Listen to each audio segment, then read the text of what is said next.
And while the impact may differ from country to country in ASEAN at present, there is no denying that this disruption will have an impact on the future.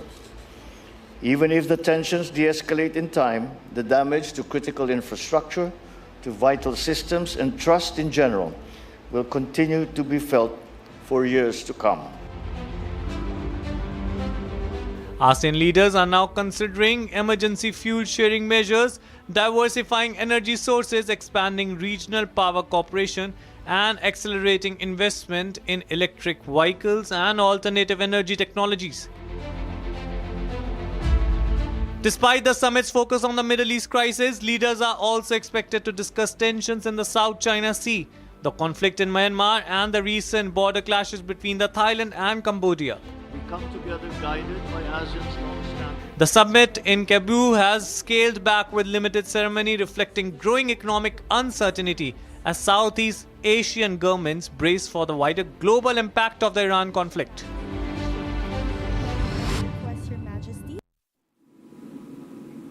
And now viewers, time to slip into a very short break. Don't go anywhere.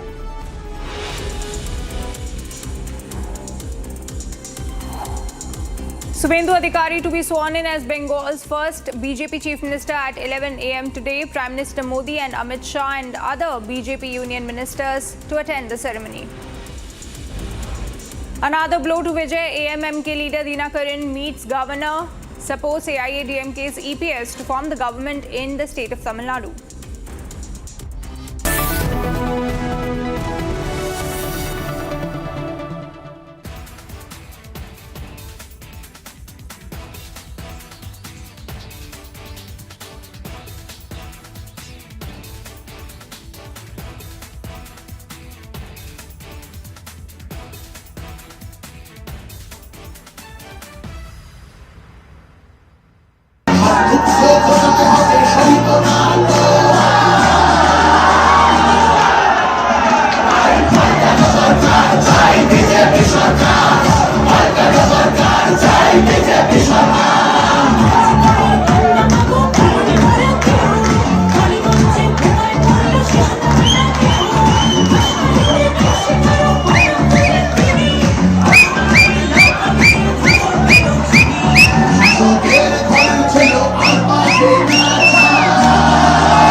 Now, time to slip into a very short break. Don't go anywhere. We have more lined up. Another blow to Vijay. AMMK leader Dinakaran meets Governor, supports AIADMK's EPS to form the government in the state of Tamil Nadu. Congress shifts their MLAs to Bengaluru, fearing horse trading. DK Shivkumar responsibility of holding Congress MLAs.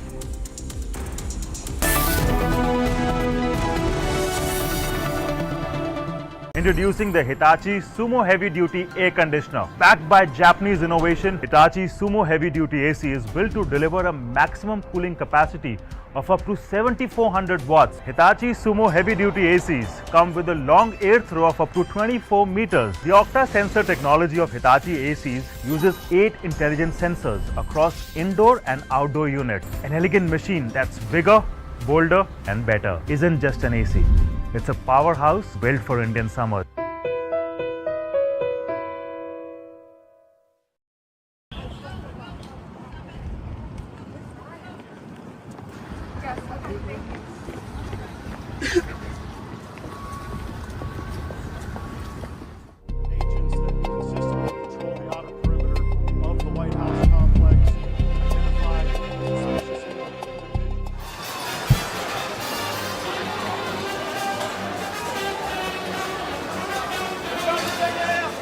Approximately 3:30 this afternoon, our plainclothes officers and agents that consistently patrol the outer perimeter of the White House complex identified a suspicious individual that appeared to have a firearm.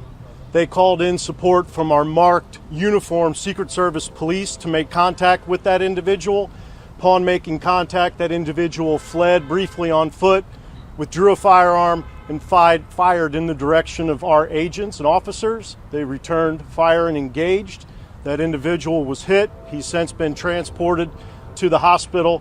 I have no comments on his condition. I can tell you that at least one, we believe only one bystander was hit by the suspect. That individual is a juvenile, did not sustain any life-threatening injuries, but he's also receiving treatment at the hospital. I'll point out that not long before this shooting occurred, the Vice President's motorcade did transit through this area. The investigation itself, in terms of the use of force in the shooting. From Asia's largest news headquarters, setting the agenda for Bharat.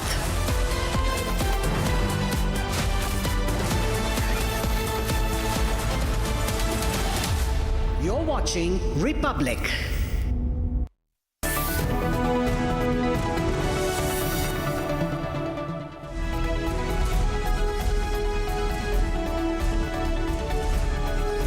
A very warm welcome, viewers. You're watching Republic TV. This is Shivam Dutt Mehta and I'm here with my colleague Hina. And Hina, today is a very important day, very big day for the Bharatiya Janata Party and for the people of West Bengal. First BJP CM, Hina. In last 15 years.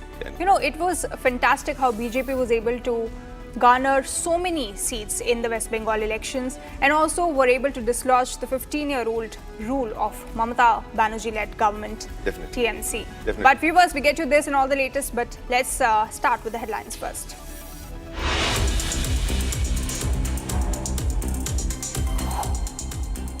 Vijay's bid to form the government hits another hurdle with his support slipping to 116 MLAs after the IUML withdraws backing, leaving him too short of the majority mark.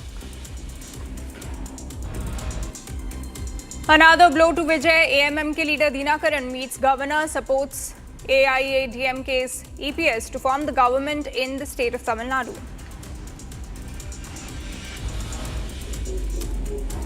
Congress shifts their MLAs to Bengaluru, fearing horse trading. DK Shivkumar responsibility of holding Congress.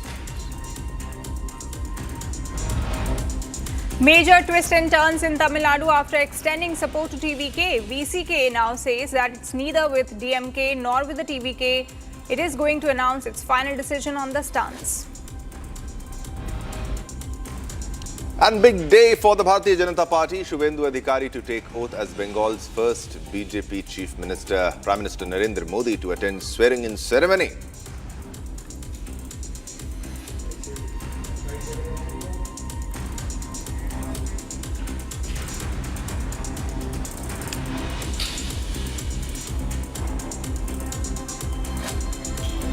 All right, viewers, let's begin with the first top story. Now, in a landmark political shift in West Bengal, the BJP has swept the assembly elections with a massive victory, ending the Trinamool Congress's 15-year-old rule in the state, Hina.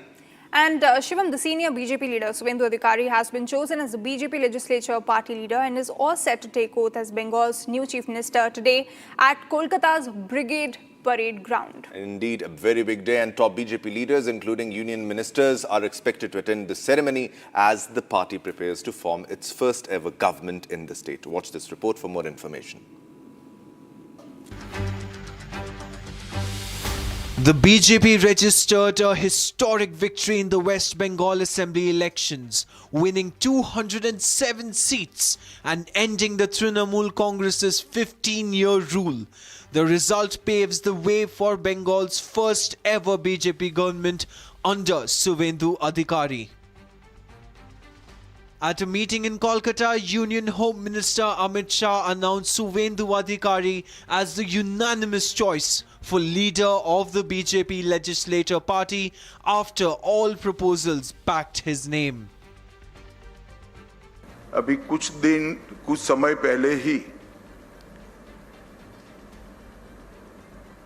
चुनाव की प्रक्रिया पूरी हुई है।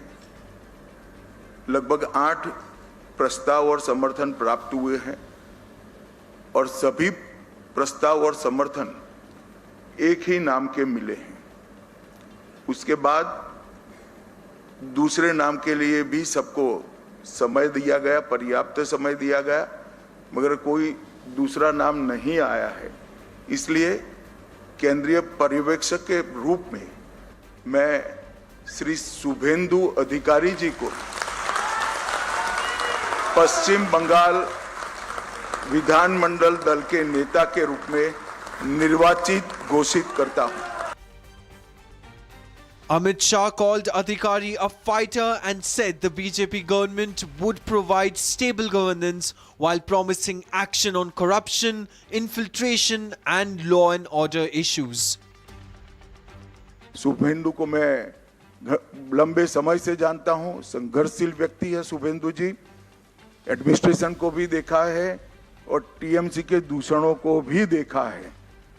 यहां पर सुशासन देने में हमारी टीम के साथ शुभेंदु जी सफल होंगे, इसका मुझे पूरा विश्वास है। और उन्होंने जो संघर्ष किया है वो संघर्ष आज परिणाम लाया है। भाजपा सरकार मोदी जी के नेतृत्व में ये डबल इंजन की सरकार बनकर दिन दूनी रात चौगुनी बंगाल को प्रगति की दिशा में ले जाएगी। घुसपैठिया मुक्त बंगाल, सुरक्षित महिला और सुरक्षित जनता, ये हमारा वादा है। Big leaders will attend the oath-taking ceremony of Suvendu. After meeting Governor R.N. Ravi, Adhikari was invited to form the government and will take oath as Chief Minister today at Kolkata's Brigade Parade Ground at 11 a.m. The 11 a.m. oath timing is often chosen for both practical and traditional reasons, with many political leaders preferring the late morning Shubh Muhurat for major ceremonies. Once a close aide of Mamata Banerjee in the TMC, Suvendu Adhikari later joined the BJP and emerged as the party's biggest face in Bengal politics. Adhikari said the BJP government would work through collective leadership and promised probes into corruption and atrocities during the previous TMC regime. And now, Shivam, also let's tell our viewers who exactly Suvendu Adhikari is. From leading Mamata Banerjee's fiercest street battles against the left party to becoming the face of BJP's rise in the state of West Bengal, Suvendu Adhikari's political journey has now reached its biggest milestone yet. The 57-year-old leader of opposition is all set to be sworn in as the new Chief Minister of West Bengal. Yes, and his elevation comes after BJP's historic victory in the 2026 Assembly elections and marks the culmination of one of the most dramatic political transformations in Bengal politics. Now, from Nandigram giant killer to Bengal Chief Minister, let us take you to the journey of Suvendu Adhikari. All eyes are on Suvendu Adhikari. Once the poster boy for the Trinamool and one of the faces flanking Mamata. Now the BJP's formidable face for Bengal and the TMC's worst nightmare. Suvendu has been involved in politics for 40 years now, right from the 1980s. He was trained in RSS Shakhas during his youth. He entered politics as part of the Congress's students' wing in the late 1980s. He was elected as councillor of Kanti municipality in 1995.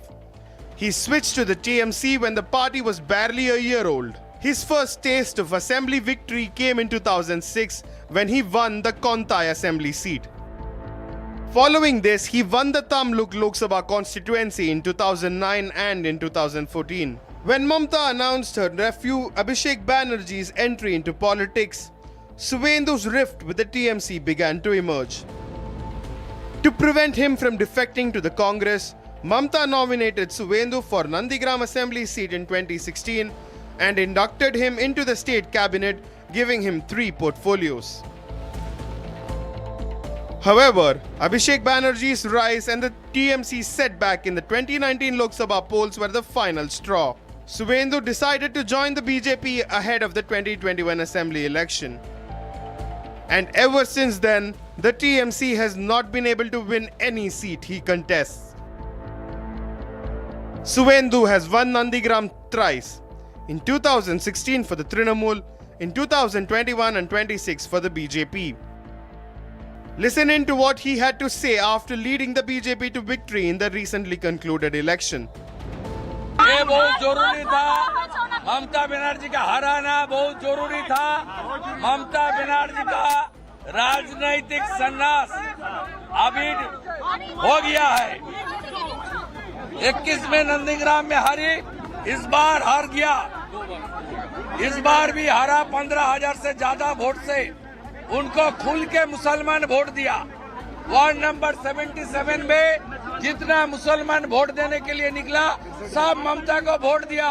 और मुझे Hindu, Sikh, Jain, Buddhist लोग ने आशीर्वाद देकर जिताया। ये जीत हिंदुत्व का जीत है, ये जीत बंगाल का जीत है, ये जीत नरेंद्र मोदी जी का जीत है। Suvendu Adhikari, the Bengal BJP strongman who has broken the TMC in Bengal, is set to take oath as Chief Minister on Saturday. And Shivam will get our viewers the live coverage of the ceremony as it will kick off at 11 a.m. today. Yeah, but before that, let's have a look at the top national stories now in National Wraps.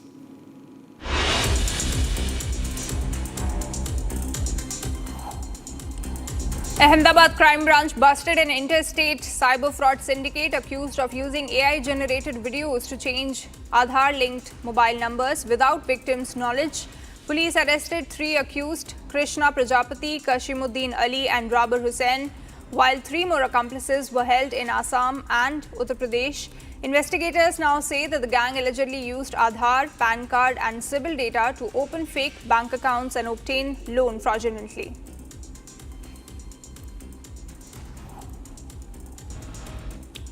Indian Army successfully rescued 24 stranded tourists from Sunshine Peak in Gulmarg after a helicopter's technical failure left them stuck at around 14,000 feet amid bad weather and difficult terrain. Now, the operation, carried out in coordination with local police and civil authorities, involved Army aviation teams who safely evacuated all tourists without casualties despite challenging high-altitude conditions. Krishnalal Pawar, Haryana's Panchayat Minister, was injured in a road accident in Panipat after multiple uncontrolled vehicles reportedly collided with his convoy on Friday near GT Road. Immediately following the accident, his security personnel and bystanders safely extricated the minister and he was promptly rushed to the civil hospital. A massive fire broke out at a used car warehouse in Nagpur's Khairi village, gutting nearly 400 vehicles and causing losses worth crores. Now, around 15 fire tenders from nearby areas rushed to the site as thick smoke and intense flames engulfed the facility, which stored refurbished cars and auto parts. Now, the blaze was eventually brought under control after several hours, while authorities are now investigating the cause of the fire.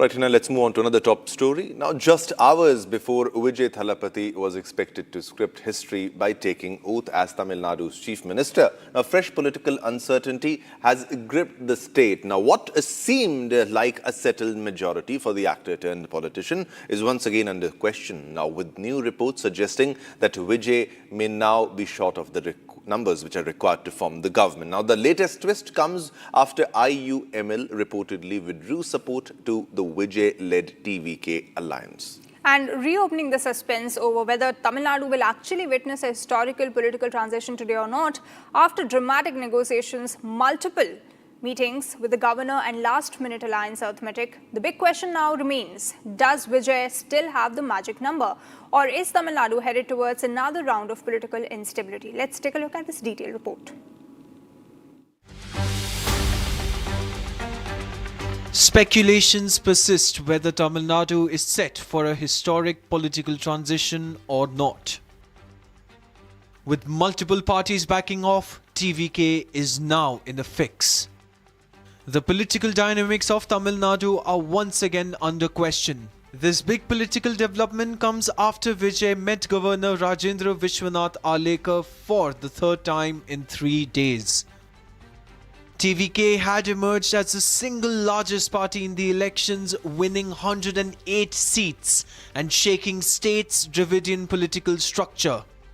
However, with Vijay set to vacate one of the 2 seats he won, TVK's effective tally comes down to 107.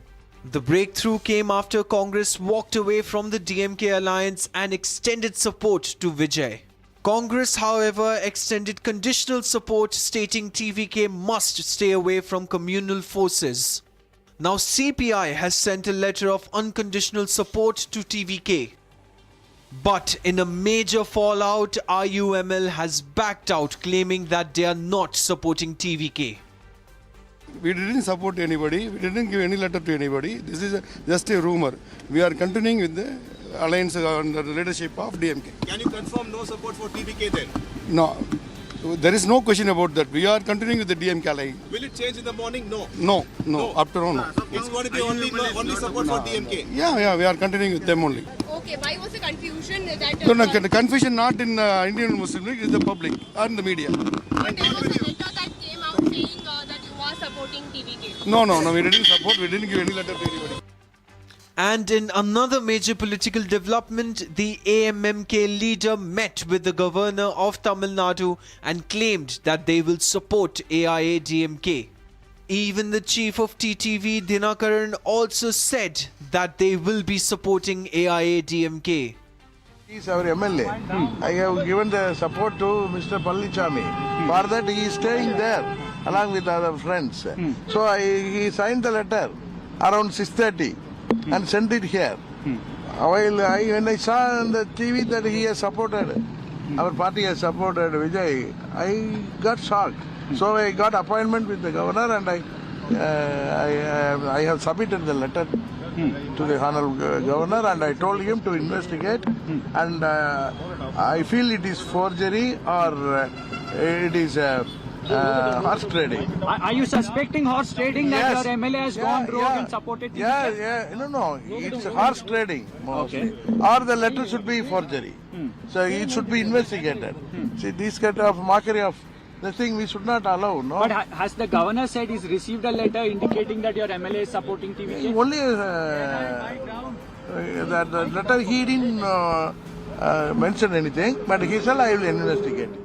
VCK, which initially claimed that they will be supporting TVK, has now said that they are neither supporting DMK nor TVK. They will announce their stance soon. With every passing minute, the plot thickens. With West Bengal all set with the oath-taking ceremony, the bigger question remains in Tamil Nadu that who will be the next Chief Minister? Well, viewers, now it's time to slip into a short commercial break, but don't go anywhere because we have a lot more lined up coming up after the break. Another blow to Vijay. AMMK leader Dinakaran meets governor, supports AIADMK's EPS to form the government in the state of Tamil Nadu. Congress shifts their MLAs to Bengaluru, fearing horse trading. DK Shivkumar responsibility of holding Congress MLAs.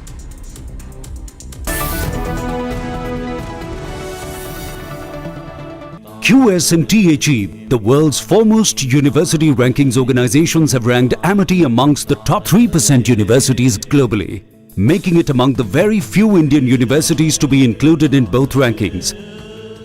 Yet another top ranking for Amity University. थोड़े में ज़्यादा स्वाद यही तो है इसकी खास बात। वाओ मामा, क्या स्वाद है? अरे मेरे राजा। सबका राजा आरती और मसाला।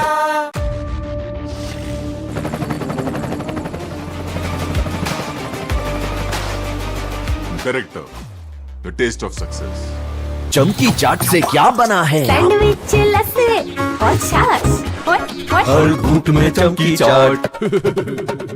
ड्राई फ्रूट और दही बड़े। चमकी चाट से स्वाद बढ़े। असली स्वाद सिर्फ चमकी चाट।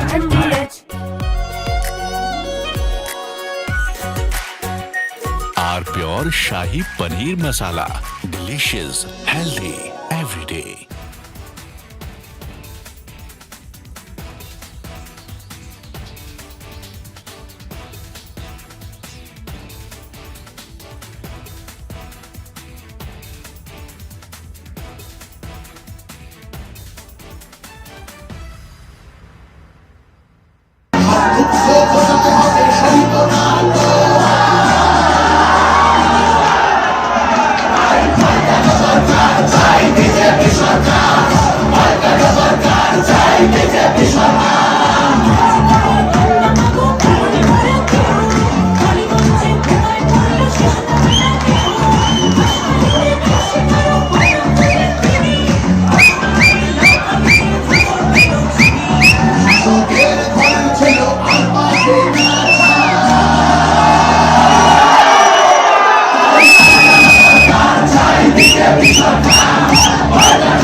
Alright viewers, welcome back. Now let's move on to another top story. Now the much awaited trailer of upcoming Hindi film Aakhri Sawal was launched in the presence of the cast and crew. Starring Sanjay Dutt, the film explores significant chapters of Indian history. And it has already created a massive buzz among cinema lovers. Directed by Abhijit Mohan Varang, the movie is all slated for theatrical release on 15th of May this year.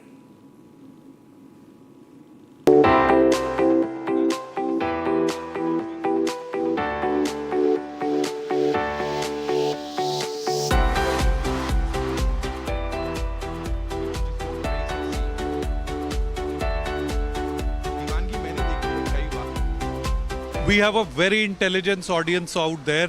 और इस film में हमने जिन जिन सवालों के जवाब दिए, जिन सवालों को सोशल मीडिया पे बहुत अलग तरीके से बताया जाता है, उसके जवाब वो हिस्टोरिकल इवेंट्स क्रिएट करके हमने दिए हैं।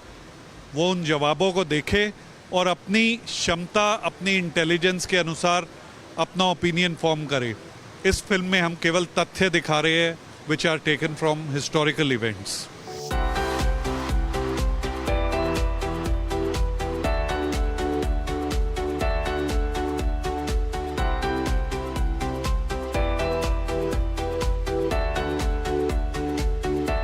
इस फिल्म से जब लोग इसे देखेंगे उनको समझ में आएगा और संघ जो इतने सालों से देश के लिए करते आ रहा है उसके बारे में भी समझ में आएगा और आप अपने अनुसार अपने व्यक्तिगत से आप क्या कर सकते हैं. How can you be a स्वयं सेवक for Bharat, how can you be the custodian of your country. ये सवाल मैं अपने आप से रोज़ पूछता हूँ. आशा करता हूँ, उम्मीद करता हूँ कि आखिरी सवाल देखने के बाद आप में भी और अपने देश के प्रति, हमारे भारत के प्रति भाव बढ़े.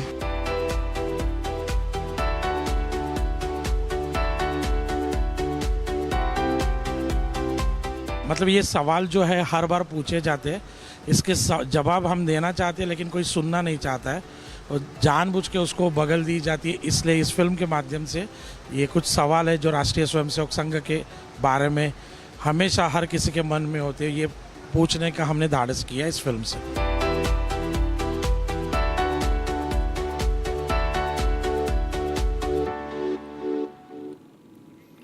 And now viewers, time to slip into a very short break. Don't go anywhere, more lined up. Coming up after a short commercial break is another blow to Vijay. AMMK leader Dinakaran meets governor, supports AIADMK's EPS to form government in Tamil Nadu.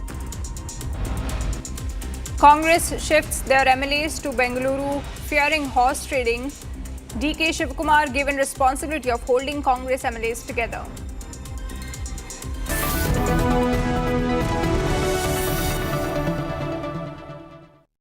Pure सूजी pasta उबालो मिलाओ और खाओ 8 minute में तैयार. क्या taste है सबका राजा pure masala.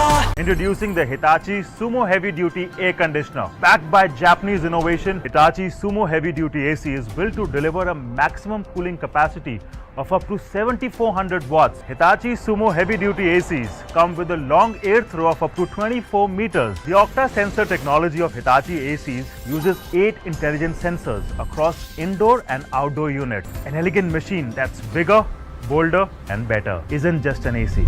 It's a powerhouse built for Indian summer. प्यास बुझाए ठंडक लाए सबको भाई जीरा से MTH का जल जीरा जीरा से.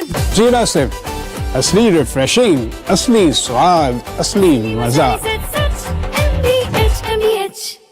कोशिश को कामयाबी, कामयाबी को शोहरत बनते देखा है. हाँ, पिछले 60 सालों में मैंने देश को बनते देखा है. कमला पसंद, 60 सालों से अनोखा स्वाद. थोड़े में ज्यादा स्वाद, यही तो है इसकी खास बात. वाओ मामा, क्या स्वाद है. अरे मेरे राजा, सबका राजा pure masala.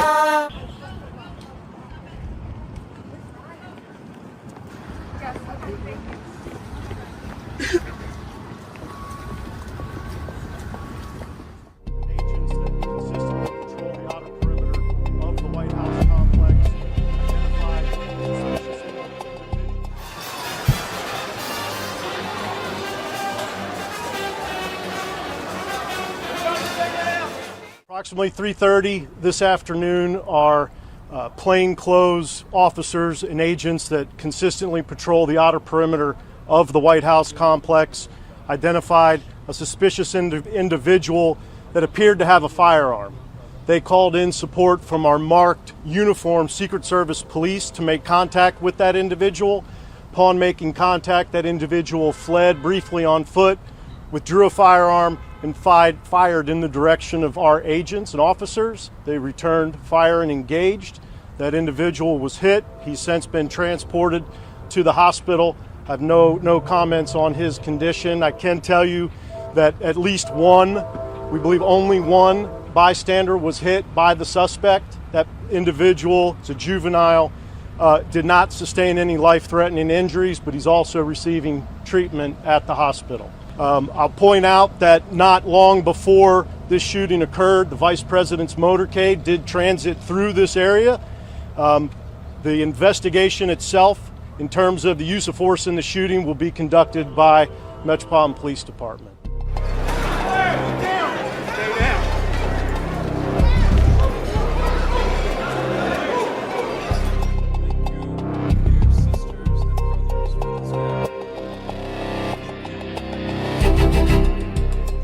Great to be here. I'm thrilled to be back. in the home of a great place. I love Florida. We love Florida. With all of the very proud, great American patriots of the villages. Are we happy with the villages? We like the villages. Now, you know, I shouldn't be here. There was just an attempt, I won't use the word, an attempt, they say, on my life. I should be indoors at a secure facility where I can quietly, beautifully, and safely play out my term, destroying everything that comes in our way, like bad countries that want to get nuclear weapons.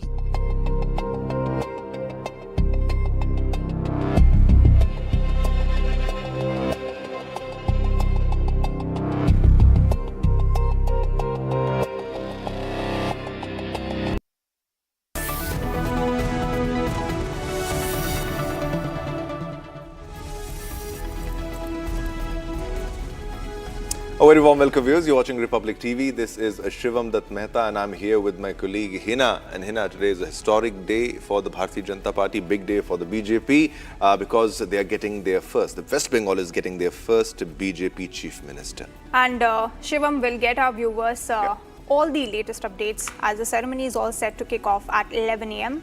But first, your check on the headlines.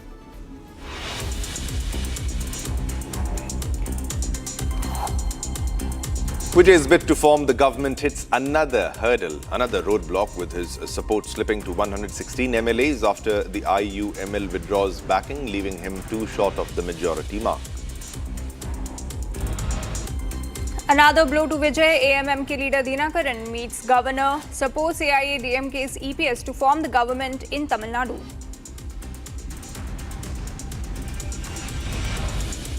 Congress shifts their MLAs to Bengaluru, fearing horse trading. DK Shiv Kumar holds responsibility of holding Congress MLAs together. Major twist and turns in Tamil Nadu after extending support to TVK. VCK now says that it's neither with DMK nor with TVK to announce its final decision on the stance today.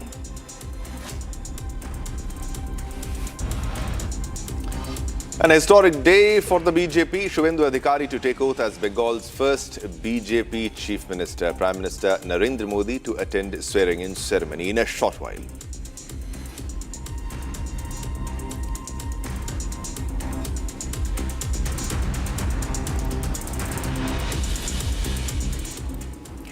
And let's start this bulletin, Shivam, with some news from Kerala. Kerala's massive Congress victory has now turned into a full-blown leadership battle. Behind the UDF's sweeping mandate, an intense power struggle is unfolding between two of Congress's tallest Kerala faces, KC Venugopal and VD Sathisen. Now, from poster wars, lobbying, MLA calculations and high command pressure, now the fight for Kerala's top post is no longer happening behind closed doors, Hina. And while Ramesh Chennithala was once seen as a strong contender, the battle now appears to be narrowing down to a direct face-off between the Gandhi camp loyalists and Kerala's grassroots warrior. Here is a full story. Take a look. Congress's power struggle in Kerala intensifies. KC Venugopal and VD Sathisen are locked in an open battle for the Chief Minister's position. Surrounding three leaders of the Congress party, lobbying has begun as a section of the Congress party supported VD Sathisen, opposition leader VD Sathisen for the post, and some others supported Ramesh Chennithala, and some section support KC Venugopal for the post. The division inside the party has become a headache for the AICC leadership, and the leadership sent two political observers to the state of Kerala to speak with all the 63 MLAs who won the assembly polls. As per reports, 43 out of the 63 newly elected Congress MLAs are backing KC Venugopal. However, several MLAs are not publicly revealing preferences. Meanwhile, Kerala's strongman and opposition leader VD Sathisen is not taking kindly. He has firmly stated that if not made the CM, he will not be part of the ministry. The battle between Venugopal and Satishan is now a poster war across Kerala and even reaching New Delhi.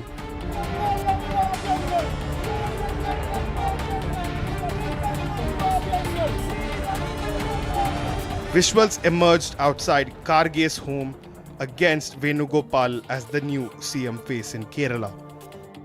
Meanwhile, a fresh controversy erupted as visuals after an AICC meeting allegedly showed a leader carrying a document listing MLAs and their CM preferences. Seizing on the development, the BJP mocked the Congress, claiming the party cannot even choose a CM without a street fight. And now, with egos, equations, alliances and ambitions all colliding together, the final call rests within the Congress High Command, whose Saturday meeting could go on to redefine not just Kerala's next Chief Minister, but also the future power balance within the party itself.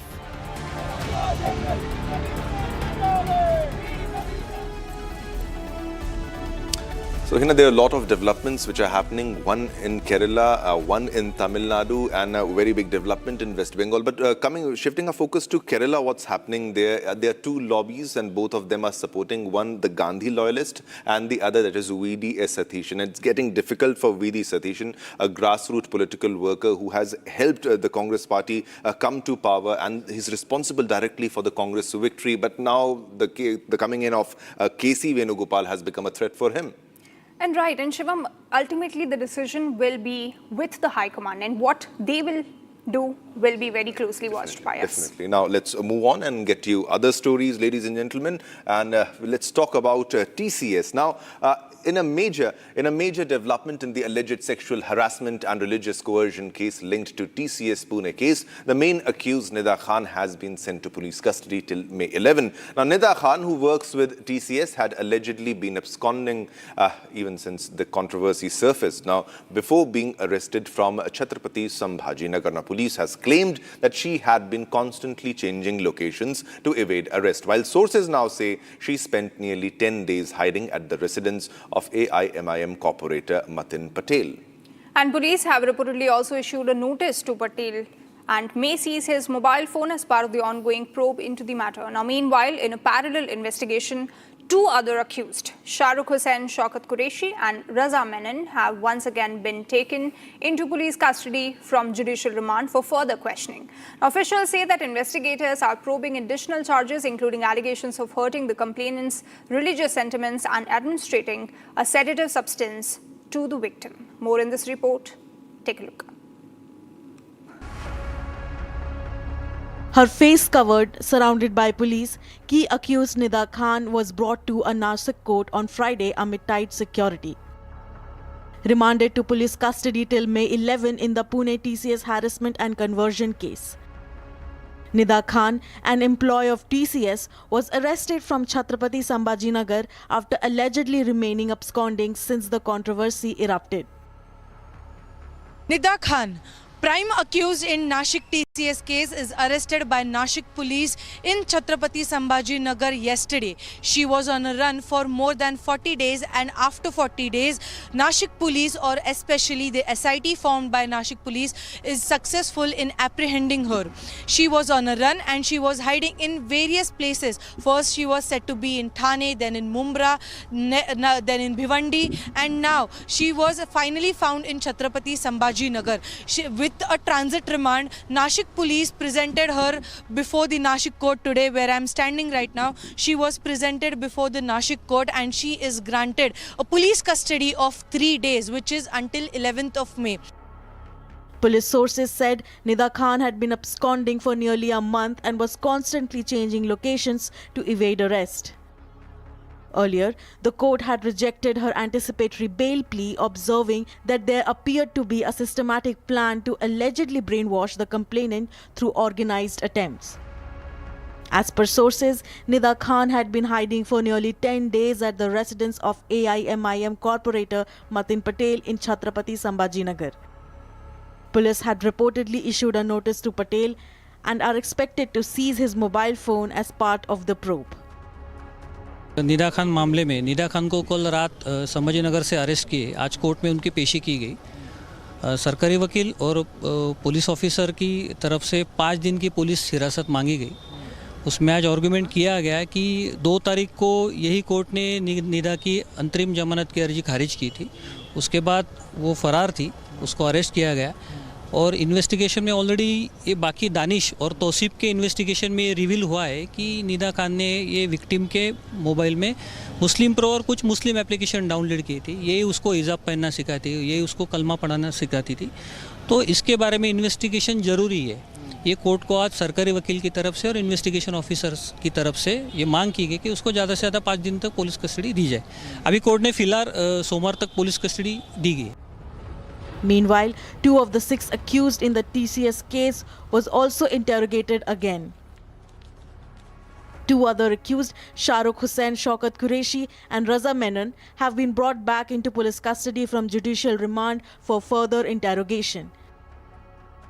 Officials said the duo is being questioned regarding additional charges, including allegations of hurting the complainant's religious sentiments and administrating a sedative substance to the victim. Police are also probing their bank transactions and funding sources as part of the wider investigation. And Shivam, she was on the run for the longest time. Yeah. I think for over a month. And police have been trying to nab her. Now she is in police custody till 11th of May. So we'll keep a close eye on the investigation and what will come out of it. There is a lot that needs to be investigated in this entire case, because this is not just an isolated event. It's happening at various places. So there is a requirement of a thorough investigation. Now, ladies and gentlemen, let's have a look at the top international stories now in international wraps.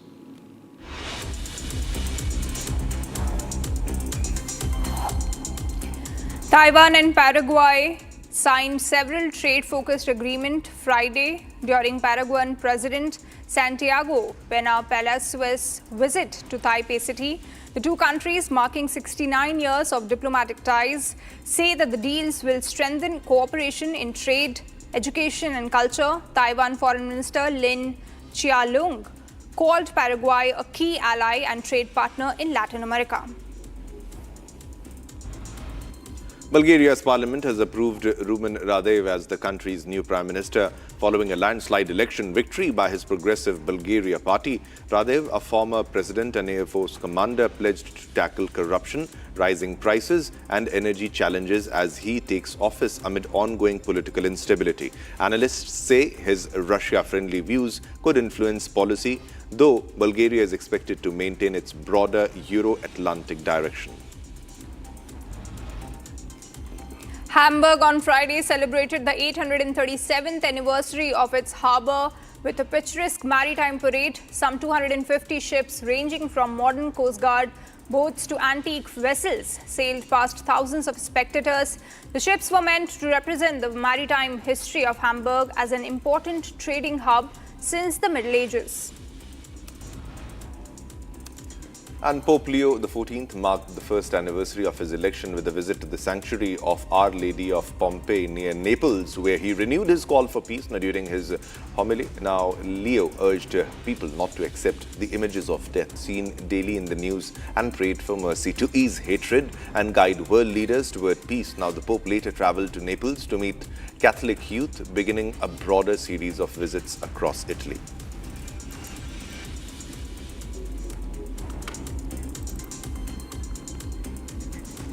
And now, Shivam, let's take our viewers to the news developments happening in the Russia-Ukraine war. US President Donald Trump has announced a 3-day ceasefire between Moscow and Kiev. Beginning 9th of May, Trump says that temporary truce, which is all set to run till 11th of May, could become the first real opening toward a broader peace agreement after years of conflict. Now, according to Trump, the deal would include a complete suspension of kinetic activity and a mutual exchange of 1,000 prisoners between Russia and Ukraine. Calling it a personal diplomatic effort, Donald Trump said that he directly pushed for the ceasefire and expressed hope that it could mark what he described as the beginning of the end of the war.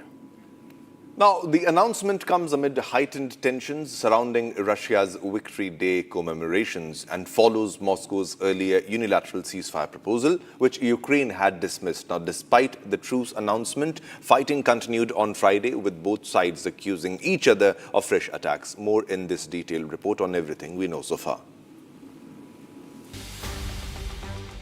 US President Donald Trump on Friday announced a 3-day ceasefire between Russia and Ukraine starting May 9, describing it as a potential step towards a longer-term peace agreement in the ongoing war. Trump said that the temporary truce would run from May 9 to May 11 and would also include a mutual exchange of 1,000 prisoners between the two sides. Trump expressed hope that the pause in fighting could help advance broader negotiations to end the conflict. The announcement follows Russia's earlier unilateral ceasefire tied to its Victory Day commemorations. However, Ukraine had previously rejected Moscow's proposal, accusing it of attempting to secure a temporary pause for symbolic military events rather than genuine peace efforts. Despite the declared truce, both sides continued military activity on Friday. Ukrainian President Volodymyr Zelensky said Russian forces maintained assault operations, adding that Ukraine was responding in kind. Багато зараз нових погроз від Росії, хоча ми дали цілком логічну та зрозумілу для них позицію. Ми будемо діяти абсолютно дзеркально. Сьогодні вони почали добу з обстрілів на фронті, була штурмова активність, застосовуються дрони. Вчора вони завдавали ще більше повітряних ударів. Були наші дзеркальні відповіді. А завтрашній день залежить від того, що ми почуємо сьогодні. On the other hand, Russia claimed that more than 400 Ukrainian drones were intercepted overnight, including strikes near Moscow, while Ukrainian officials reported 67 Russian drones launched in the same period. Casualties were also reported in Russian-occupied areas, with a Ukrainian drone strike killing a civilian and a teenager in the Kherson region. Ahead of the ceasefire, tensions remained high, with Kyiv dismissing Moscow's earlier truce proposal and warning of continued risks. Russia had also cautioned against disruption during Victory Day events in Moscow. Пытались и пытаются до сих пор, я пока не знаю, чем это закончится, испортить и святой праздник, День Победы. На этот счет высказался президент, есть заявление Министерства обороны, заявление Министерства иностранных дел. Я хочу сказать со всей прямотой и со всей ответственностью, если то, что делают сейчас через Украину возрождающиеся на Западе нацисты, пощады им не будет. Meanwhile, Russian president called the Ukrainian drone strike on air navigation center in Rostov a terrorist act. Киевский режим совершил еще один акт, безусловно, террористического характера, а именно нанес удар по Ростовскому региональному центру организации воздушного движения. Это, безусловно, могло бы сказаться на безопасности гражданских воздушных судов. К счастью, никаких трагических событий не произошло в результате высокопрофессиональной работы наших авиационных диспетчеров. The latest sticking point in the stalled peace talks is Ukraine's eastern Donetsk region, around 3/4 of which is controlled by Russia. Moscow has demanded that Kyiv withdraw its troops from the parts of the region that Russian forces have failed to capture, but Ukraine has refused, insisting it will not cede territory still under its control. All right, viewers, now let's move on to another top story. Now, with the ongoing war going on in Middle East, it has certainly raised questions about the availability of hydrocarbons in Asian region. Now, in order to discuss about the availability of the essentials, ASEAN leaders discuss about how to overcome the crisis of the limited supply of oil amid the ongoing war, Hina. Yes, as the world's fifth largest economic bloc, ASEAN occupies a pivotal position in global supply chains and regional cooperation networks. Its strategic choices will shape not only its own trajectory, but also regional stability and global economic expectations. More details in this report. Take a look. Leaders of Southeast Asian nations gathered in the Philippines Friday for the annual ASEAN summit, with the growing fallout from the Iran conflict dominating discussions. To the ASEAN handshake. The regional bloc increasingly worried about the impact of instability in the Middle East on fuel supplies, food security, trade routes and financial markets across Asia. Neither distance nor partnerships alone insulate any nation from the ripple effects of conflicts halfway around the world.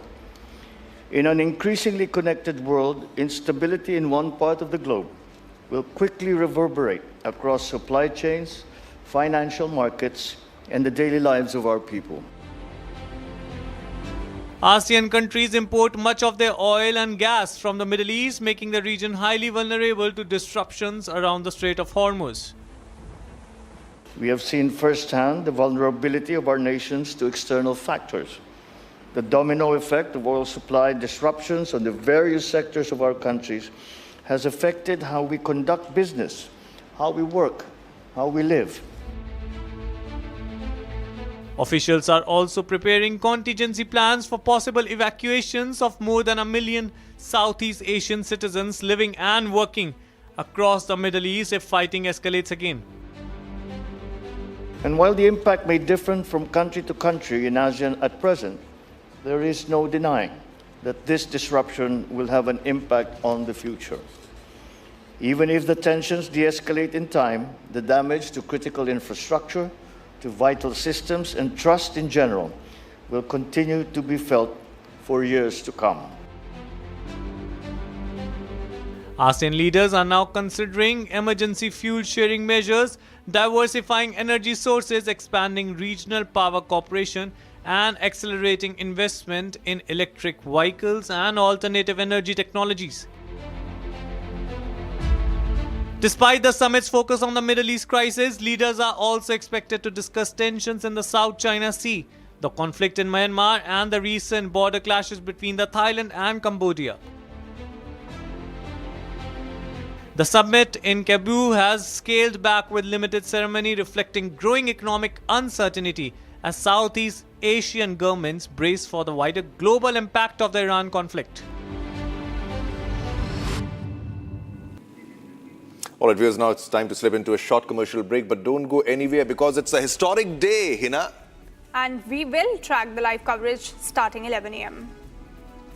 केंद्रीय पर्यवेक्षक के रूप में मैं श्री शुभेंदु अधिकारी जी को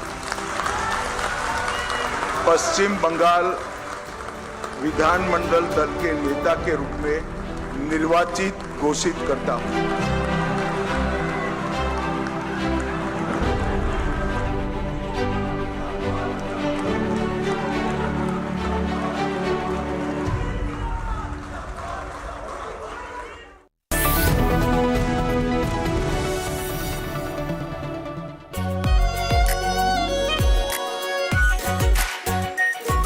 Pure Shahi Paneer Masala.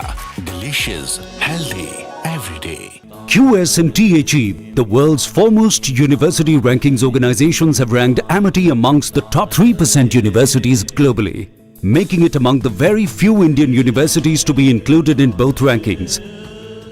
Yet another top ranking for Amity University.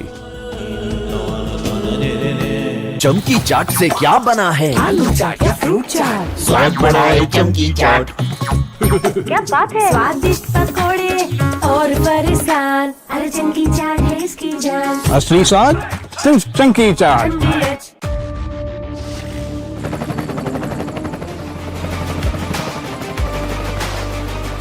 Director, the taste of success. R pure सूजी pasta, उबालो मिलाओ और खाओ, 8 मिनट में तैयार। क्या टेस्ट है सबका राजा, आर प्योर मसाला।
ছেলেরা ঢুকবে সীমান্তের হিন্দুকে না ঢুকে আগলে রাখবো 15 বছর কেটেছি অনেক এবার ঘোরা আসবো ভোটের দিনে ছাপ্পা রেখে চলবে না তো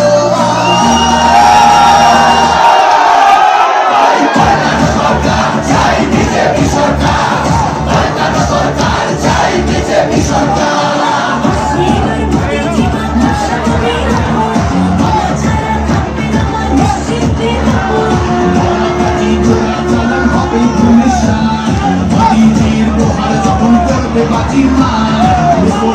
বাংলা আমার কাঁদবে না তো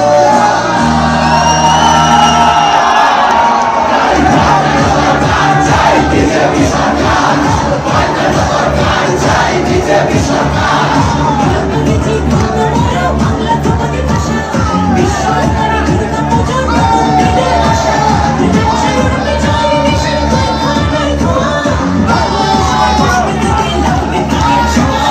বাংলা জুড়ে জয়ধ্বনি করবে ভারত মাতা সরকার চাই বিজেপি সরকার সরকার চাই বিজেপি সরকার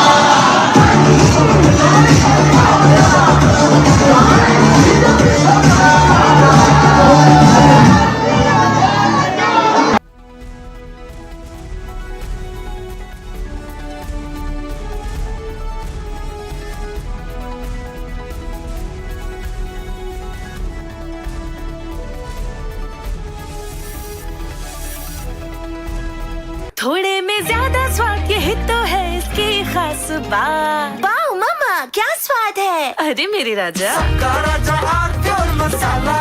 रानी इस घर में कुछ है जो टूटता नहीं ये पिलर कभी नहीं टूटेगा रुंगटा स्टील टीएमटी से बना रुंगटा नहीं तो घर स्ट्रॉन्ग नहीं रुंगटा स्टील टीएमटी बार एकदम सॉलिड चमकी चाट से क्या बना है सैंडविच लस्सी और छाछ हर घूंट में चमकी चाट अब बताओ स्वाद आया असली स्वाद सिर्फ चंकी चाट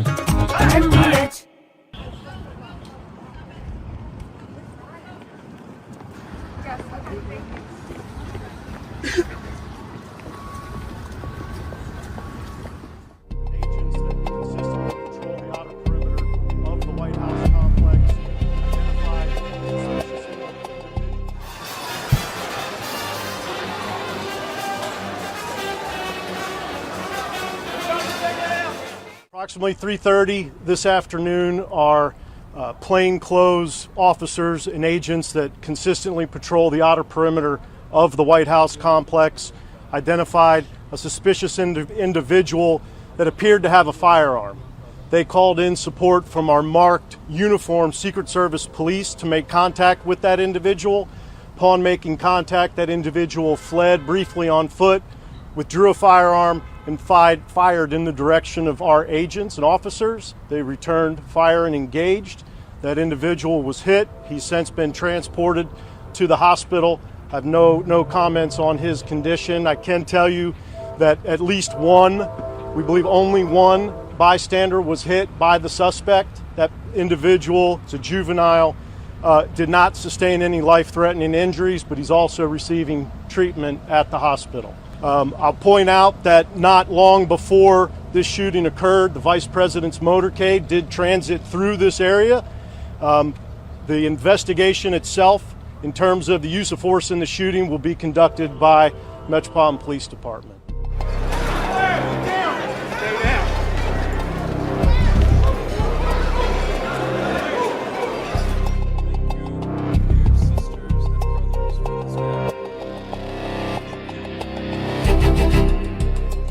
Great to be here. I'm thrilled to be back in the home of a great place. I love Florida. We love Florida. With all of the very proud, great American patriots of the villages. Are we happy with the villages? We like the villages. Now, you know, I shouldn't be here. There was just an attempt, I won't use the word, an attempt, they say, on my life. I should be indoors at a secure facility where I can quietly, beautifully, and safely play out my term. destroying everything that comes in our way, like bad countries that want to get nuclear weapons.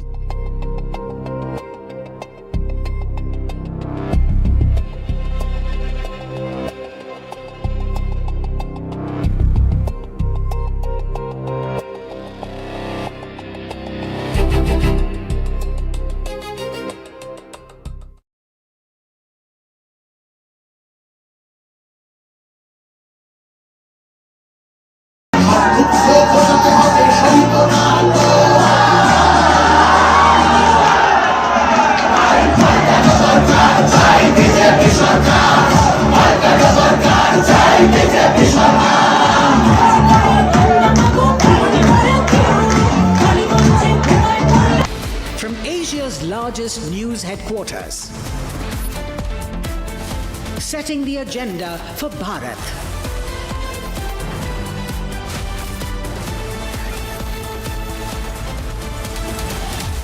You're watching Republic.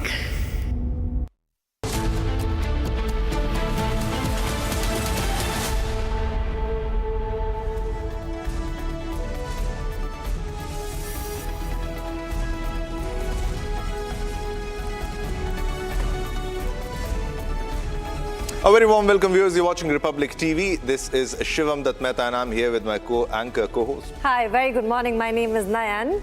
And Nayan, today is a very historic day for the Bharatiya Janata Party, for the BJP and for the West Bengal, the citizens of West Bengal, because Bengal is getting its BJP CM, first BJP CM after independence, which is a big thing. And especially after the 15-year rule by Mamata Banerjee, this is going to be a big day. The oath is going to take place at 11 a.m. But before we delve into any of this information, let's quickly delve into the headlines. Suvendu Adhikari to take oath as Bengal's first BJP Chief Minister. Prime Minister Narendra Modi to attend swearing-in ceremony. Prime Minister Modi and Home Minister Amit Shah, along with other top union ministers, to attend Suvendu Adhikari's oath-taking ceremony in Kolkata today.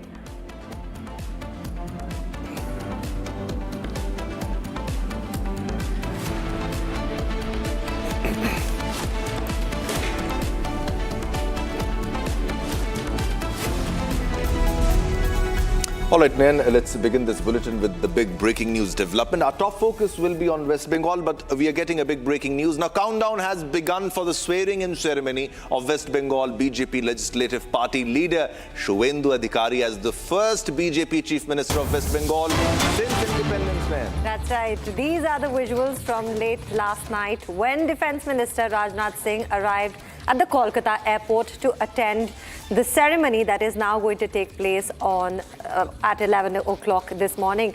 Now, remember, the Prime Minister and the Home Minister Amit Shah will also be attending in Kolkata today as the historic swearing-in comes in along with the NDA Chief Ministers from across India. Now, Suvendu Adhikari is set to take oath as the 9th Chief Minister of Bengal on the birth anniversary of Nobel laureate Rabindranath Tagore. So even the day that has been chosen very wisely for the swearing-in ceremony. These are visuals of Rajnath Singh arriving in Kolkata. Now, a very important day, very vital day. The day chosen is the anniversary of Nobel laureate Rabindranath Tagore, and he will become the first in 55 years to lead the state's administration from roots in the districts rather than Kolkata. Now, the last time Bengal had a chief minister from its rural hinterlands was in 1971 when Ajoy Mukherjee, representing the Congress requisitionist, a breakaway faction formed under Indira Gandhi's leadership following the Congress split of 1969, assumed office for the third stint as chief minister. That's right. This is approximately at 11 a.m. today that Suvendu will take oath as chief minister at the Brigade Parade Ground in Kolkata, and he will be administered oath by Governor R.N. Ravi. All right, let's listen into the statement, the bite of Amit Shah on this. अभी कुछ समय पहले ही चुनाव की प्रक्रिया पूरी हुई है। लगभग 8 प्रस्ताव और समर्थन प्राप्त हुए हैं और सभी प्रस्ताव और समर्थन एक ही नाम के मिले हैं। उसके बाद दूसरे नाम के लिए भी सबको समय दिया गया, पर्याप्त समय दिया गया, मगर कोई दूसरा नाम नहीं आया है। इसलिए केंद्रीय पर्यवेक्षक के रूप में मैं श्री शुभेंदु अधिकारी जी को पश्चिम बंगाल विधानमंडल दल के नेता के रूप में निर्वाचित घोषित करता हूं।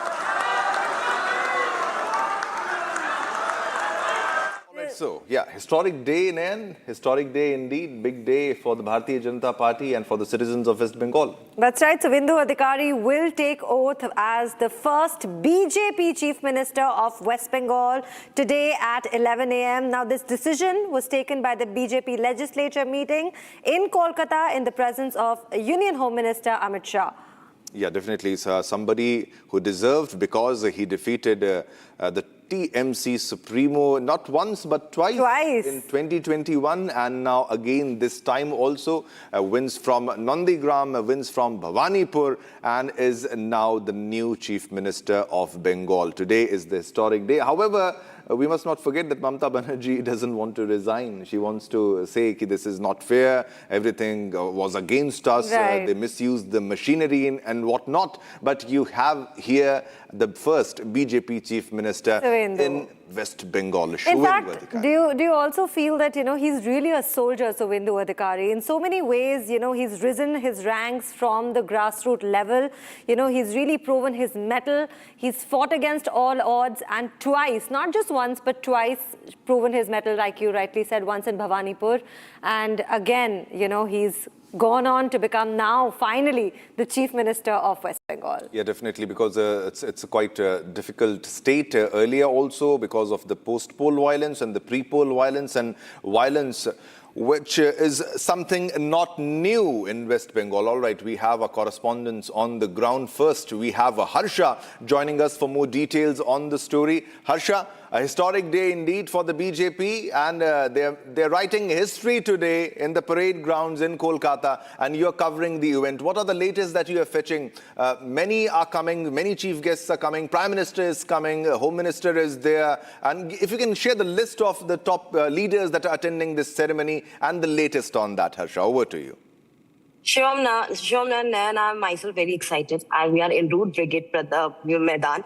And it's a historic day, as you both were mentioning. And why not? After 20 years, BJP has got the throne of West Bengal.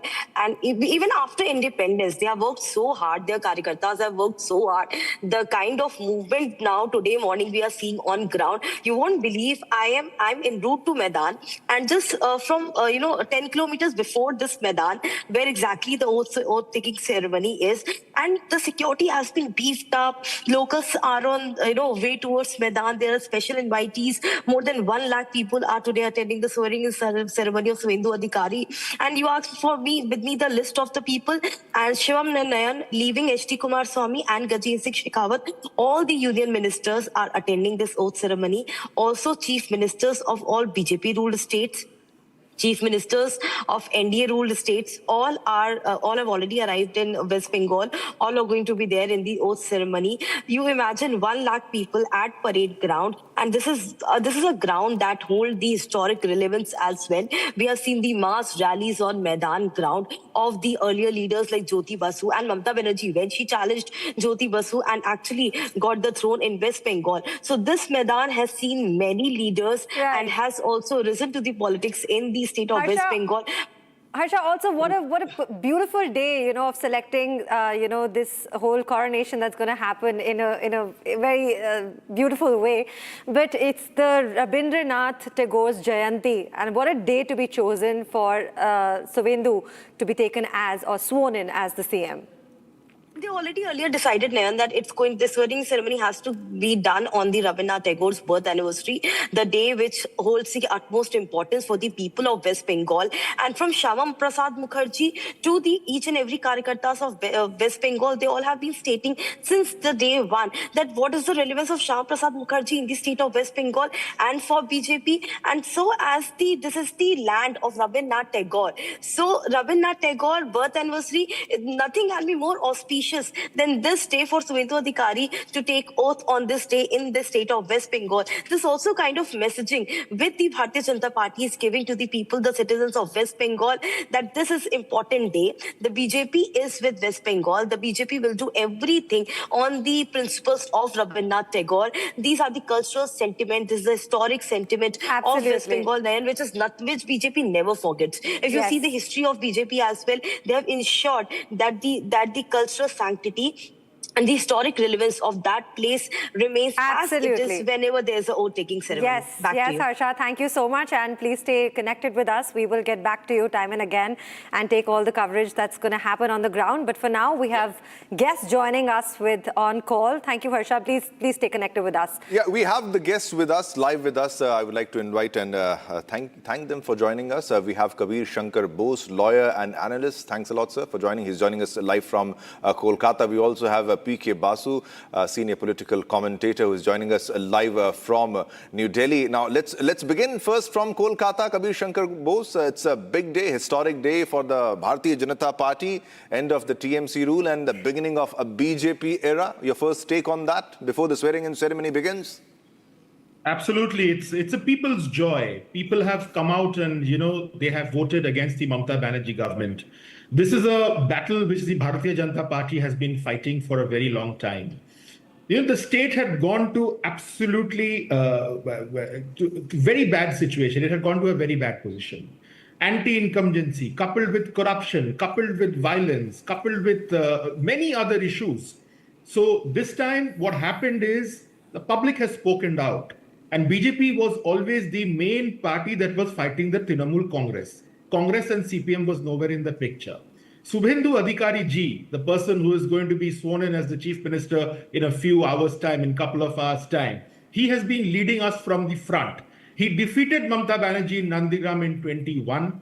And this time, historically, he defeated Mamata Banerjee from 2 seats.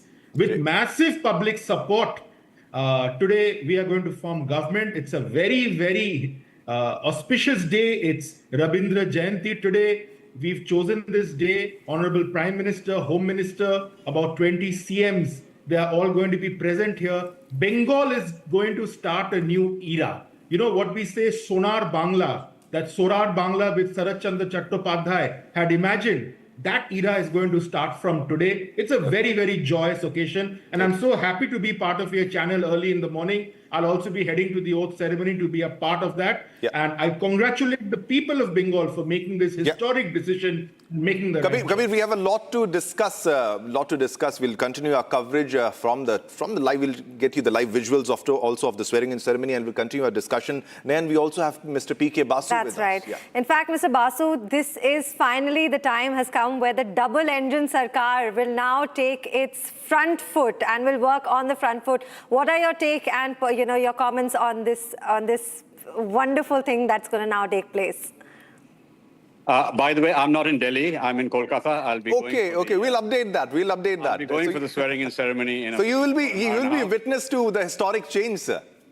Yes, this historic change is huge. For the first time, 75 years since the establishment of the Bharatiya Jansangh by Shyama Prasad Mukherjee, one of the heroes of this city, Kolkata.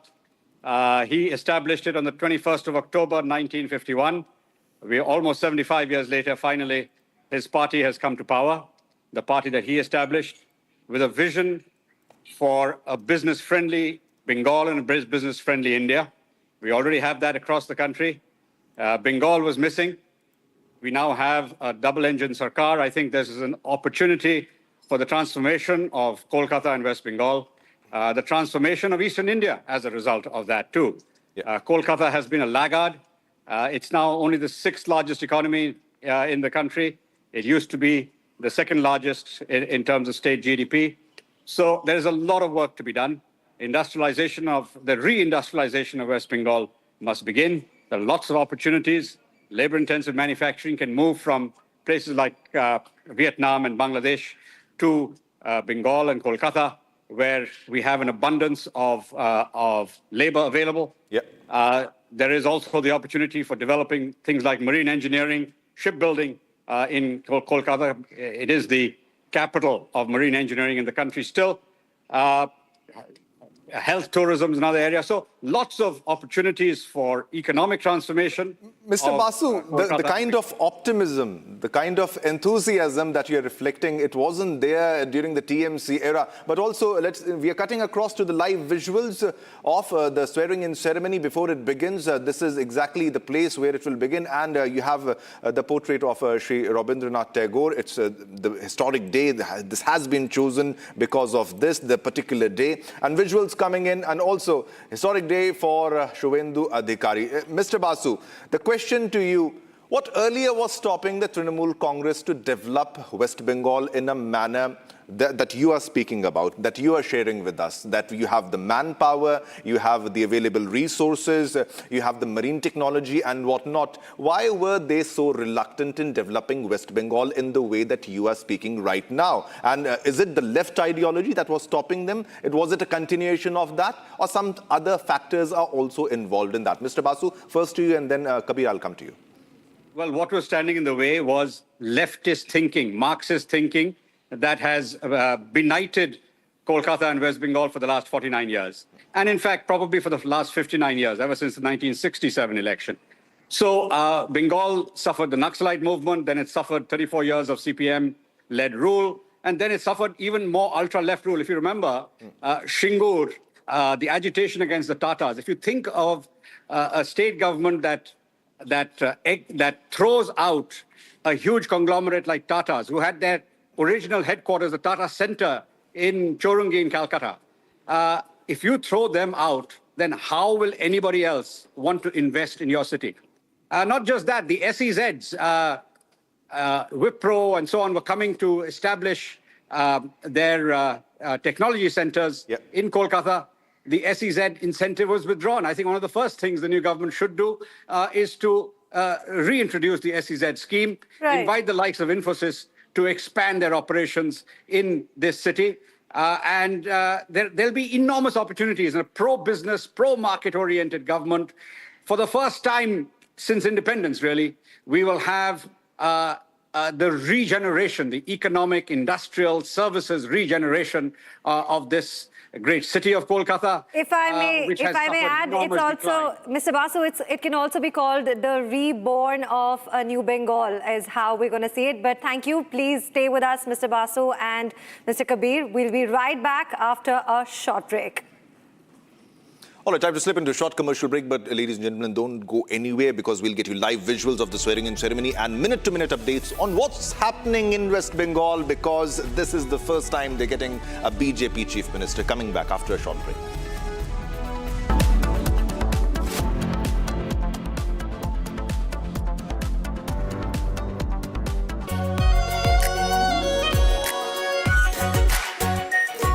Pure Shahi Paneer Masala. Delicious, healthy, every day. QSMT achieved. The world's foremost university rankings organizations have ranked Amity amongst the top 3% universities globally, making it among the very few Indian universities to be included in both rankings. Yet another top ranking for Amity University.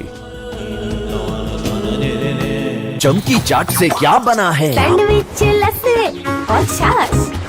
हर घूंट में चमकी चाट, dry fruit और दही बड़े। चमकी चाट से स्वाद बढ़े। असली स्वाद सिर्फ चमकी चाट।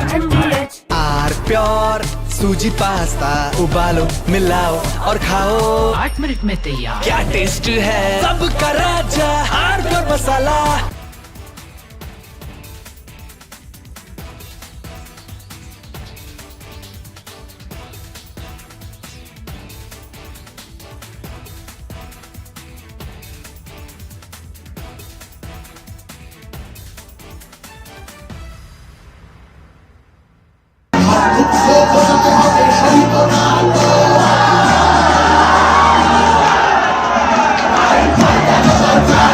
BJP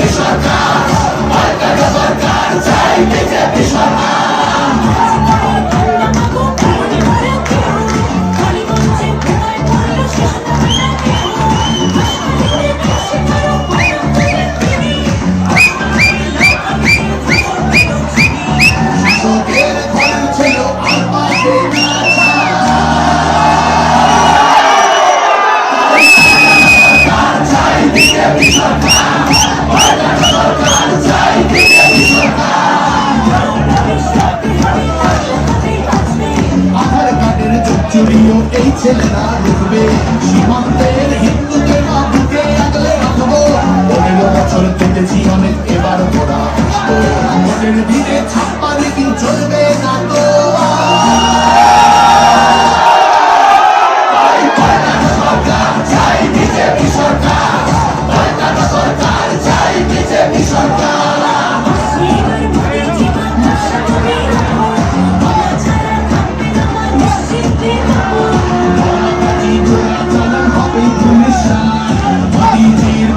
যখন করবে বাজি মা সীমা বাংলা আমার কাঁদবে না তো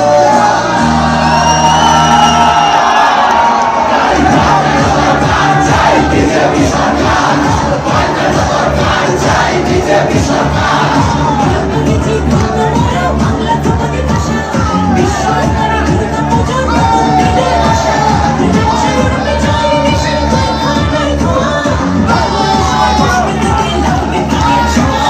বাংলা জুড়ে জয়ধ্বনি উঠবে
थोड़े में ज्यादा स्वाद यही तो है इसकी खास बात। वाओ मामा क्या स्वाद है। अरे मेरे राजा सबका राजा आरती और मसाला।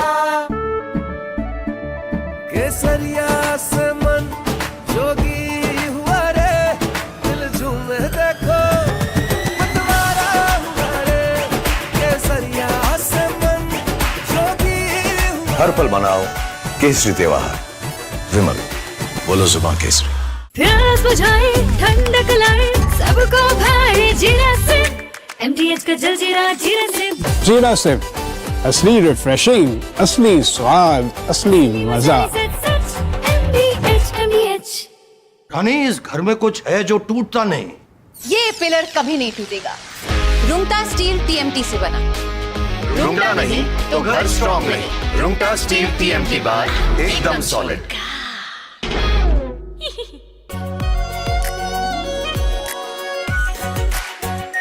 Are pure shahi paneer masala, delicious, healthy every day.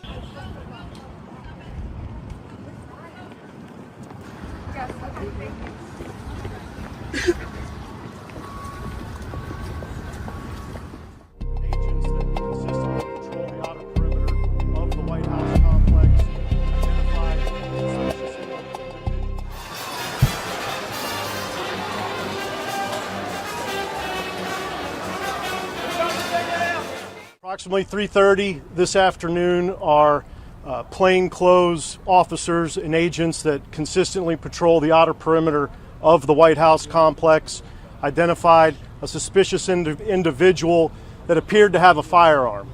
They called in support from our marked uniformed Secret Service police to make contact with that individual.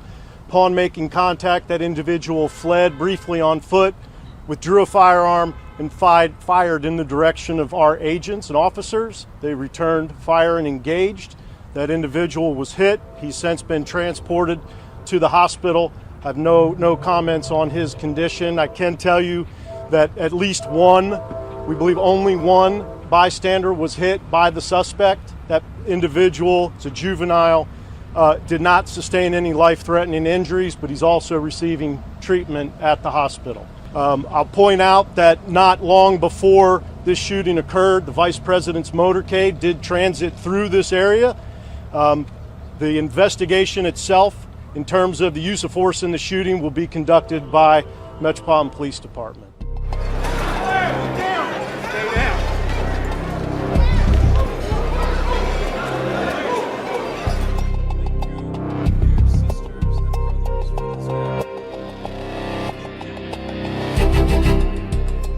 Great to be here. I'm thrilled to be back in the home of a great place. I love Florida. We love Florida. With all of the very proud, great American patriots of the villages. Are we happy with the villages? We like the villages.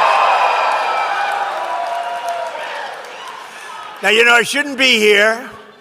There was just an attempt, I won't use the word, an attempt, they say, on my life. I should be indoors at a secure facility where I can quietly, beautifully, and safely play out my term, destroying everything that comes in our way, like bad countries that want to get nuclear weapons.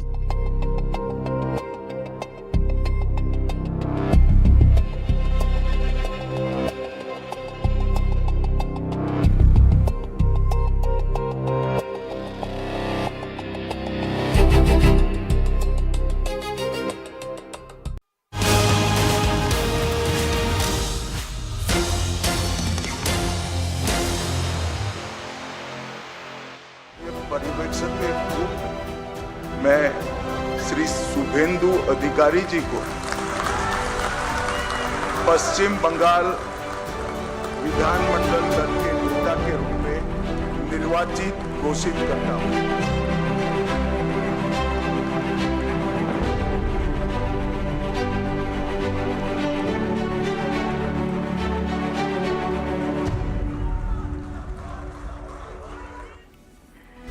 Now the countdown has begun for the massive swearing-in ceremony that is going to be happening at 11 a.m. today in Kolkata, which is going to be witnessed by the PM, the Union Home Minister, along with the other cabinet ministers. It is a big day, in fact. Yes. We have guests with us also. Yeah, we have guests with us who are live. Mr. Bose is with us, Mr. Basu is also with us. And these also, while we go to our guests, we are also showing the live visuals which we are getting from the brigade ground in Kolkata, all decked up, all ready. And the themes, the pictures, the visualization, Nan, the pictures speak 1,000 words. And they do. It's quite symbolic, the day which has been chosen. And you can even see the picture of the picture of Ma on the stage where the swearing-in ceremony will be done. And this is indeed a very big change, in fact, indeed, absolutely. In fact, a very big setup also, as you can see, on your television screen right now, the visuals that are coming in.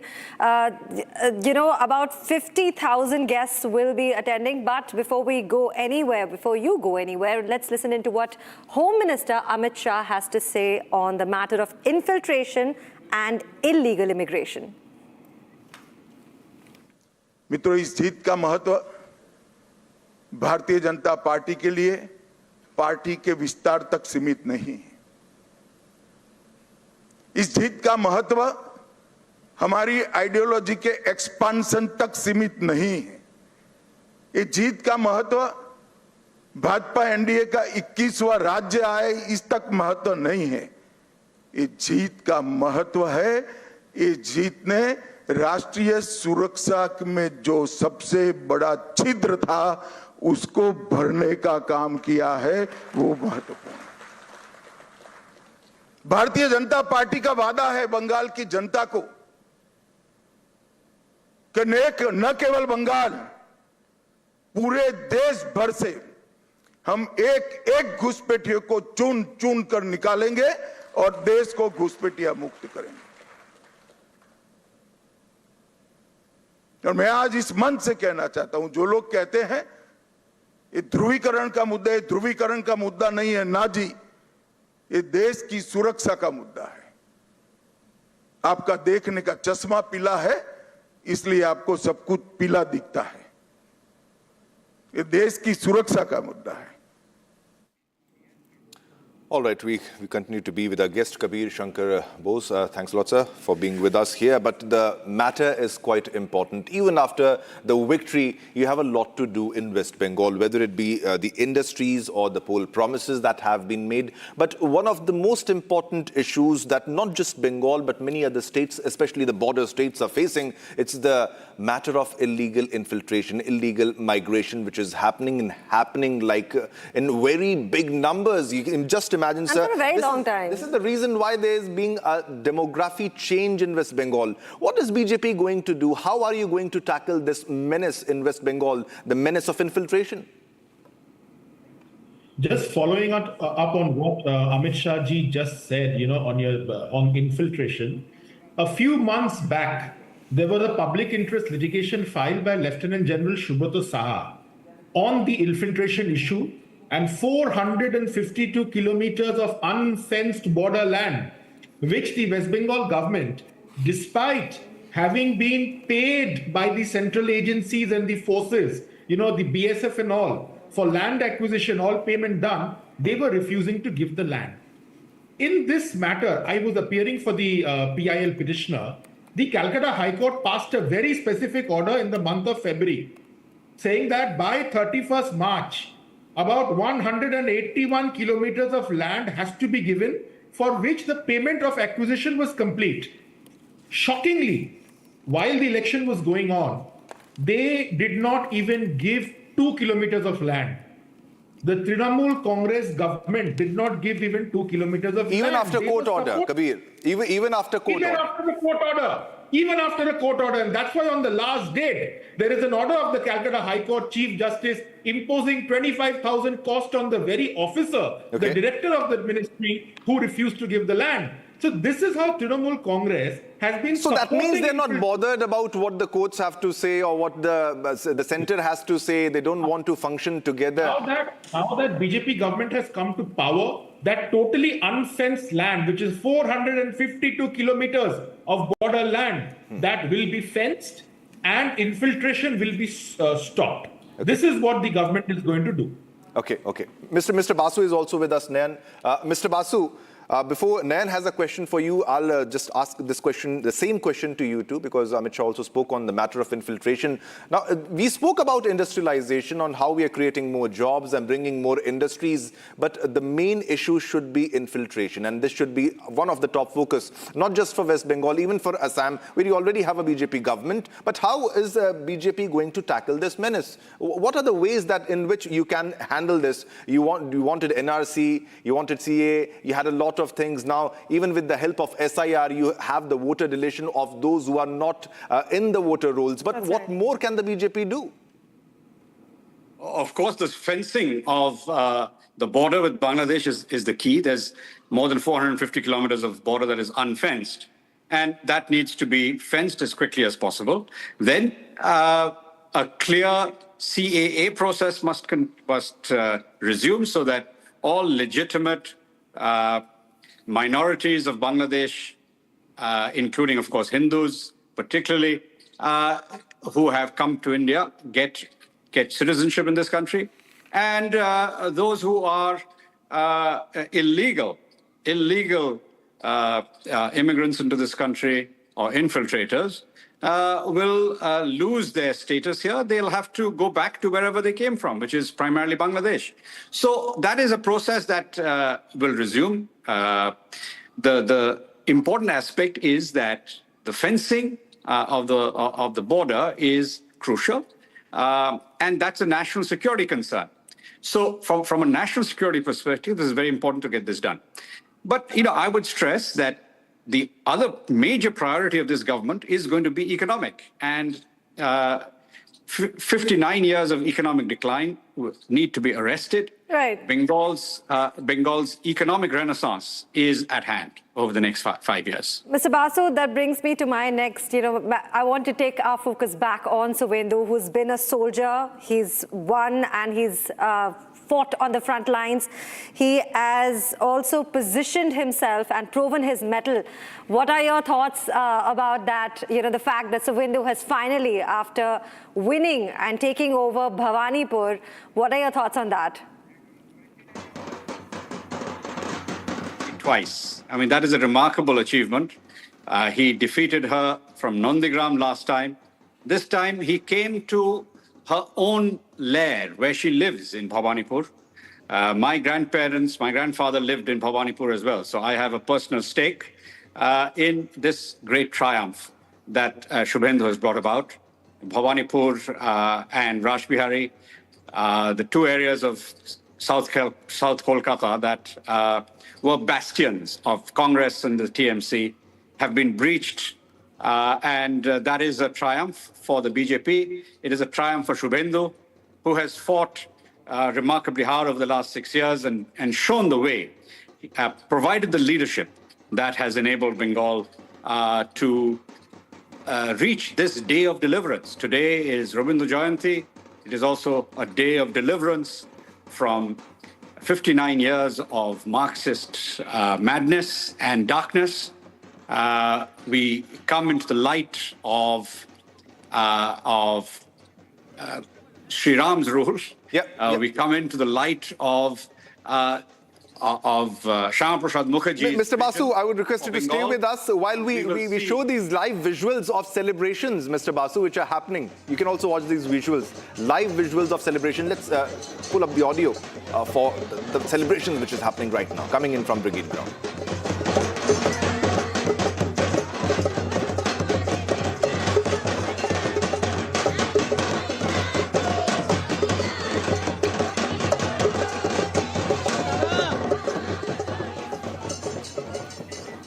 Clearly, with strong Bengali culture at the center of its theme, all of the representations and decorations from the Sundarbans, it's absolutely a stunning visual that we are receiving on our television screen right now, live from the Brigade Ground of Kolkata.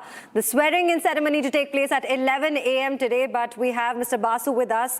Mr. Basu, you've often discussed how states, have lagged in GDP. And, there's this central alignment that can be, if you catch up with the central alignment, which is the double-engine Sarkar, the whole concept of Bengal reborn can actually, once again happen in its economic terms. What are your thoughts on that, Mr. Basu? Yes, I wrote Asia Reborn and then India Reborn, and a lot of people are saying it's time to write Bengal Reborn. I must wait at least 5 years before I can do that. But the point is that it has been 49 years since West Bengal last had a double-engine Sarkar. So this is going to be the first time in 49 years that the center and the state are ruled by the same party. More importantly, that party is a nationalistic party. It is a party that is pro-market, that is modern, that is oriented towards the future. And so we are going to see a transformation. Just see that in neighboring Assam, there is a major semiconductor plant that has come up. Kolkata and West Bengal have tremendous amount of heritage in terms of engineering ability. So shipbuilding is one area. But why not semiconductors? Why not software and IT? All of these, as well as things like health tourism, as well as things like even labor-intensive manufacturing of textiles, garments, shoes, etc. All of that is going to start coming back to West Bengal in a big way as the new incentive structures for a dynamic, market-oriented Bengal are put in place. Yeah. Mr. Basu, so you're hinting towards breaking stereotypes that when you speak about IT or other industries, it just shouldn't be just Delhi or Gurgaon or Gurugram or South or and such states, and we can focus it. And this is the BJP way of breaking stereotypes. You will have semiconductor industry in Assam, and you can develop new industries more in West Bengal. But most importantly, Bengal lagged behind even after having a port. That is, if you have a port city, is a port state, you develop more comparatively to other states. You can take an example of Gujarat also, sir, if you can do a comparative analysis there. Well, the ancient port of Tamralipti was a great port in the time of the Guptas. So Kolkata and Bengal have a great maritime tradition. There were Bengali traders in Java 1,500 years ago. There was a Bengali colony in what is today Indonesia. So we need to rekindle that tradition. We need to rekindle a tradition of trade orientation, of a business-minded mindset. Dwarkanath Thakur, the grandfather of Rabindranath, was perhaps the world's greatest businessman in his time. He was a private equity pioneer. So that is the tradition that we need to hark back to and rebuild in Bengal. Bengali entrepreneurship has somehow come to be seen as an oxymoron. It is not. There were great Bengali entrepreneurs even 100 years ago. There were scientist entrepreneurs like Jagadish Chandra Bose and P.C. Rai. It is that tradition that needs to be rekindled. And we need to see that happen in Bengal. And we are going to see that happen in Bengal over the next 5 years. Yes, definitely, Mr. Basu. And also, it's very important for the Hindus. And also, if you look at the map of India now, slowly it's becoming saffron day by day, one election after the other.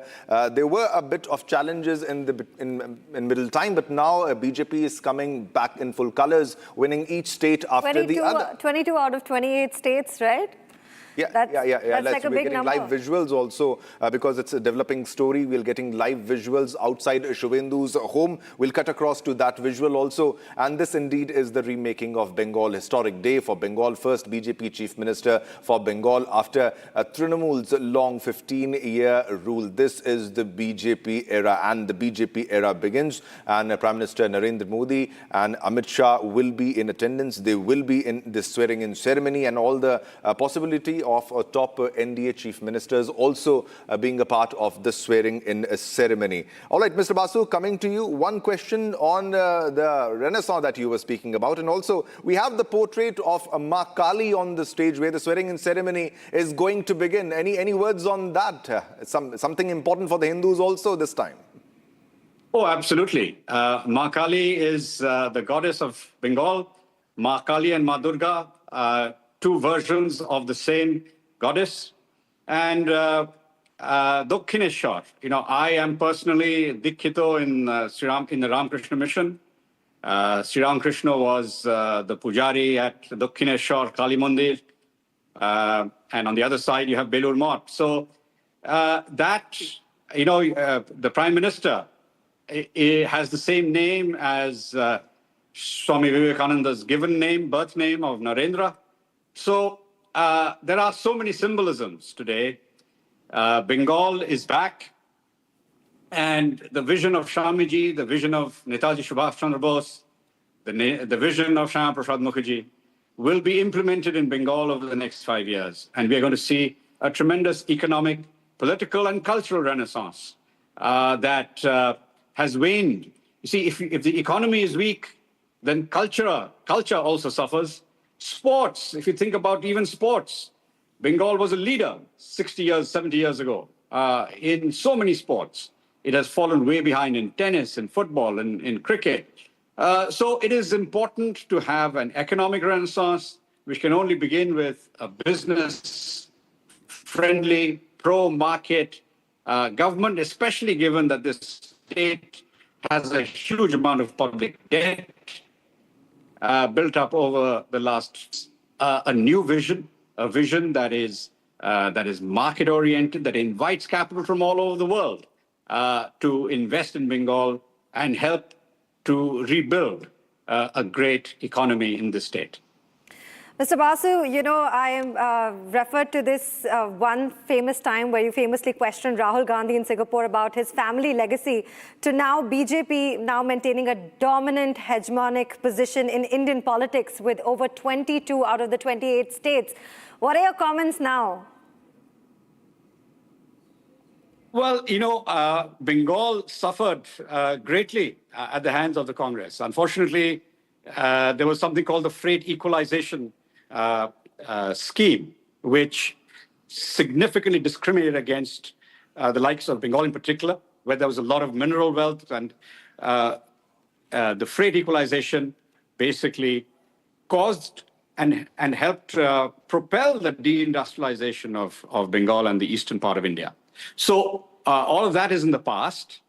We don't want to look too much into the past. We need to look forward into the future and start rebuilding a Bengal that we can all be proud of again. And that begins with rebuilding the economy, creating the wherewithal for a massive boom in employment so that Kolkata and Bengal again becomes a magnet for capital and labor to come back to. There was a time when people from all over India would flock to Bengal. Today, Bengalis flock to the rest of India. So we need to reverse that dynamic and create millions of jobs in this state so that people start flocking back. And of course, we need to create an industrial and business climate that is conducive to investment, both by manufacturing companies as well as services-oriented companies, and also agriculture and food processing. So all of that, Bengal has a tremendous amount of untapped potential. And here is the opportunity over the next 5 years to implement that vision and to bring about a dramatic economic revival of this once great state that has suffered enormously over the last 59 years. Lots of opportunities also, but lots of challenges also, Mr. Basu. If you can highlight the challenges also that West Bengal will be facing. You're speaking about industries, but the damage has been done, and that too for a very long time. Today is a day of celebration. CM will be taking his oath, that is Suvendu Adhikari. But also, if you can list out the challenges for the present government. When we speak about, they're saying that 7th pay commission will be implemented, 3,000 rupees per month for women. But what about industries? Women's what safety. are the plans? Yeah, you see, I mean, the climate has not been conducive. The investment climate in Bengal has not been conducive. The labor market has been hostile to businesses. And therefore, the work culture has declined drastically.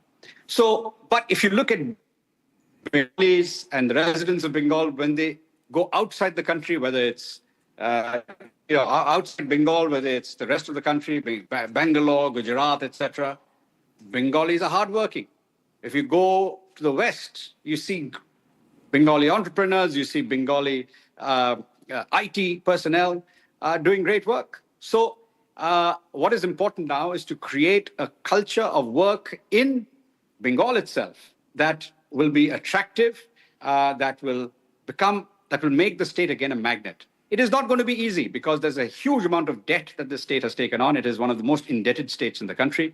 Okay. And those are concerns. But that is exactly why we need to focus on a private sector-led. Okay, Mr. Basu, stay with us. We have a big development that we are getting right now. As it was planned around 9 a.m., these are the visuals outside from Suvendu Adhikari's residence, and he is about to depart from his home. We are being told already departed, possibly. Now, these are visuals that we are getting outside Suvendu Adhikari's home right now. He departs from his home in Kolkata. He will be going for the swearing-in ceremony, which is being held in Parade Ground, Kolkata. Many senior top leaders of the Bharatiya Janata Party they will be there attending the ceremony. Prime Minister Narendra Modi will be there. Union Home Minister Amit Shah will be there. Rajnath Singh is there, and also there will be chief ministers of NDA-ruled states who will also be visiting and taking part in the oath-taking ceremony. Yes, massive preparations are underway at the Brigade Parade Ground in Calcutta. We'll keep you posted with all the developments that are happening. Don't go anywhere. We'll be back after a short break. Yes, definitely. All the developments on that.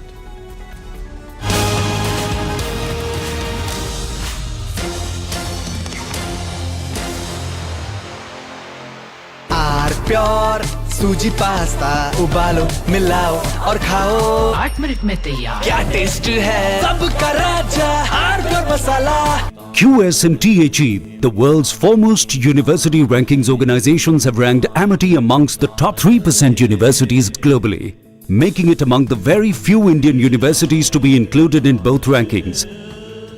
Yet another top ranking for Amity University. चमकी चाट से क्या बना है आलू चाट या fruit चाट स्वाद बढ़ाए चमकी चाट क्या बात है स्वादिष्ट पकोड़े और फरसान अरे चमकी चाट है इसकी जान असली स्वाद सिर्फ चमकी चाट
বাজি মা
इसकी खास बात। वाओ मामा क्या स्वाद है। अरे मेरे राजा। सबका राजा आरती और मसाला।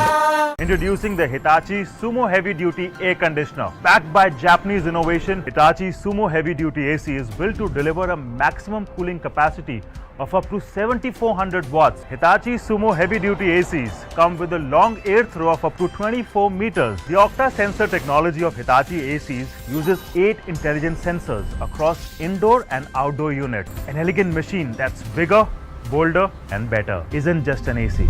It's a powerhouse built for Indian summer.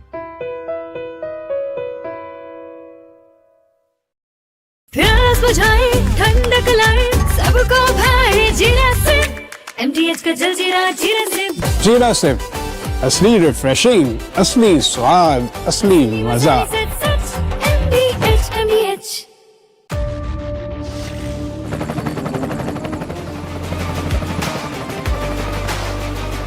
Character, the taste of success.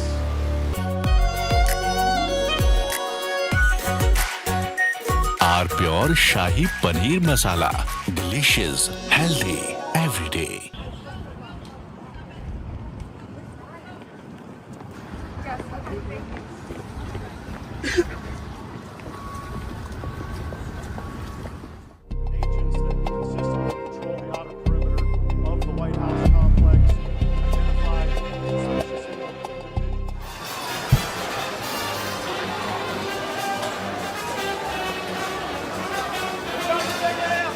Approximately 3:30 this afternoon, our plainclothes officers and agents that consistently patrol the outer perimeter of the White House complex identified a suspicious individual that appeared to have a firearm.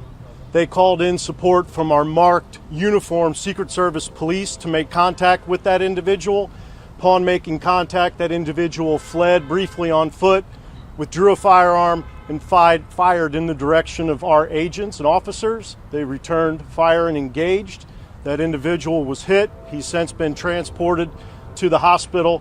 I have no comments on his condition. I can tell you that at least one, we believe only one bystander was hit by the suspect. That individual is a juvenile, did not sustain any life-threatening injuries, but he's also receiving treatment at the hospital. I'll point out that not long before this shooting occurred, the Vice President's motorcade did transit through this area. The investigation itself, in terms of the use of force in the shooting, will be conducted by Metropolitan Police Department.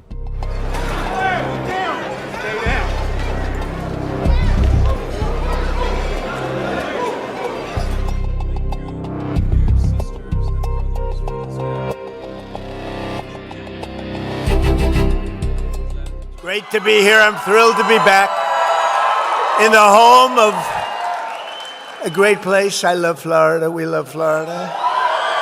With all of the very proud, great American patriots of the villages. Are we happy with the villages? We like the villages. Now, you know, I shouldn't be here.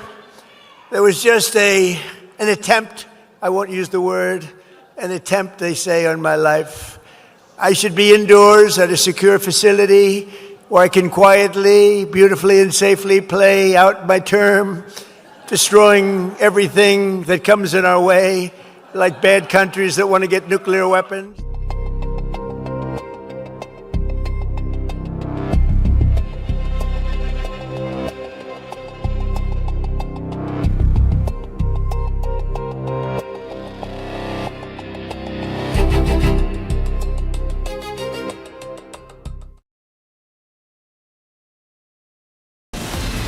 From Asia's largest news headquarters, setting the agenda for Bharat.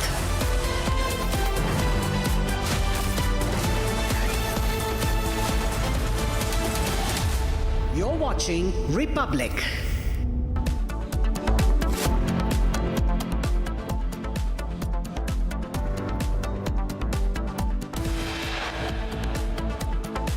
Suvendu Adhikari to take oath as Bengal's first BJP Chief Minister, Prime Minister Narendra Modi to attend swearing-in ceremony. PM Modi and Home Minister Amit Shah, along with other top union ministers, to attend Suvendu Adhikari's oath-taking ceremony in Kolkata at 11 a.m. today. And also top focus, Vijay's bid to form the government hits another roadblock, with his support slipping to 116 MLAs after the IUML withdraws backing, leaving him too short of the majority mark. Another blow to Vijay. AMMK leader Dibankar meets governor, supports AIDMK EPS to form government in Tamil Nadu. Congress shifts their MLAs to Hyderabad, fearing horse trading. DK Shivkumar given responsibility of holding Congress MLAs. Major twist and turns in Tamil Nadu. After extending support to TVK, VCK now says it's neither with DMK nor with TVK to announce its final decision on stance.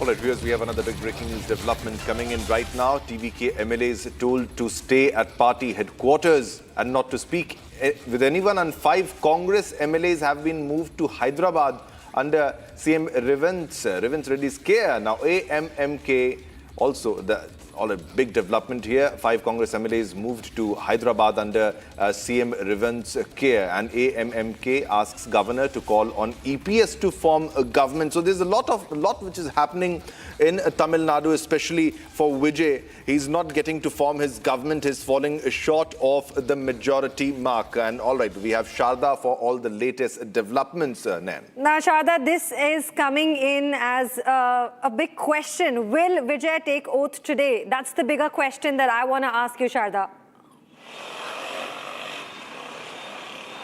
Well, Vijay is not taking oath today because the governor says the number of seats that come up to Vijay is only 116. Let's be clear about the numbers. It is 107 for TVK because Vijay has to resign from Trichy's constituency, plus 5 from the Congress, 112. Plus 4 from the Communist and the Marxist together. So the now number stands at 116 today. The VCK should decide whether the 2 seats that they have been telling that they will be supporting Vijay, are they actually going to be supporting Vijay? Because last night, multiple high-level meetings happened between the DMK leaders and VCK leader Thirumavelan. So is he still going to be supporting the DMK, or is the TVK going to meet the demands of the VCK, and the VCK is going to extend its support to TVK is all the remaining question for today.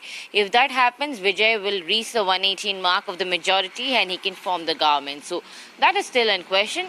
Meanwhile, the AMMK says that there is no support for Vijay, and he's already given the letter to the governor saying that Edappadi Palaniswamy, who was 3rd in place, should be called to form the government.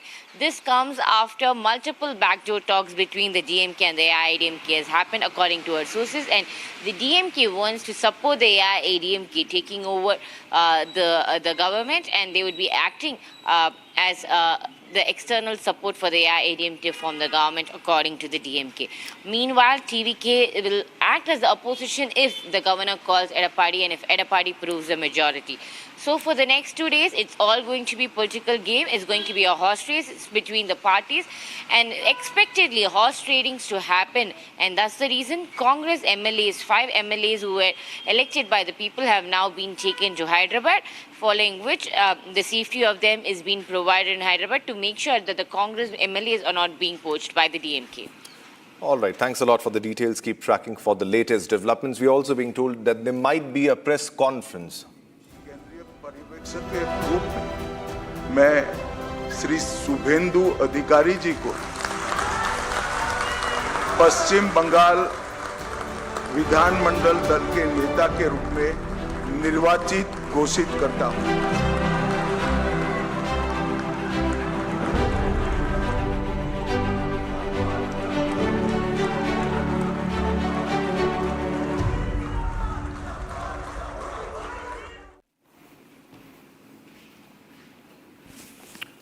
All right, we are now cutting live to Brigade Parade Ground in Kolkata, from where we are getting these pictures of early celebrations breaking out in preparation for the oath-taking ceremony of Suvendu Adhikari as the next Chief Minister of Bengal. The BJP is going to turn it into a massive show of its strength, and led by Prime Minister Narendra Modi and of course the entire brass of the BJP Chief Ministers from across the country. Remember, now the party rules 22 states directly or in alliance, and we are going to see many of those leaders present. BJP going to make a statement of intent also, and these cultural presentations are part of that. We are told that there is going to be a picture of Ma Kali on the dash. There is going to be, you are seeing these pictures, okay, so for example, these are possibly the pictures of cultural presentation from Darjeeling, up north in Bengal, which has traditionally been a BJP stronghold, or of course this time the BJP breaking all bastions. Harsha live with us, Niranjan will be in the studios, and Niranjan. Yeah. I think for BJP workers in Bengal, yes, it's a big day. Abhishek, not just BJP workers, I think you speak to the average Bengali, and I'm not talking about the average infiltrator, but the average Bengali. And a city that was once the hub of India's trade. And if you've been to Kolkata, and you keep traveling to Kolkata, Abhishek, and I too have had the opportunity to travel to Kolkata for both personal and professional reasons. And by the way, the color of my tie is completely accidental. But that's not the point. Point is, this is going to be a big day for the people of Bengal. And I think the theme is, and we should change our lines, top lines, as we call them, because today is about the beginning of the rebuilding exercise of Bengal.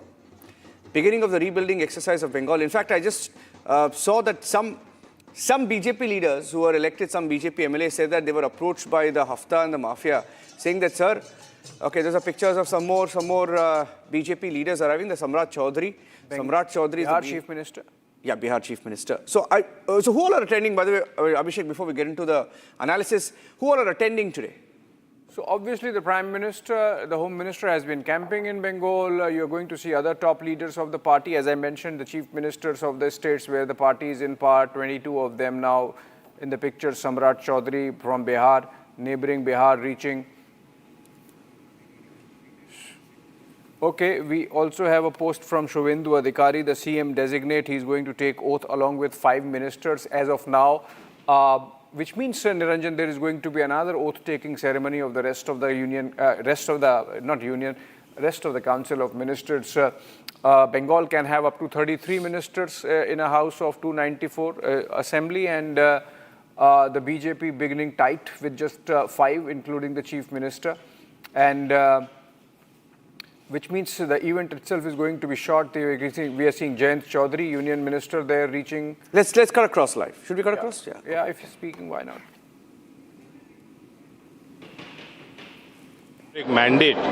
We're looking forward for our important state of Bengal, which can be an economic powerhouse in our country's landscape, to take its rightful place. I'm expecting the pace of development to go up. I express my congratulations especially to BJP, to the grassroots workers. It's going to give us a lot of impetus to the entire NDA parivar.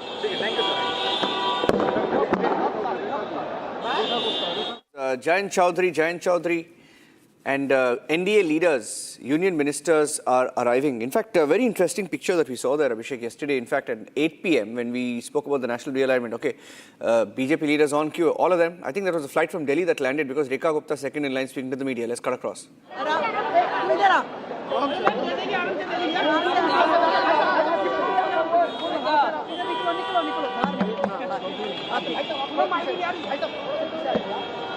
मैं बहुत खुश हूँ बंगाल के लिए, बंगाल की बेटियों के लिए, बंगाल की महिलाओं के लिए, जिन्होंने इतना बड़ा युग 15 साल अत्याचार का, दमन का झेला टीएमसी सरकार के चलते हुए, परंतु अब बंगाल की जनता ने सोनार बंगला के लिए जो वोट किया है, आज की ये सुबह, आज का ये सूरज उस बंगाल के लिए है जहां विकास होगा, जहां विश्वास होगा, और विश्वास और विकास के साथ बंगाल पूरे देश के साथ आगे बढ़ेगा।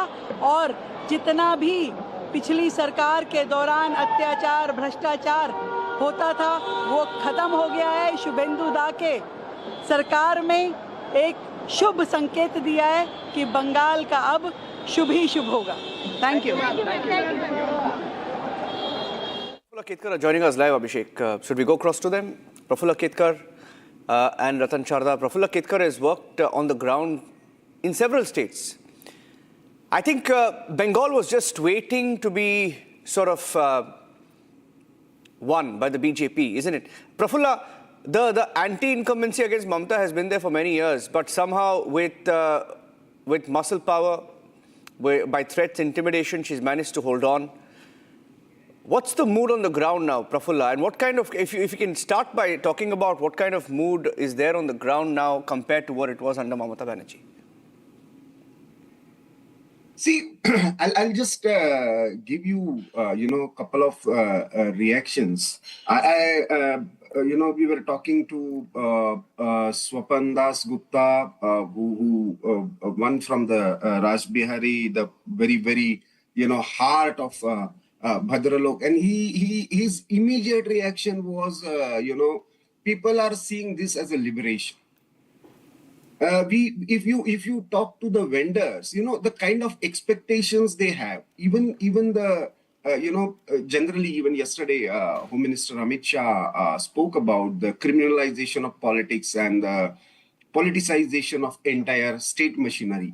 But even the state employees, they were denied, the pay commissions, the entire facilities that are given by the center.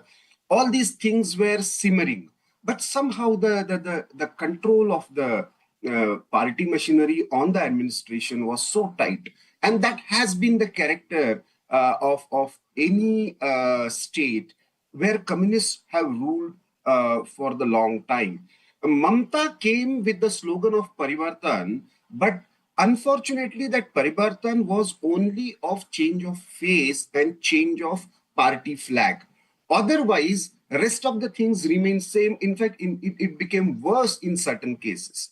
And therefore, people were literally afraid. What was the feature this time is, the silence. The silence of the voter was, clearly visible on the ground. Last time, whoever were there, they were trying to be vocal. They were putting party flags, and then eventually some of them got targeted, and then it created an atmosphere of fear. This time, I think the smaller meetings, the community level meetings, not making much of noise, and then giving them confidence that you can vote. That was, I think, BJP's smart strategy that has worked. Many people, I'm sure, people who stayed with BJP in a very, very bad time. Home Minister Amit Shah mentioned about 321 karyakartas who sacrificed their lives and their families. But there are many, and in one of the videos that was going viral, some of the TMC offices were found with the white saris. Last election, that was a trend. Whenever some house was found with the BJP flag, white sari used to be sent. That kind of, now really, the land of Tagore, where the mind is without fear, that kind of sentiment is there on the ground. People are expecting freedom from, liberation from Syndicate Raj. People are expecting freedom from this cut money culture. One of the media friends, he gave very touching story that even for a father to install a lift in the apartment, they were the local goons asked for lakhs of rupees to just get the permission. And finally, she had to, give up and lose her father. That kind of stories are there. So it is a sense of liberation. And if you see after 12th century, Delhi Sultanate and Nawab, and that kind of memories that people have, that for such a long period. And Bengal has been the land of cultural nationalism. Hindutva as an ideology got, when Chandranath Bose first time coined this term, the idea of Indian nationhood in cultural terms was actually developed. Ram, Krishna, Kali, all these things, found roots, resurrection, renaissance in Bengal.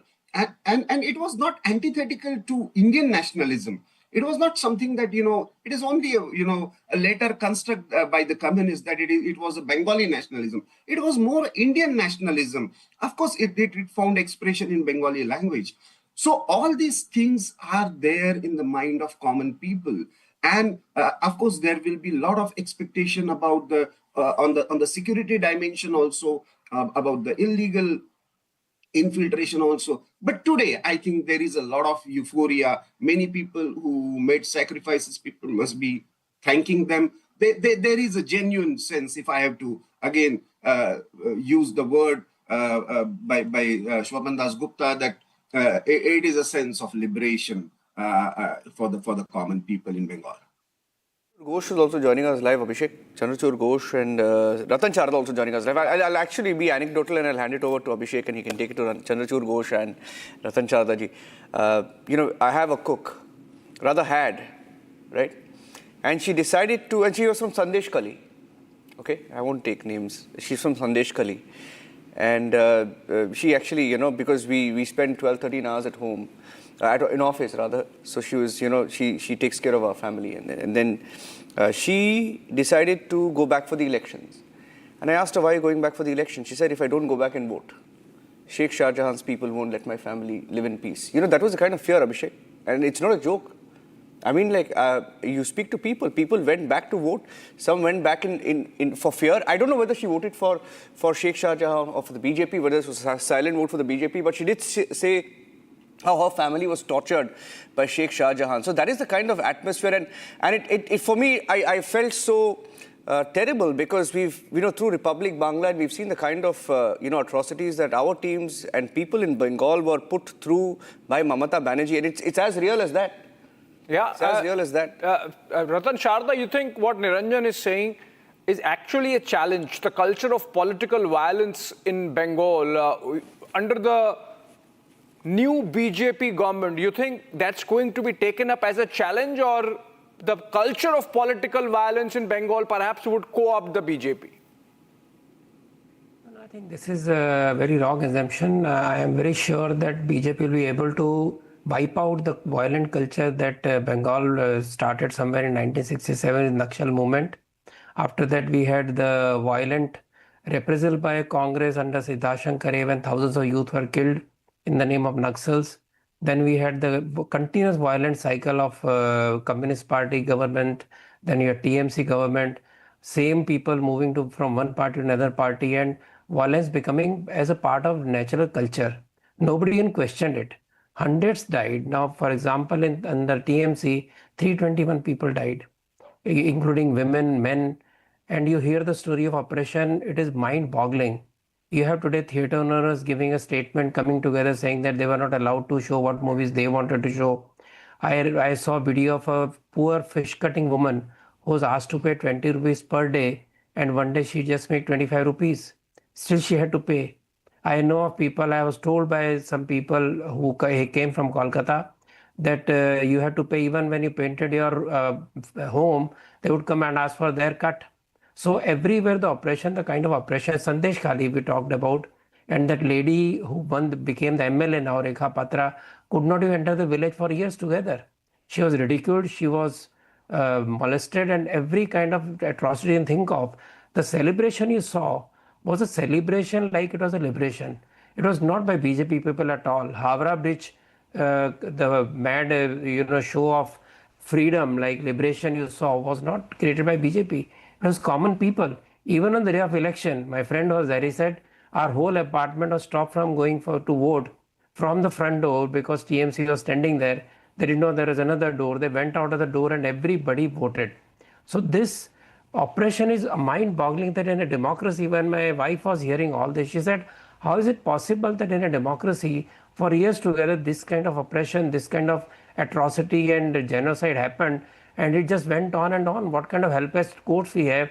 What kind of helpless government we had? So this is the kind of feeling that is there on the ground.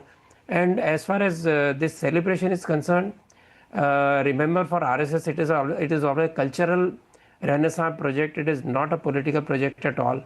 Shri Guruji, the second Sarsang Chalak of RSS, the most longest serving Sarsang Chalak who shaped RSS, was sent to Kolkata way back in 1939 by Dr. Hedgewar. And his first shakha, he started a shakha in Maliktara. Then following him was Balasaheb, there was the third Sarsang Chalak. Then there was Dattopan Thengdi, one of the brightest, the biggest intellectual towering intellectual of RSS. Then you had Eknath Ranade, another towering person who created Vivekananda Rock Memorial, was looking after northeast of Bharat. So these luminous people and thousands of pracharas who went there. There is a story of 2000 when 4 RSS workers had gone out to collect funds for some festival and they were kidnapped and had to death. So it's not something new. But to keep on working tirelessly to stand up to this oppression is something that only RSS could do, because RSS has firm belief in cultural nationhood. It virtually worships right from Swami Vivekananda, Ramakrishna Paramahansa, Aurobindo, Maharishi Aurobindo. So these are the guiding lights who have guided RSS vision of Hindutva. And Bengal was a land of nationalism. It's not coincidence that you have both Janaganaman and Vande Mataram written in Bengal. In Bengali, you had people like Ramchandra Pandey, who has been a pracharak in Bengal since he was 30 years in eastern UP and Bihar. Then he became a pracharak in Bengal somewhere in 2008. And he has been there. Nobody knows him. Nobody knows his face also. This is the kind of people who have built, the nameless people, the faceless people. It's a movement that has taken more time than anywhere else in Bharat. And it was an obligation of RSS and BJP to bring it back to Bengal. It was a long-term project.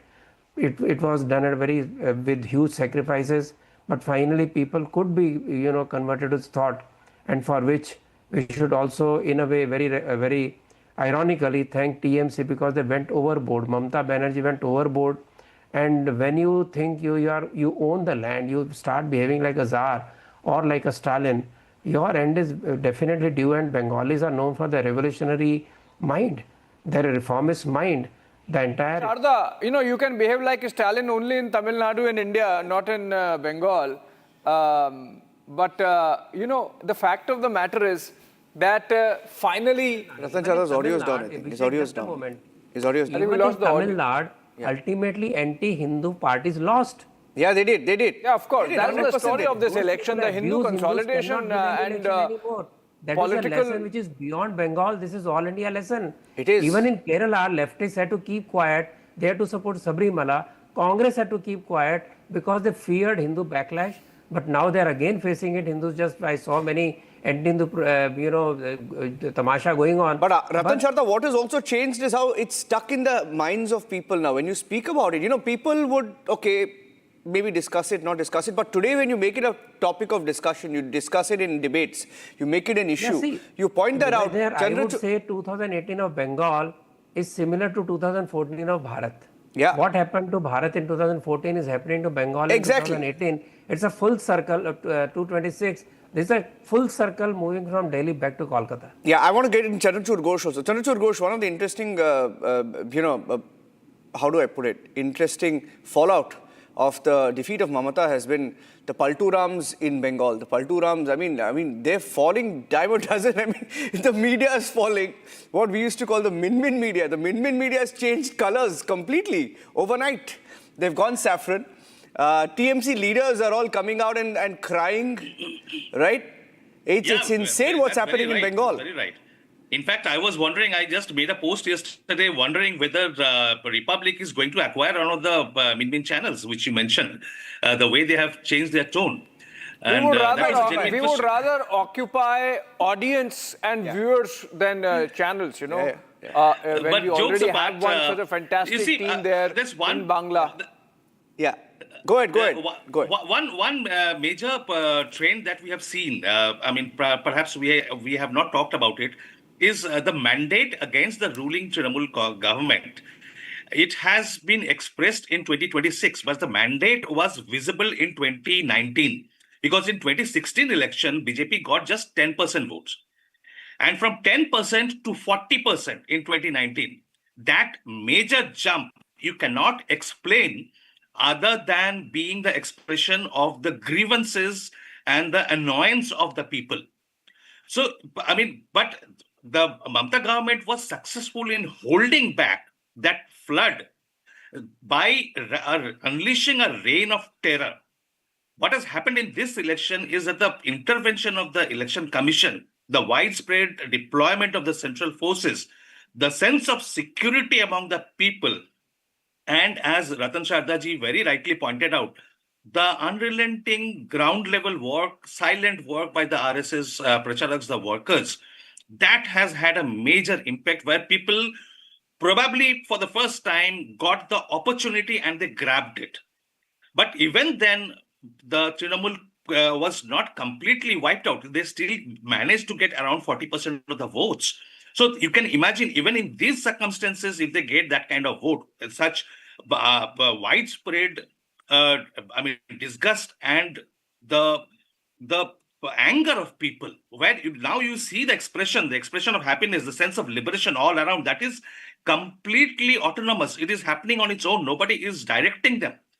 So that has happened, and I think there is no going back. Now Bengal has a free land, a free region in front of it to develop, to chart out its course of growth, and to look back upon its golden era of history.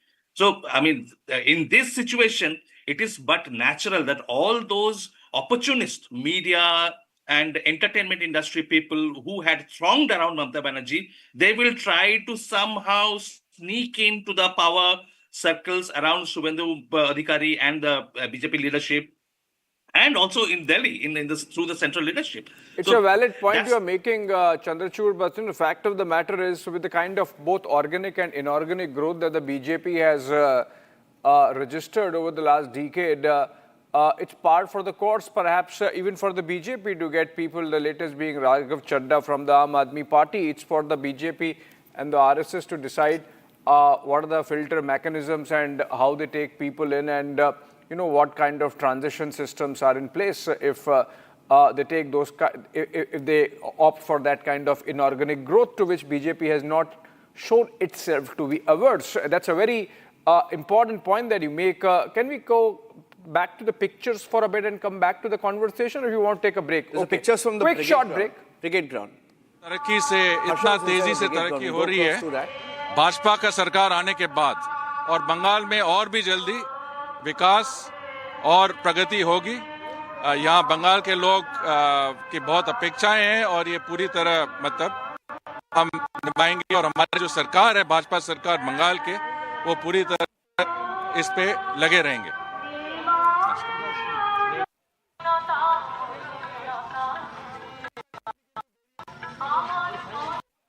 The brigade ground as Bengal prepares for this historic moment. Historic moment because we are not just seeing a change of government. It's a breaking of a pattern that's held on for many decades in Bengal, left, and then the Trinamool Congress, the BJP, has today become the first right-wing party to take over Bengal since elections in Bengal began in 1937. We'll take a break, back with the live coverage. Straight from brigade ground, Suvendu Dada is going to replace Mamata Didi today. Stay tuned.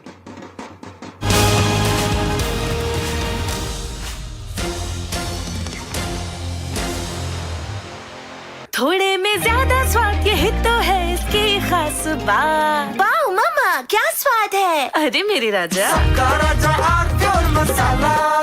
QS&THE, the world's foremost university rankings organizations, have ranked Amity amongst the top 3% universities globally, making it among the very few Indian universities to be included in both rankings.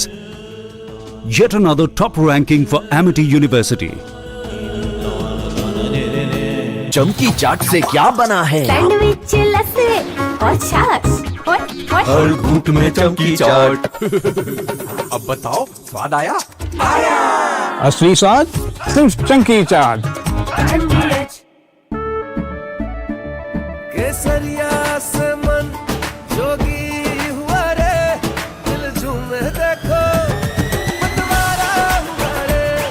केसरिया से मन जोगी हुआ। हर पल मनाओ केसरी त्योहार। विमल, बोलो जुबान Kesari. Are pure सूजी pasta उबालो, मिलाओ और खाओ। 8 मिनट में तैयार। क्या टेस्ट है सबका राजा, R pure masala.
Pure shahi paneer masala, delicious, healthy everyday.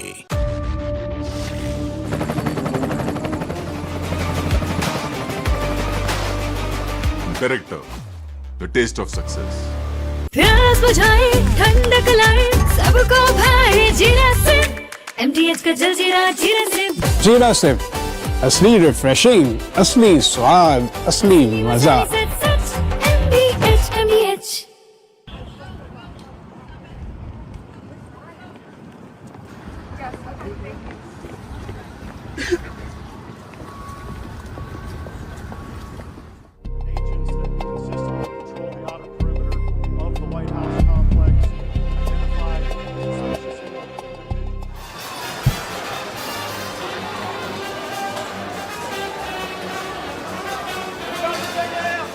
Approximately 3:30 this afternoon, our plainclothes officers and agents that consistently patrol the outer perimeter of the White House complex identified a suspicious individual that appeared to have a firearm.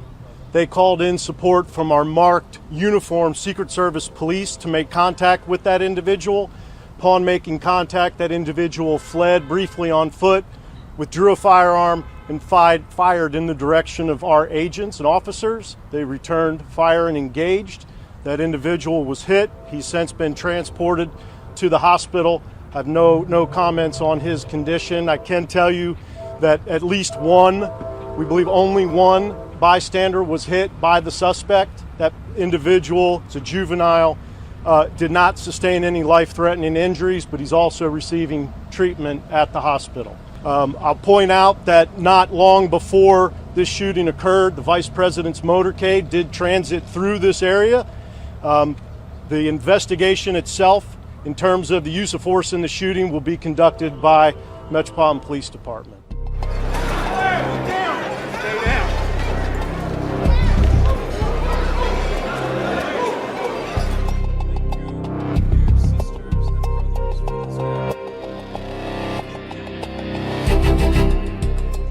Great to be here. I'm thrilled to be back in the home of a great place. I love Florida. We love Florida. With all of the very proud, great American patriots of the villages. Are we happy with the villages? We like the villages. Now, you know,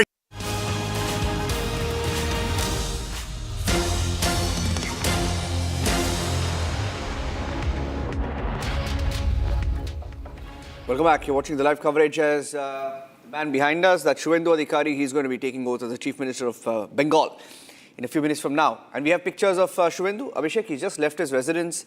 A big day for him. Giant killer. Nandigram, 1,956 votes. Bhawanipur, 15,000 votes.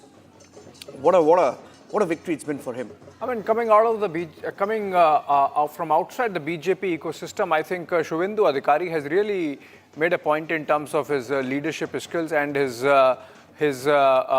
transition to the ideology of the BJP, the manner in which he run the campaign, the manner in which he took the battle right into the Mamata den, first defeating her in Nandigram in the last elections, and this time, going into Bhawanipur, and he would have worked on Bhawanipur before, becoming a candidate and then defeating Mamata Banerjee with a handsome margin.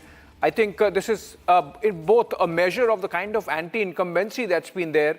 Suvendu's convoy now moving from his Chinar Road residence, I believe, it's called, and Chinar Park or something, Niranjan, and then going to the Brigade Parade Ground. Brigade Parade Ground has a history of its own. The most famous landmark of Kolkata, yes, and the Maidan. It has the history of its own, and Suvendu Adhikari going to be taking oath. I think BJP is going to make a pageant of it because it's a big thing for them. Remember, Bengal in many ways is the place which has been the ideological fount of its leaders, from Shyama Prasad Mukherjee to the fact that this is the 150th year of Vande Mataram and Bankim Chand Chatterjee came from Bengal. The fact that Prime Minister's personal inspiration in Swami Vivekananda and the connections with Ramakrishna Mission and the Belur Math, Prime Minister during the campaign found time to visit Belur Math. I think this is going to be a very big moment for the BJP cadres of Bengal and the rest of the country also, as Ratan Sharda was mentioning a while back. We had okay, N. Chandrababu Naidu. So essentially the NDA show of his strength, apart from BJP leaders and the brass. And we are also showing you on the side the chief ministers who would be arriving. Many of them have already arrived. In fact, they must be there now because 10 o'clock is what the time that the event starts. 11 o'clock is the oath-taking ceremony. And we have guests with us. Do we have more breakings? Do we have? Was there some bomb? Yeah, there were pictures of a crude bomb that was found in Nandigram. Those pictures came in a short while back, and we'll put out those pictures. In fact, there was a still picture that came in. still picture that came in of a live bomb found in Kajuri village in Nandigram, found under a tree. It was placed in a plastic bucket, a bucket bomb. Police were at the scene. The bomb was kept in a bucket. Those were pictures that came in from Nandigram a short while back. And we've seen a lot of this happen in the last few days, especially after the elections, because one of the playbooks of the Trinamool Congress has been to terrorize people and try to make it seem like it was BJP violence. And they got caught doing it as well. That's the picture. That's the bucket, a brown bucket that was placed, and a live bomb was found inside it in Nandigram. So that's another breaking news input that came in. So if we have Ratan Sharda, Prafulla Ketkar and Chandrachur Ghosh, we can go back to them. Prafulla Ketkar, you know, one aspect, Abhishek, I need to tell you that, you know, when violence took place in Sandeshkhali 2 days back, when the goons of Sheikh Shah Jahan unleashed violence 2 days back, one of the things that, the MLA there, Rekha Patra is the survivor of Sandeshkhali. She said, enough is enough. Now give me a free hand. I'm going to go in and I'm going to clean these guys up. I mean, that is the kind of mood of the people. Yeah. She's saying, give me the chance. I will go and clean them up. And there's a lot of cleaning to do. Where do you start, Prafulla Ketkar? Where do you start? Because when you talk about rebuilding Bengal, remaking Bengal, you got to first clean the rot. Absolutely. No, and the first, step for that is, what BJP did. That TMC people cannot declare themselves, suddenly turning into BJP. So BJP making it official that nobody individually can declare themselves as BJP Karyakarta. That is a very, very important step. But I think we have seen, Niranjan, in states like Uttar Pradesh, where, the law, if is allowed and the police machinery is given a confidence that you can take a stand and you can take an action against the people, the goons, the mafias, then I think it is possible. So BJP will have to have a, threefold strategy. On the one hand, as Home Minister Amit Shah said yesterday, because it is not just about the local mafia, the kind of support they get from across the border. We have seen, Niranjan, what happened in Kaliachak in 2017, where entire police station was burned. The entire record was... So it is the local population, even in Sandeshkhali, when police went to arrest Shahjahan, what happened there? They create an atmosphere as if, the local people are with him, and then it is actually the gang that is supported from across the border. So that is going to be the one challenge, I think, on security front, that is going to be the key. There are clubs. Football, carom, Durga Puja Pandal, and through that they run the extortion racket. Now, there I think the youth will have to be engaged.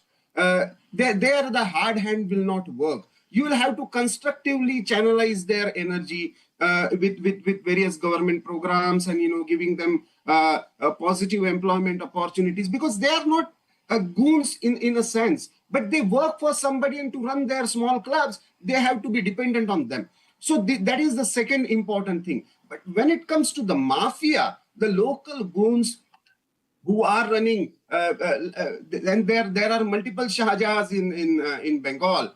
There, I think BJP will have to give a free hand to the police machinery. Police machinery has to be rehauled. The first step, I think, Prime Minister talked about Atmanirbhar, Ayushman Bharat scheme. That will be the first thing that will be taken care of. But after that, I think the first decision that BJP will take about having a right person in the form of state police chief and the entire overall of the machinery, I think there will begin the real change to control this mafia and syndicate Raj. Are you expecting that there would be, because as of now we are hearing that Suvendu along with just 4 or 5 ministers is taking oath, but ultimately you would have, say, the model that the BJP follows in other states, having 2 deputy chief ministers also to assist Suvendu Adhikari? I also got the similar kind of, feelers. But as of now, BJP is not talking about the deputy chief ministership. But what I feel is there will be more, thought about the kind of representation that has to be given. Because North Bengal is one area, the Chai Bagans, the Siliguri area, there the BJP has performed very well. The people from there have stayed rock behind. Please hold on to your thoughts. R.N. Ravi there in the pictures we had. He was paying respects to Rabindranath Tagore. It's his birth anniversary today. And I think BJP also making a point of sorts there with this connect with the Bengali culture. Their government, the first government in Bengal, is going to take oath on the birth anniversary of Rabindranath Tagore. Remember, it had become an election campaign issue on the pronunciation of Rabindranath Tagore. The Bengalis prefer to call him Tagore, originally Thakur. And in Hindi, I think they still call him Rabindranath Tagore, but in English it becomes Tagore, and that's sort of stuck. And it was ironic that some of the people who were masquerading as the leaders of or the protectors of Bengali identity were more comfortable with Tagore than Thakur. R.N. Ravi, the governor of Bengal there, these are the pictures coming in just from a while earlier. Along with his family, paying respects to the literary giant. In fact, just a couple of days back, we had the Nobel Committee, put out the entire Jana Gana Mana 3 stanzas. Ratan Sharda, just a couple of days back, we had the union government making Vande Mataram at par with Jana Gana Mana in terms of bringing it in the ambit of the disrespect to the National Emblems Act. And so you cannot not stand when Vande Mataram is playing. You cannot show disrespect to Vande Mataram. And the fact that the Nobel Committee released the entire 3 paras of Jana Gana Mana, which makes us realize that it was an ode to Krishna, Lord Krishna, and not to George Pancham as it was projected by some leftists, I believe. See, the problem with us is that we want to be Hindu, but we want a castrated Hindu. We want a Hindu who has lost his identity, who has lost his historical memory.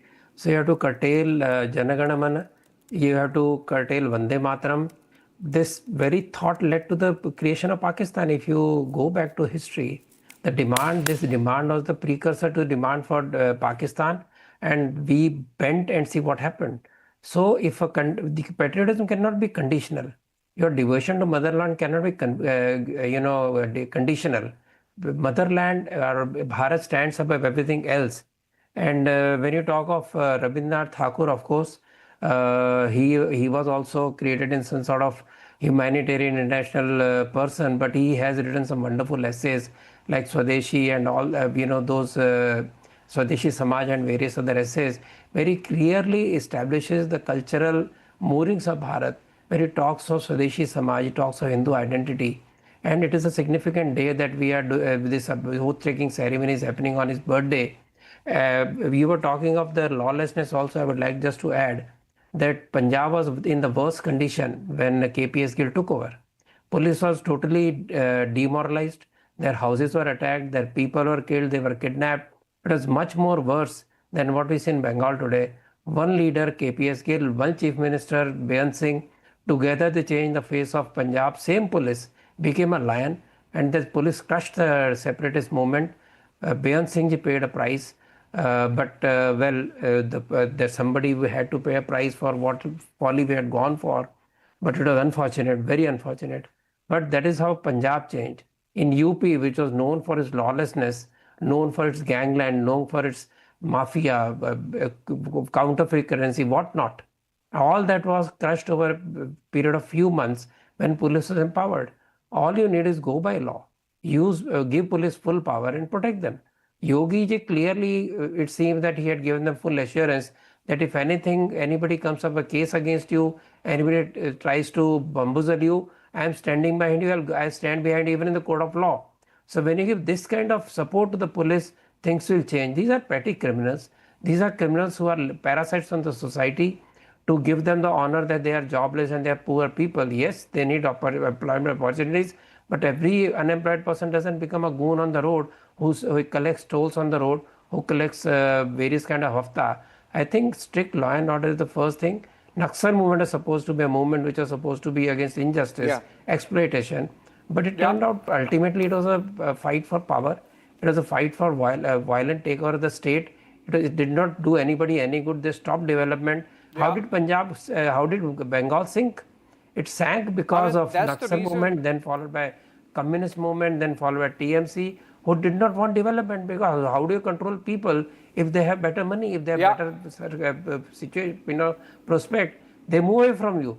So this Congress philosophy and communist philosophy would keep people poor and keep them in a hold is what is happening in Bengal, and Bengal must rise above that, and it will take. That will be much more difficult for Bengal to rise industrially. Commercially, it will take much more time. Chandrachud.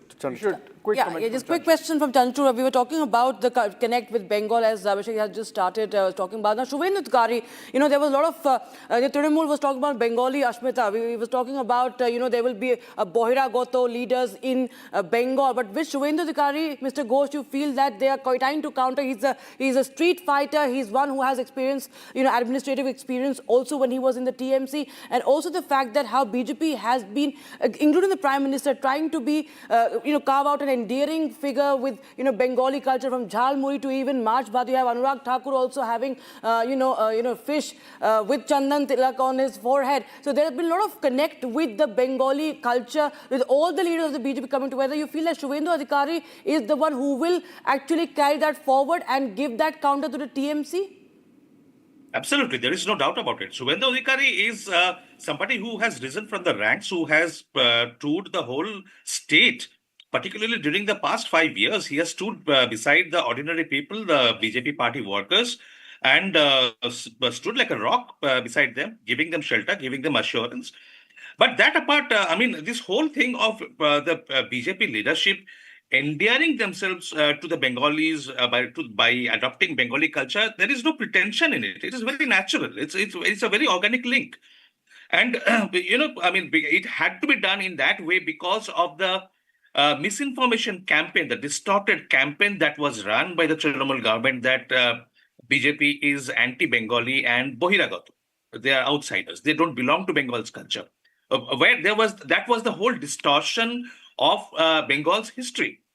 In this regard, I would like to point to one fact, which is Trinamool always claimed that they had the right over Rabindranath Tagore.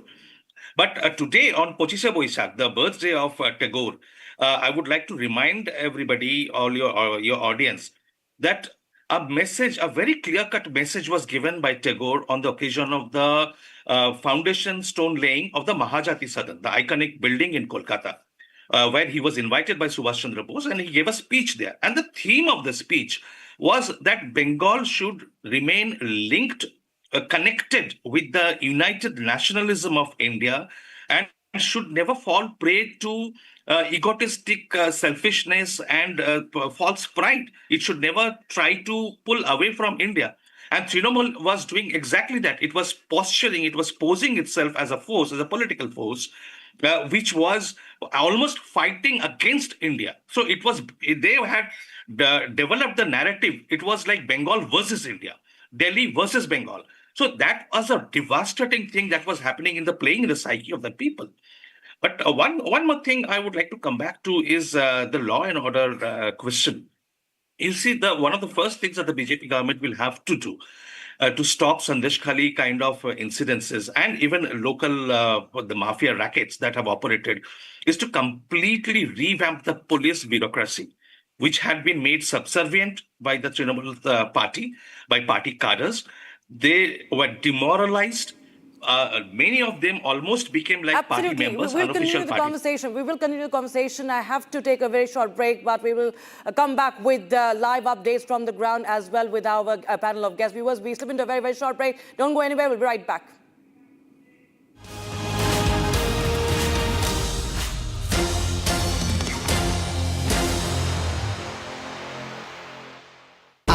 Pure सूजी pasta उबालो मिलाओ और खाओ 8 minute में तैयार। क्या taste है सबका राजा हार प्योर मसाला। आई का ये जश्न है, जश्न का ये जश्न है। अरे राष्ट्रीय इलायची जश्न का जश्न। चमकी चाट से क्या बना है? सैंडविच लस्सी और छाछ हर घूंट में चमकी चाट। ड्राई फ्रूट और दही बड़े। चमकी चाट से स्वाद बढ़े। असली स्वाद सिर्फ चंकी चाट। थोड़े में ज्यादा स्वाद यही तो है इसकी खास बात। वाओ मामा क्या स्वाद है। अरे मेरे राजा सबका राजा R pure masala.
Pure shahi paneer masala, delicious, healthy, everyday. रानी, इस घर में कुछ है जो टूटता नहीं। ये पिलर कभी नहीं टूटेगा। रुंगटा स्टील TMT से बना। रुंगटा नहीं तो घर स्ट्रॉन्ग नहीं। रुंगटा स्टील TMT बार एकदम सॉलिड। चमकी चाट से क्या बना है? आलू चाट या फ्रूट चाट, स्वाद बनाए चमकी चाट। क्या बात है? स्वादिष्ट पकोड़े और परेशान, अरे चमकी चाट है इसकी जान। असली स्वाद सिर्फ चंकी चाट। केसरिया से मन जोगी हुआ रे, दिल झूमे देखो मतवारा हुआ रे। केसरिया से मन जोगी हुआ। हर पल मनाओ केसरी त्योहार। विमल, बोलो जुबान केसरी। आर प्योर सूजी पास्ता उबालो मिलाओ और खाओ, 8 मिनट में तैयार। क्या टेस्ट है सबका राजा R pure masala.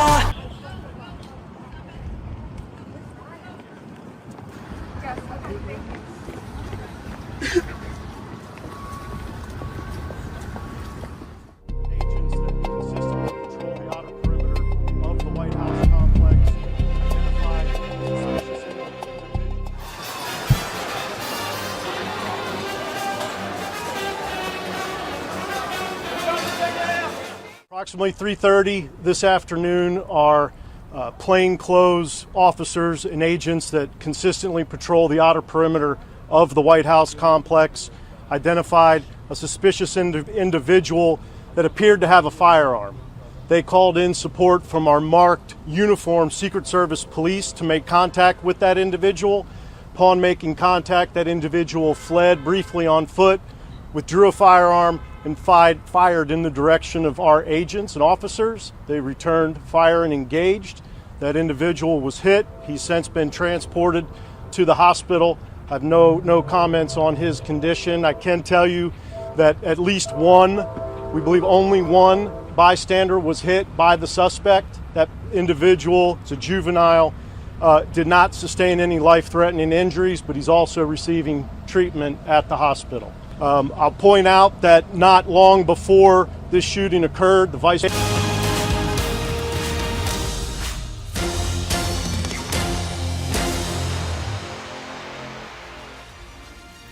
All right, we are getting these pictures of Prime Minister arriving in Kolkata with his special aircraft, and very soon he would be at the Brigade Parade Ground where the oath-taking ceremony of the first BJP government of Bengal is going to take place. Suvendu Adhikari to be the Chief Minister, taking oath as Chief Minister along with 5 other ministers. Other pictures coming in. Defence Minister Rajnath Singh arrived.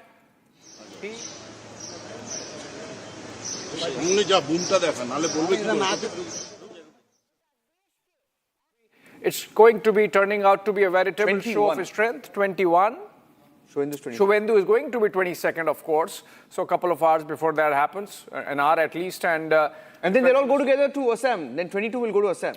Yes, but it's not today, right? No. Yeah. So they did not have enough numbers to get Chennai, right?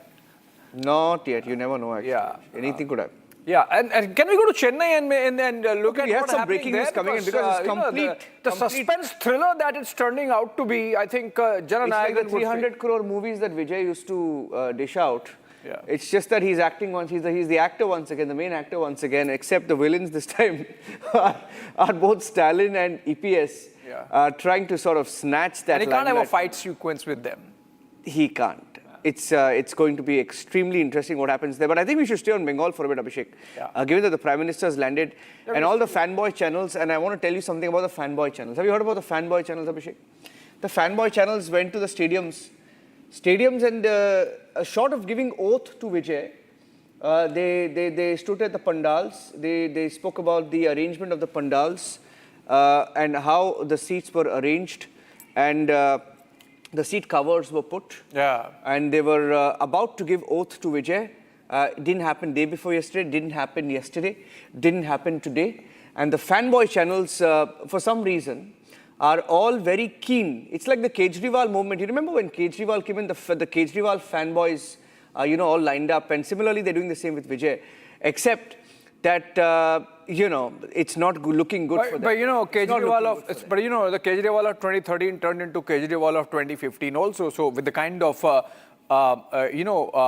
vote share that Vijay has got, whether the Vijay of 2026 can translate into Kejriwal of 2015 in the next election is something you have to watch out for, because nobody was expecting that he would get this number. Yeah, but you don't, as a journalist, you don't go and lay out the red carpet, right? Just that too fractured. Yeah, of course. I'm not on that. I'm on Vijay. I'm on Vijay. The fact that I was on fanboys. He has really sprung a surprise and really proved to be a disruptor insofar as Tamil Nadu politics. 100%. Yeah, we are staying with the pictures from Bengal, from the airport, and Prime Minister arrived. The BJP leaders are there. Speak. Okay, a different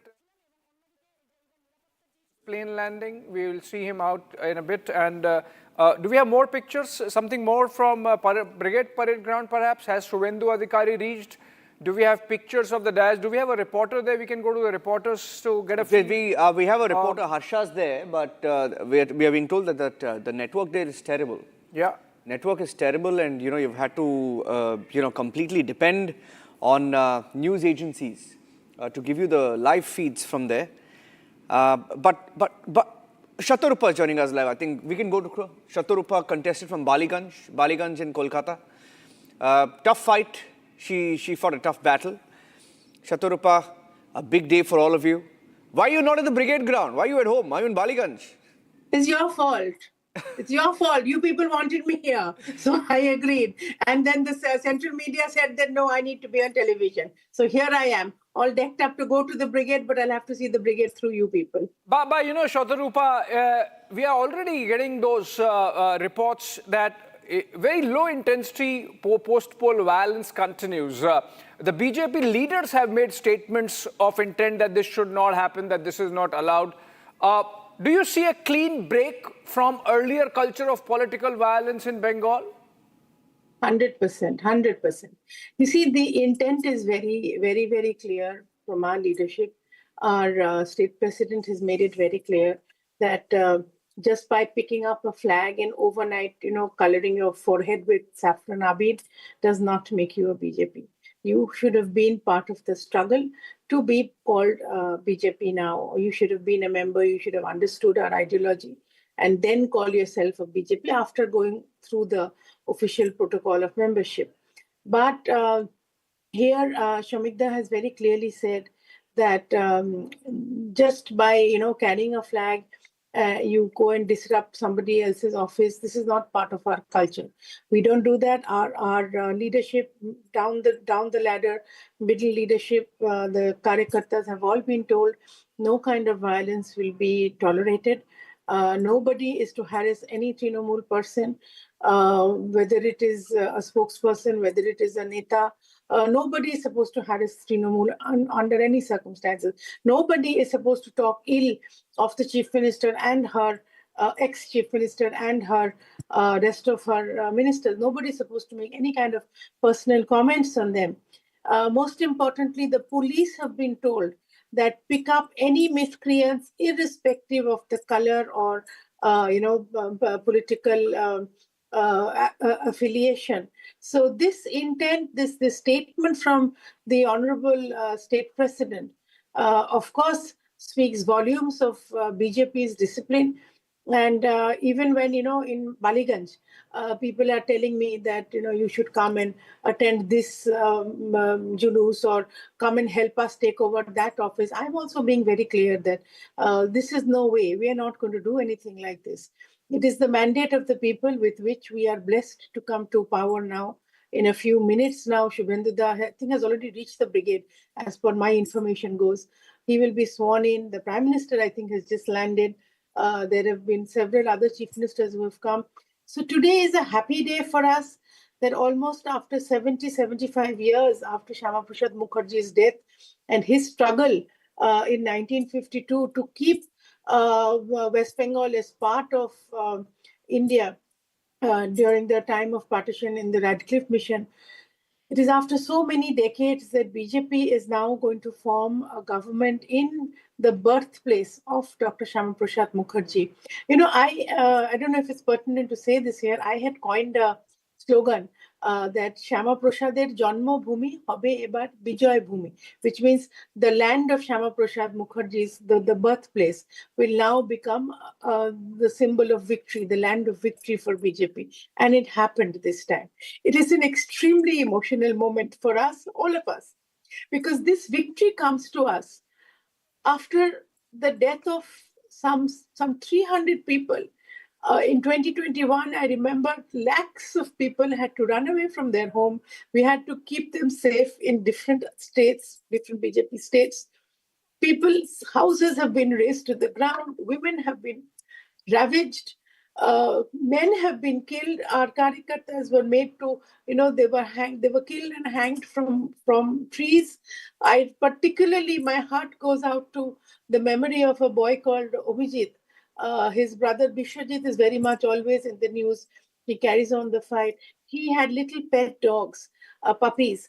They were, smashed to death, and Abhijit was killed in his own house brutally.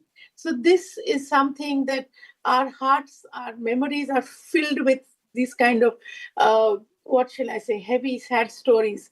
And they're not even stories. They're things that we have lived through. I myself have been a member of BJP since 1986, and I have seen the year after year after year, our leaders would contest and we would... Well, Bengal is known indeed, ma'am, for, change, for revolution, for reform, and we see that BJP is promising that change, and we completely understand the sentiments that you are right now highlighting and expressing. Ma'am, also I want to understand from you, I know you have to also leave for the ceremony, but just a quick word on what can you tell us about the number of ministers, because we are learning that not the entire cabinet would be sworn in, but what is really going to happen? Are we going to see a few ministers today taking oath? I don't have information about this. I'm not very clear about this, but as far as I know, today only the Chief Minister will be sworn in, and the winning MLAs will be sitting in the front row. As far as the guests are concerned, apart from the Honorable Prime Minister and the Honorable Minister of Home, he's already here. In fact, Minister of Home is already here. Shah is heading to the venue. You've already written that. But I think we are expecting all the chief ministers of different BJP-ruled states. I think I saw on your screen Dharmendra Pradhan. Smriti Irani has just landed, I'm told. So that's it. I'm not very clear. I can't say yes, I can't say no. I'm not very clear as to who else will be sworn in, but as far as I know, I think it's only the Chief Minister who will be sworn in today. Okay. I just want to make a point here, where she contested from Shaturupa, and we'll stay on the pictures. I just want to make a point. Baliganj. Abhishek, if you know Kolkata, Baliganj, the demography of Baliganj has changed. In the last 10 years, I can tell you personally, I've seen Baliganj, and you can't recognize Baliganj there. I mean, let me just say infiltrators from Bangladesh. It is, yeah, she's saying something. No, not infiltrators. This is the irony of Baliganj. Baliganj has it's a constituency which is supposed to be, it is regarded as one of the most posh constituencies. Yeah. However, the Muslims who reside in Baliganj is an official whopping count of 64% and an unofficial double whopping count of 79%. However, there are no infiltrators here. Here, the Muslims have chosen to live in India at the time of Pakistan. So they have not been, erased from the SIR list. They are very much part of this constituency. And when I was campaigning, I made it very clear to them. I met them. Some of them came over to meet me. That it is high time that you chose a government which thinks of you as human beings, thinks of you as citizens of India.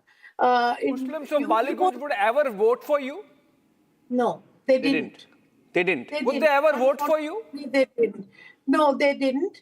They didn't. They're like middle class, well-off Muslims? No, I don't think so. Because, when I saw the booth-wise, while in the counting room, when I was looking at it booth-wise, it was very clear that it was a very unfortunate divide. The entire Muslim population, almost 90% of the Muslim population, only chose to vote for Trinamool. They did you make an outreach? How did you make an outreach when you say that, when Suvendu at every drop of a hat says Hindu, Hindu, then how would you convince them? How did you make an outreach? I want to make a correction here. Suvendu has mentioned Hindu, Hindu, but he has also mentioned that the residents of India, irrespective of their religion, are going to be treated as Indians. There is going to be no divide between Hindu and Muslim. I conveyed that to them. And I remember I had made Urdu pamphlets where Sabka Saath, Sabka Vikas and the yojanas that we have for the Muslim community as well, and more inclusive policy that we have. Shatarupa, I wish you luck in the next election if you're going to get votes, from the other side. It's good. I really wish you luck. I wish you luck. You're speaking like a Bhodro from Baliganj.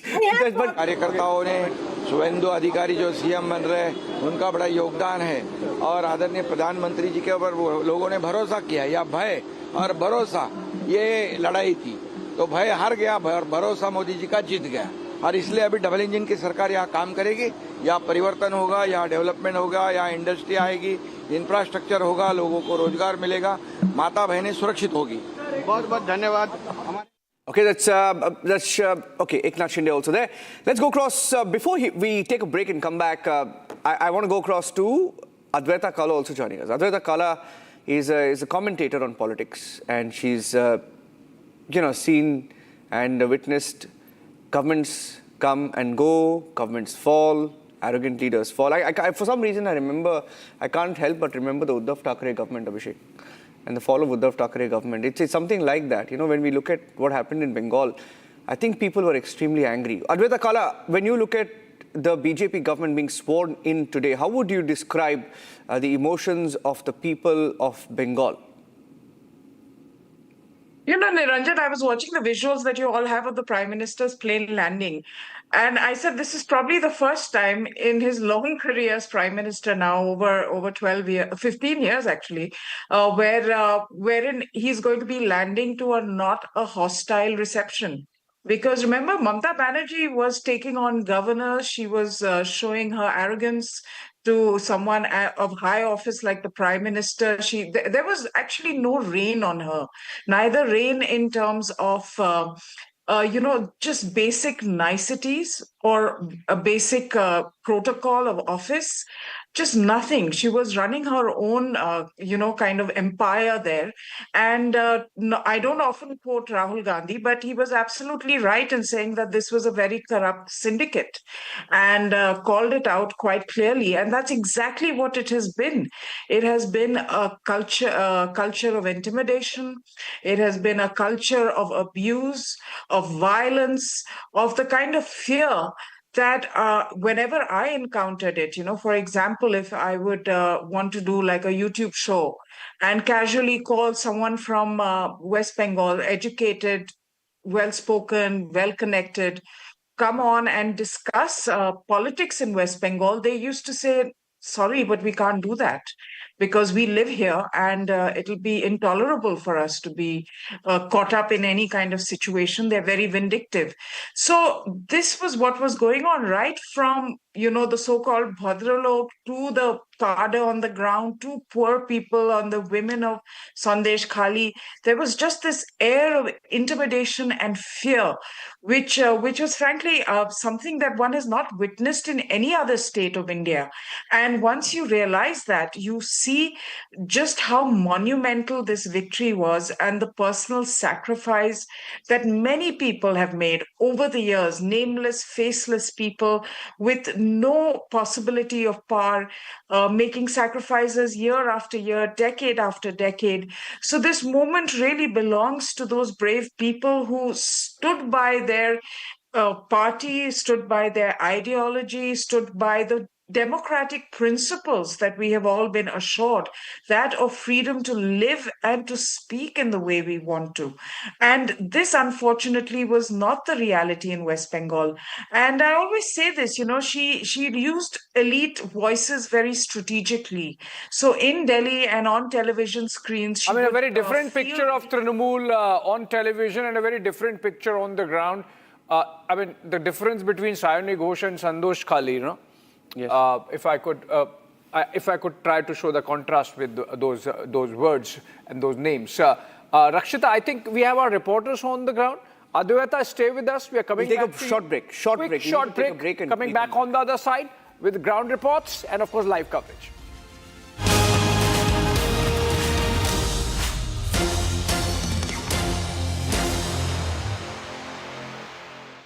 थोड़े में ज्यादा स्वाद यही तो है इसकी खास बात। वाओ मामा क्या स्वाद है। अरे मेरे राजा सबका राजा आरती और मसाला। रानी इस घर में कुछ है जो टूटता नहीं। ये पिलर कभी नहीं टूटेगा। रुंगटा स्टील TMT से बना। रुंगटा नहीं तो घर स्ट्रॉन्ग नहीं। रुंगटा स्टील TMT बार एकदम सॉलिड। प्यास बुझाए ठंडक लाए सबको भाई जीरा से MTH का जलजीरा जीरा से। जीरा से असली रिफ्रेशिंग, असली स्वाद, असली मजा। MTH।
R pure shahi paneer masala, delicious, healthy everyday.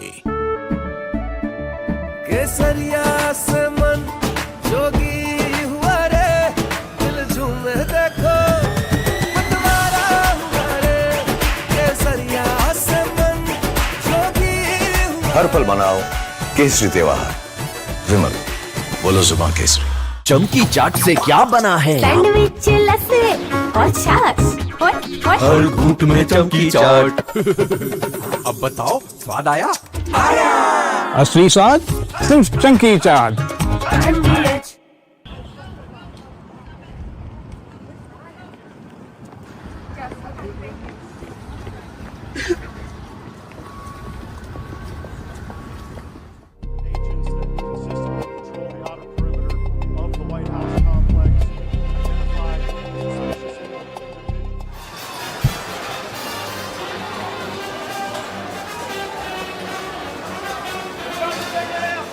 Approximately 3:30 this afternoon, our plainclothes officers and agents that consistently patrol the outer perimeter of the White House complex identified a suspicious individual that appeared to have a firearm.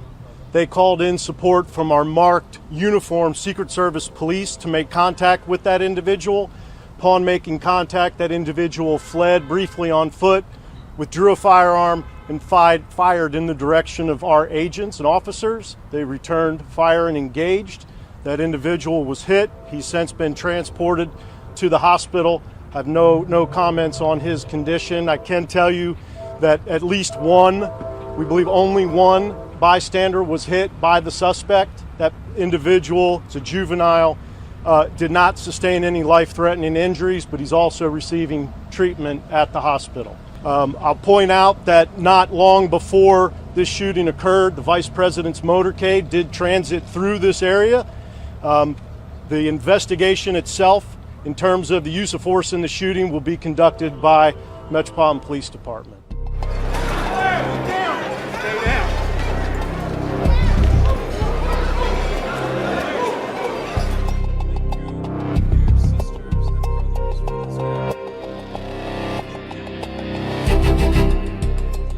Great to be here. I'm thrilled to be back in the home of a great place. I love Florida. We love Florida. With all of the very proud, great American patriots of the villages. Are we happy with the villages? We like the villages. Now, you know, I shouldn't be here. There was just an attempt, I won't use the word, an attempt, they say, on my life.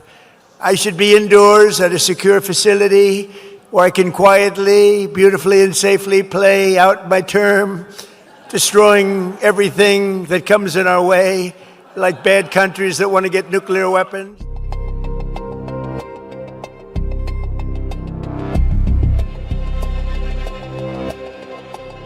Okay, live pictures coming in from Kolkata. Abhishek, the Prime Minister has landed. Yeah. The eagle has landed, as they say in the United States. Yes, and I want to talk about the Prime Minister, Abhishek, and, for the BJP, right, Amit Shah was there personally looking at the campaign, point one. And secondly, for the Prime Minister, I remember the 2021 when Republic Bangla was launched, they really had hopes of, winning that election, but they've had to wait 5 years. They've been calm, and they've been strategizing. And that strategy has paid off today. When you look back at the last 5 to 10 years of the BJP in Bengal, now, for the Prime Minister, how critical is Bengal? And for the BJP, how critical has this entire campaign been? Yeah, it's been a 10-year project, Niranjan. In fact, a little more than 10 years. In fact, I recall when I was covering the party in the field, and remember 2015 period, Amit Shah had just taken over as the president of the party, and he kept a Bangla teacher for himself in Delhi. Amit Shah was learning Bangla. Oh. And I remember I went to Kolkata a couple of times to cover a couple of his, visits and rallies. And the manner in which he was going after the Bengal electoral map, literally with a scalpel, and the manner in which he was setting the stage, really, It took a while, obviously, because there was momentum already going in for Trinamool. And remember, 2011, Mamata got about 50% of the Muslim vote share. In 2016, it increased to 65%. And it peaked in 2021 at 75%. And that really explains why, even as BJP was consolidating its own vote share and seat share, Trinamool continued to have an edge. That edge now stands blunted because whatever maximum the Trinamool could extract from the Muslim vote bank, they have done, and BJP in the meanwhile consolidated the Hindu vote bank, translating into these number of seats. So it's been a long project. A lot of things remain unseen. So, for example, a small thing, Niranjan, the BJP held about 1,000 odd Narendra Cup football events. Yeah. Right? Narendra, of course, in the name of Swami Vivekananda also, it can be said, but also in the name of the Prime Minister. And that really made BJP go right into the paras, as it is called in Bengal, and, match Trinamool cadre for cadre. Similarly, of course, the booth systems that were put in place by Amit Shah finally coming of age in Bengal and translating into electoral dividends for the party this time. Prime Minister's chopper landing at the Brigade Parade Ground, which means we are looking at the event starting anytime. And 11 o'clock is the time that oath-taking has to take place, so the time being kept. We have our Hindi team live from the Brigade Parade Ground. Can we cut to it? वक्त है, लेकिन PM Modi Kolkata की धरती पर पहुंच चुके हैं। इससे पहले पीएम मोदी जितनी बार भी अब तक आए हैं बीते कुछ दिनों में, तो पीएम मोदी चुनाव प्रचार के सिलसिले में आए। पीएम मोदी ने यहाँ पे 20 से ज्यादा रोड शो किए, 40 से ज्यादा यहाँ पर रैलियां की, इसके अलावा नुक्कड़ सभाएं की, इसके अलावा झालमुड़ी खाई, हुगली नदी पर नौका विहार किया। लेकिन आज का मौका बहुत खास है, क्योंकि तमाम चुनाव प्रचार के बाद बंगाल की जनता ने बीजेपी के भरोसे पर जो अपना भरोसा जताया, उसके बाद आज ऐतिहासिक दिन है, क्योंकि आज शपथ ग्रहण का कार्यक्रम है ब्रिगेड परेड ग्राउंड, जिसका अपना बहुत पुराना इतिहास है। उसी ब्रिगेड परेड ग्राउंड पर कुछ देर में शुभेंदु अधिकारी बीजेपी के पहले मुख्यमंत्री के Waiting for the live feed to come in, Abhishek. When the live feed comes in, we're going to go across straight up. And as we do that, let's get you some breaking news from Tamil Nadu. Complete drama in Tamil Nadu. Vijay thriller continues. And 116, he needs 117, has just 116. AIDMK MLAs are returning from Puducherry. They are meeting EPS. Dinakaran claims his MLA has been abducted. DMK says this is no politics of change, and Vijay's turned out to be just one of them.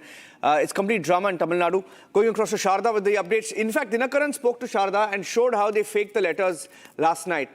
We have that. Let's play that out, what Dinakaran said, and we'll come across to my colleague Sharda as well.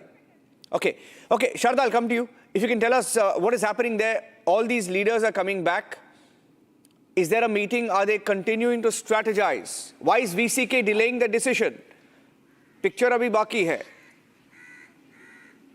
Niranjan, as of now, the VCK is yet to announce the two MLAs, whether they are supporting the TVK or whether they're going to continue with the DMK. However, yesterday the left parties, the communists, while announcing, said that the VCK is also along with them. The official letter has not yet been given. However, the meeting of the VCK went on from 5 p.m. to 8 p.m. last night, and following that meeting, Thirumavelan even met the former Chief Minister M.K. Stalin of the DMK party, so that created a lot of confusion if the VCK leader is going to be supporting the TVK or not, whether the decision is with the TVK or they are going to be continuing with the DMK. The question is still there.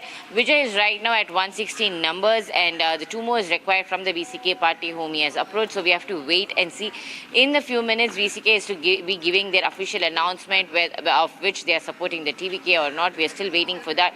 The game continues. Meanwhile, the AIADMK MLAs who were in Pondicherry are now returning to meet the party General Secretary Edapadi K. Palaniswamy. If Vijay's number do not reach 118, AIADMK will move forward to the governor to give a letter, because last night we saw AMMK leader telling that AIADMK Edapadi Palaniswamy should be called to form the government. AMMK leader speaking to us mentioned that while DMK has decided to go as opposition, it is the third party AIDMK, which is a number with the leading numbers of 47, should be invited to form the government, following which they will call for an alliance with other parties, and if there is support, the third the third in line AIDMK might for the government is what AMMK leader Mr. Dinakaran has told us. So now the game continues on, whether the DMK is telling that they want to play the opposition, whereas the AIDMK says they want DMK supposed to come back to the first place and continue ruling, and whereas TVK's Vijay is still fighting for 2 seats to reach the majority of numbers, Niranjan. I think it's still a thriller, and the fact that 107 MLA party's leader Vijay has to go to the office of 2 MLA party VCK really shows the kind of pincer that the situation is in so far as Vijay is concerned. It's despite the performance, it's not been a smooth sailing, and seems like he just might about manage the numbers, but as of now, it looks like a little tight. We'll come back to you both, Aishwarya and Sharda. Okay, Aishwarya, in fact, is outside the VCK office. Aishwarya, how long before Vijay comes in? Because we are hearing that he's going to be there to plead for his case and get the support of those 2 MLAs. Absolutely. First, we are waiting for Tirumavalan, the BCK chief, to finally make an official announcement whether he might support TVK or remain in the DMK alliance. But after Tirumavalan's official announcement, Vijay is also likely to come here and speak to Tirumavalan and, in fact, thank him or persuade him. That is what the situation might lead to. But what our sources is saying is that VCK is all likely to support TVK only, and the entire confusion that happened yesterday was just a courtesy meet with Stalin that had actually blown out of proportion by the media, is what the inside sources of VCK are telling us. But because the CPI, CPM, when they were officially announcing that they are supporting TVK and Vijay's party, they also mentioned that VCK will follow their footsteps as well, and they had also made an announcement on the behalf of VCK saying that VCK will also support TVK, and because Tirumavalan could not reach the press briefing on time, they are making an announcement on the behalf of VCK chief as well. But however, in the late night, there was... Just stay on with us, Aishwarya. We have to just right now go back to Bengal, and my colleague Anamika, in fact, is reporting from the brigade ground.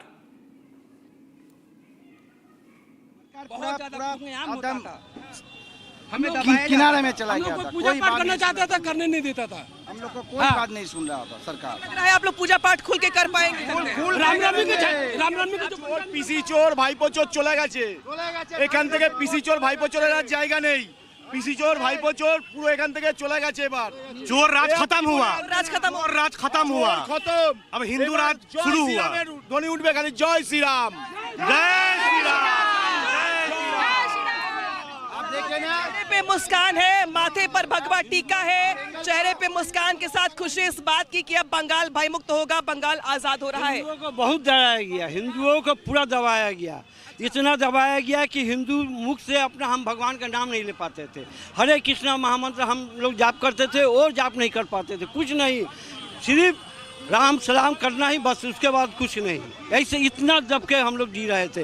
आज लगा कि हम भारतवर्ष में हूँ, लगता ही नहीं था कि मैं भारत में हूँ, लगता था कि मैं बंगाल में हूँ, बांग्लादेश में हूँ, बंगाल नहीं बांग्लादेश में हूँ, पाकिस्तान में हूँ। इस तरह से मैं हमारे ऊपर, हिंदुओं के ऊपर में जुल्म था।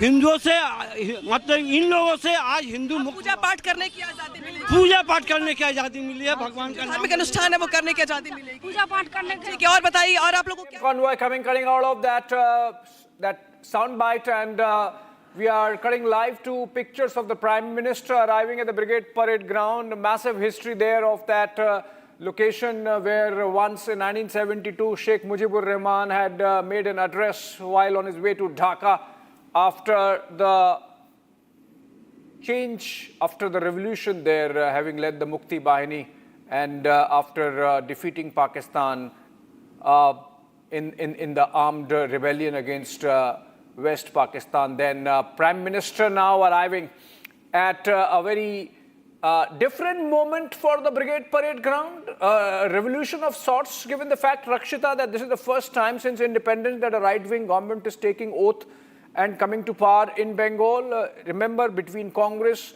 and a very long rule of the CPM left, and then, of course, 15 years of Mamata Banerjee, Bengal has almost like a political culture stayed with to the left of center. And this is the first time a right-of-center government coming to power, and Prime Minister. The fact that Prime Minister himself, led from the front in terms of the campaign of the BJP, and some iconic moments there of him playing football in Darjeeling and in Sikkim actually, but then he taking a boat ride in Hooghly and visiting Belur Math. And on the day of the results, of course, in that kocha dhoti, as it is called, very traditional Bengali attire. Can we cut to the nats and see if we're getting some sounds also from those pictures? हाँ बहुत माहौल পাল্টানো দরকার ছিল অভয়ের হত্যাকাণ্ডের পরে এটা আমাদের দরকার ছিল अच्छा आप कहाँ से आई हैं मौजतला से आई हुई हैं महिलाओं के लिए माहौल बदलेगा पहले से है पहले बदलेगा हम लोगों का बिलीव है उसमें ये कह रही कि माहौल बदल जाएगा और क्या कुछ चाहते हैं आप लोग नई सरकार 26,000 टीचर जो ये হয়েছে চাকরি आगे आइए রিপাবলিক জিন্দাবাদ আমাদের ভারতীয় জনতা পার্টিকে নিয়ে আসার জন্য রিপাবলিককে অসংখ্য ধন্যবাদ আমাদের রিপাবলিককে অসংখ্য মহেশতলাবাসীকে ধন্যবাদ রিপাবলিক আমাদের প্রত্যেকটা হিন্দুদের পরিবারের পাশে দাঁড়িয়েছে रिपब्लिक को लेकर जो दीवानगी है रिपब्लिक को लेकर जो क्रेज है यहाँ पर लोगों में वो भी आप देख पा रहे होंगे लोग यहाँ पर रिपब्लिक जिंदाबाद के नारे लगा रहे हैं और जिस तरीके से रिपब्लिक बांग्ला ने रिपब्लिक की पूरी टीम ने रिपब्लिक एक तरीके से पूरे ऑर्गेनाइजेशन ने यहाँ पर लोगों की आवाज़ दिखाई पूरे चुनाव में उसके बाद लोग यहाँ पर एक तरीके से अपनी भावनाओं को व्यक्त कर रहे हैं ये देखिए जिस तरीके से दीवानगी देख रहे हैं आप लोग रिपब्लिक जिंदाबाद करते हुए यहाँ से गुजर रहे हैं हाथों में झंडा है बीजेपी का और चेहरे पे मुस्कान है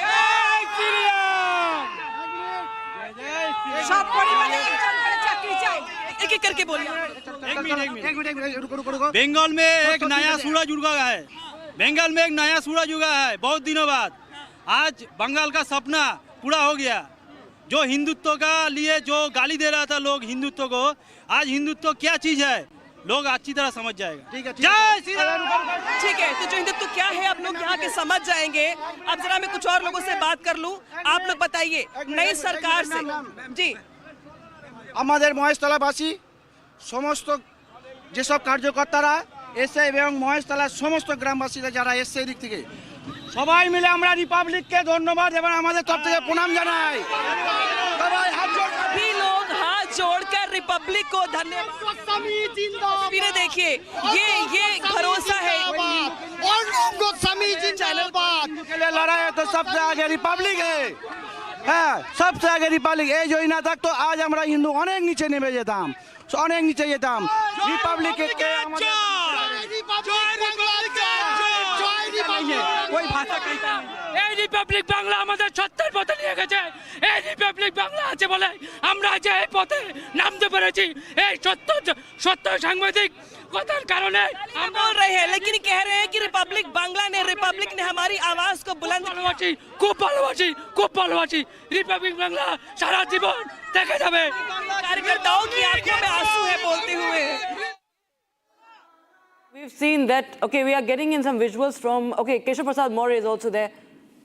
We can cut across to the some. पश्चिम बंगाल के लोगों को नहीं पूरे हिंदुस्तान के लोगों की थी और माननीय प्रधानमंत्री जी के वादे पर भरोसा करके पश्चिम बंगाल की जनता ने जो आशीर्वाद दिया है भारतीय जनता पार्टी उन हर वादों को पूरा करेगी शुभेंदु अधिकारी जी के नेतृत्व में। कमल खिल गया बंगाल में। देखिए आज मैं पश्चिम बंगाल के लोगों का बहुत बहुत अभिनंदन करता हूँ बधाइयाँ देता हूँ। It's a very special day for the people of West Bengal.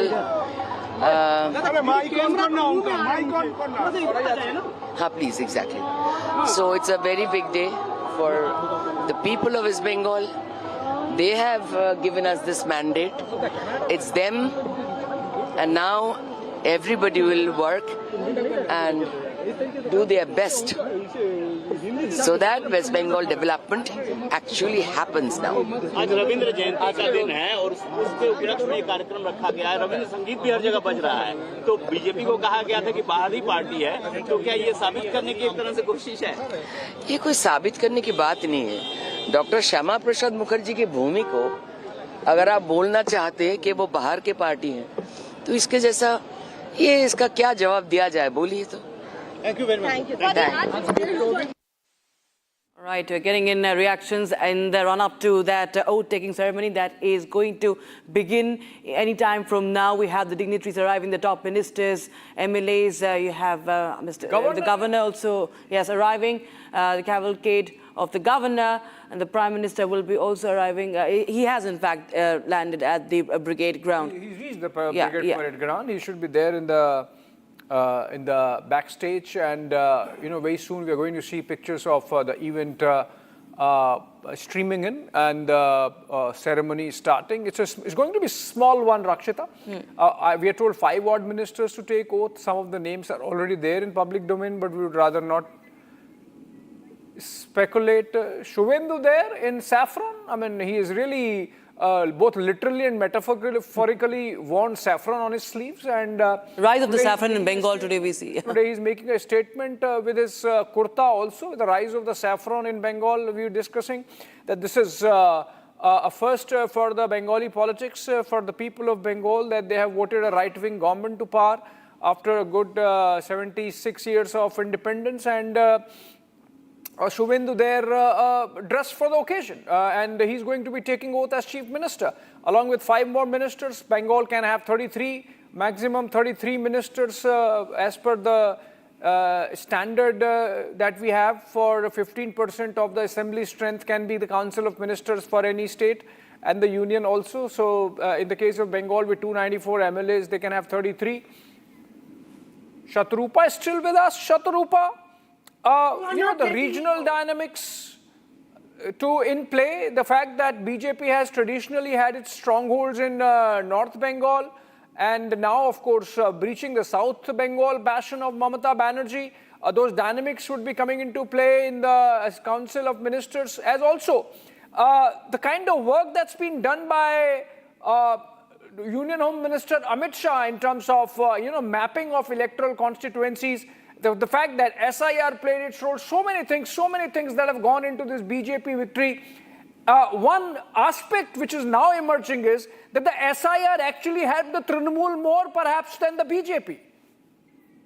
Well, it's now too late to discuss about the SIR. The fact is that today the new government is being sworn in on the birth anniversary of Prime Minister arriving there in style. Sorry to be interjecting, Shatarupa, but those are compelling pictures. Prime Minister in an open decorated jeep coming in and an open truck. And this is the first time we are seeing for an oath ceremony. Yes. And I'll have to identify who else is there with him.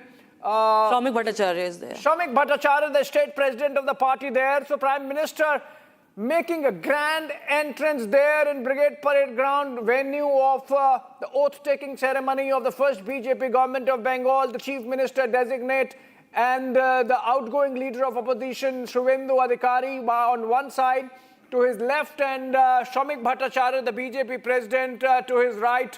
And the kind of work that the BJP has done, the kind of campaign they led to perfection, not making one mistake, one slip, not attacking Mamata Banerjee even once through the campaign, making sure that the focus remained on consolidating the BJP vote, and the double-engine Sarkar pitch, which is finally translated into this mandate. The mandate has been massive. The fact that SIR that we were discussing has actually helped the Trinamool and the opposition in the bloc, and wherever there were more deletions, and helped the Trinamool and the opposition wherever there were more additions, and not helped the BJP. So the SIR bluff has been called, and despite that, the BJP has made this tremendous victory in Bengal, 207 seats. Even if you account for the 27 lakh deletions that remain contested or under adjudication, if you give them proportionate to the mandate, even then the BJP lands at about 180, 190. And so this thing that because of SIR the BJP has won or SIR has contributed in any manner to the BJP victory falls flat. Prime Minister making a ground entry. Can we cut to Nat sound there, live pictures, live sounds? আপনারা যাকে দেখছেন পর্দায় তার উপস্থিতিতে, তাদের সকলের উপস্থিতিতে, আর মঞ্চে হিন্দিতে বলে না চার চাঁদ লাগ গয়া, তো আপনারা দেখতেই পাচ্ছেন স্মৃতি ইরানিজি আমাদের মধ্যে এসে পৌঁছেছেন, আরও এরকম অনেকে আছেন। কতজনের নাম আমরা করব যাদের উপস্থিতি ভিন রাজ্য থেকে এসেছেন, তাদের সকলের উপস্থিতিতে আজ কিন্তু সেজে উঠেছে ব্রিগেডের এই রঙিন মঞ্চ।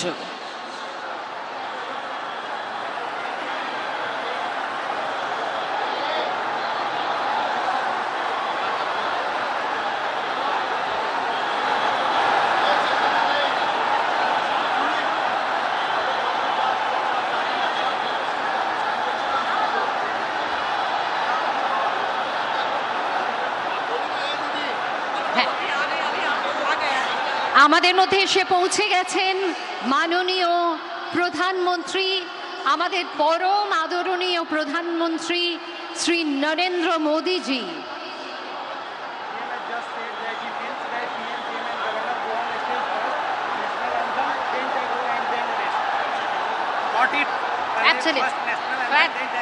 बस नई खुशियों के साथ जागो आज, नई सूर्य किरणों में, शुभ सुंदर प्रेम से उज्जवल और निर्मल जीवन में जीवन का नया झरना फूट पड़ा है। आशाओं के गीत उभर रहे हैं। आज शांति की इस पवन में अमर पुष्पों की साथ सुगंध बह रही है। আমাদের মধ্যে মাননীয় প্রধানমন্ত্রী, তার একদিকে রয়েছেন শ্রী শ্রমিক ভট্টাচার্য, সঙ্গে রয়েছেন সিএম ডেজিগনেট শ্রী শুভেন্দু অধিকারীজি। তারা এসে পৌঁছচ্ছেন এবং তারা মঞ্চে এসে পৌঁছলেই আমরা জাতীয় সঙ্গীত দিয়ে স্বাগত জানাবো। আজকে প্রথমেই আমরা সকলে মাননীয় প্রধানমন্ত্রী এসে পৌঁছানো মাত্র পরিবেশিত হবে জাতীয় সঙ্গীত, তারপরে অনুষ্ঠানের যে কার্যক্রম রয়েছে আমরা তাতে চলে যাব। বাংলার পক্ষে এক অত্যন্ত গুরুত্বপূর্ণ দিন। মাননীয় প্রধানমন্ত্রী আজ পশ্চিম বাংলার বিধানসভার শপথ গ্রহণ অনুষ্ঠানে উপস্থিত।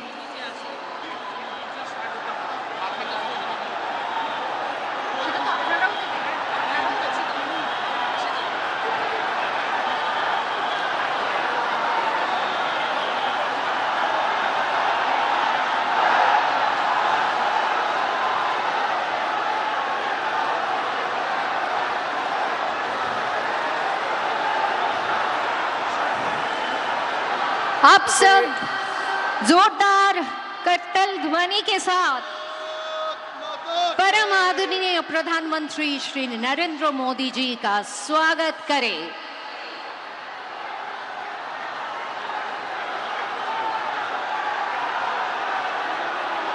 Prime Minister there arriving at the venue, and you hear the massive welcome that Prime Minister has received arriving with Suvendu Adhikari, the CM designate, and the BJP President Shamik Bhattacharya, rest of the BJP leadership on the dais. They have prepared one specific dais where the BJP is memorializing all the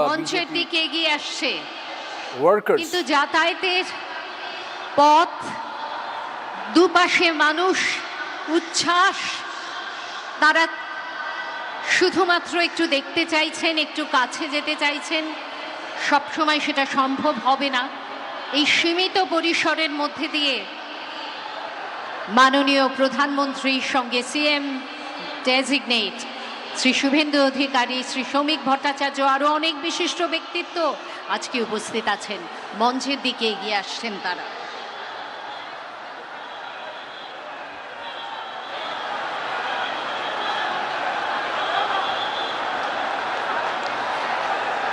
Can we all stand up and give a standing ovation to रक्षा मंत्री जी श्री राजनाथ सिंह, गृह मंत्री जी श्री अमित शाह और उनके साथ है बहुत सारे और व्यक्तित्व।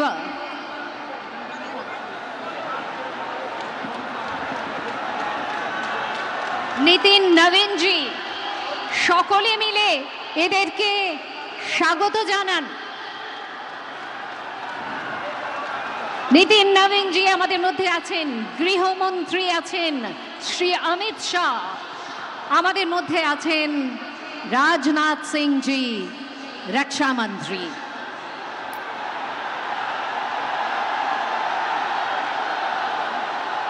Prime Minister taking a walkabout among the masses there and accepting their greetings. Look at the rush and the pull that's there to greet the Prime Minister as he has just come off that decorated truck along with Chief Minister designate Suvendu Adhikari and Shamik Bhattacharya.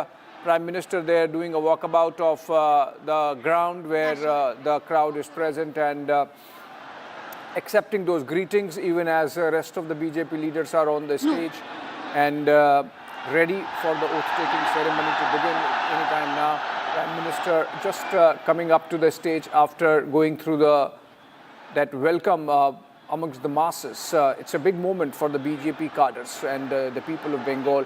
But these are the people who are assembled, who have really slogged for a decade and more. Chief Minister of Uttar Pradesh, Yogi Adityanath, there also in the pictures. He was one of the star campaigners. Not many rallies, but still some.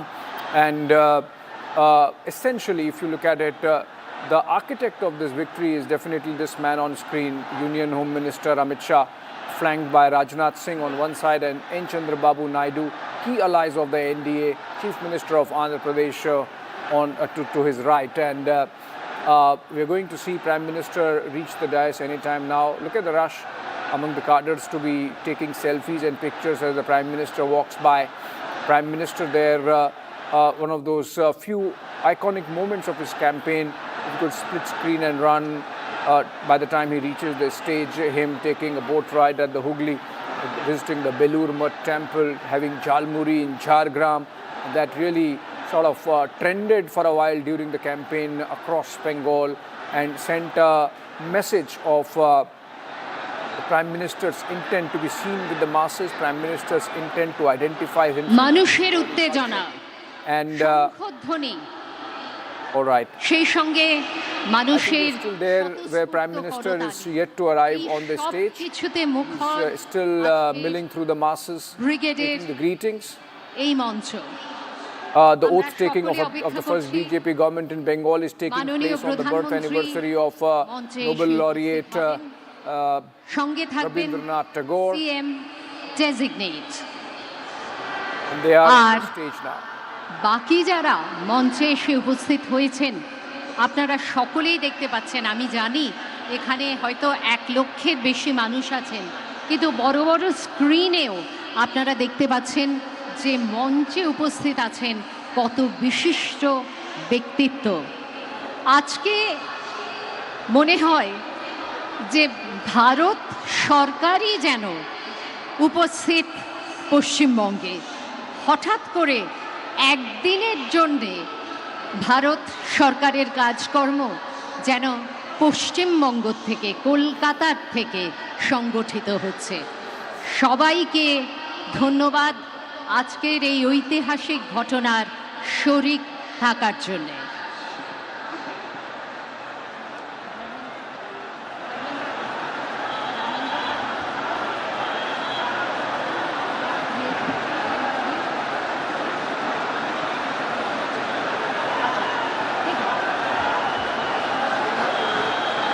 Mithun Chakraborty, আমাদের সকলের দাদা Padma আমাদের মধ্যে এসে উপস্থিত। And star campaigner of the party, he's been with the party for a few years now. He was given Padma Vibhushan also.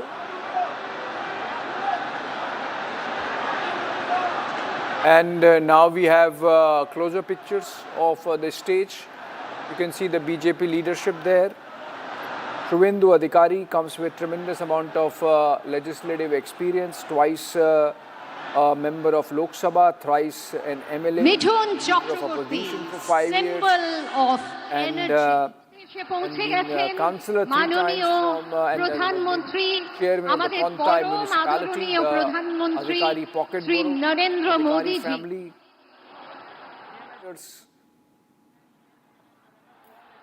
And now, of course, turning into a giant killer, defeating Mamata Banerjee in her own bastion of Bhawanipur, apart from winning his own seat of Nandigram.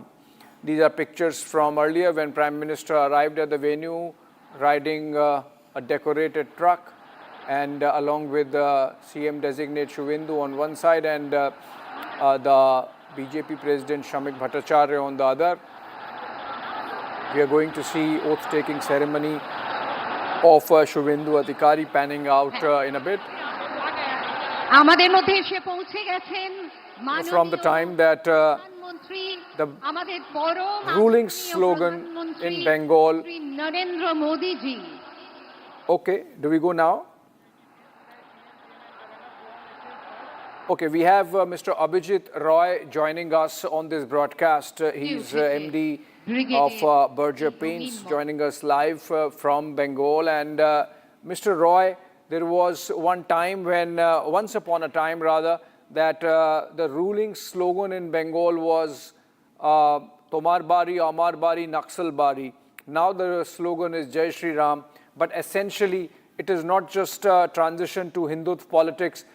It is people of Bengal would expect that this is also a transition to a more industrialized Bengal, more developed Bengal, more progressive Bengal, a Bengal which looks at job creation as not just a capitalist enterprise, but also a welfare enterprise for which the government should be acting as an enabler. Yeah, absolutely. And that's the hope that is there. In fact, the government, of the day, which is now coming in, they have promised 3 things which are there in their poll manifesto as well. One, of course, is, giving employment to the youth who, in their own words, the large number of these guys have become sort of settlers outside in different cities, abroad as well. And they need to be brought back into West Bengal by creating opportunities in the state. And that's something which we are looking forward to in terms of developmental work happening, industrialization happening at a rapid scale.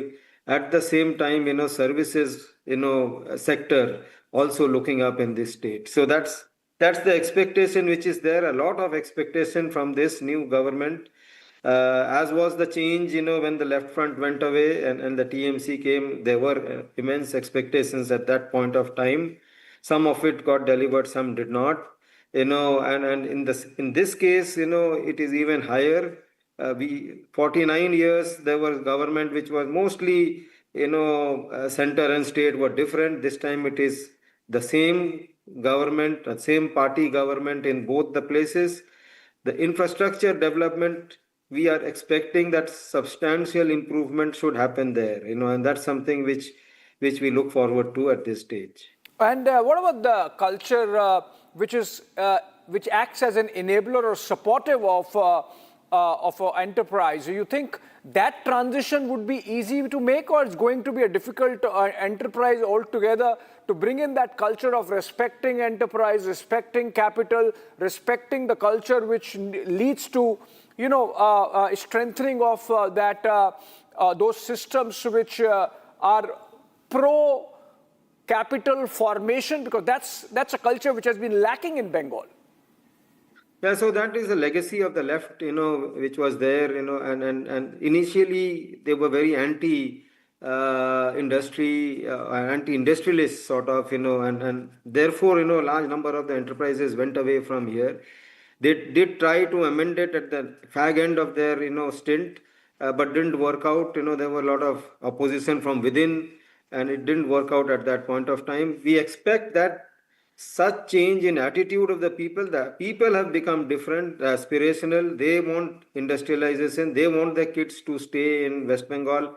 They want the opportunities to open up in this state. So there is a pressure from within, so it will be easier that way.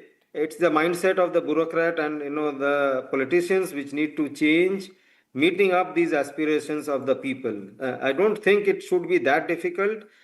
Given the track record of BJP elsewhere, it should be relatively, they are oriented in this direction. They have this, they have no, thoughts in their head that, industrialization or industrialists are bad. So therefore, I would assume that this movement culturally that you are talking about, this change is already there within. You just have to, enable that, as you rightly said, and that should happen now.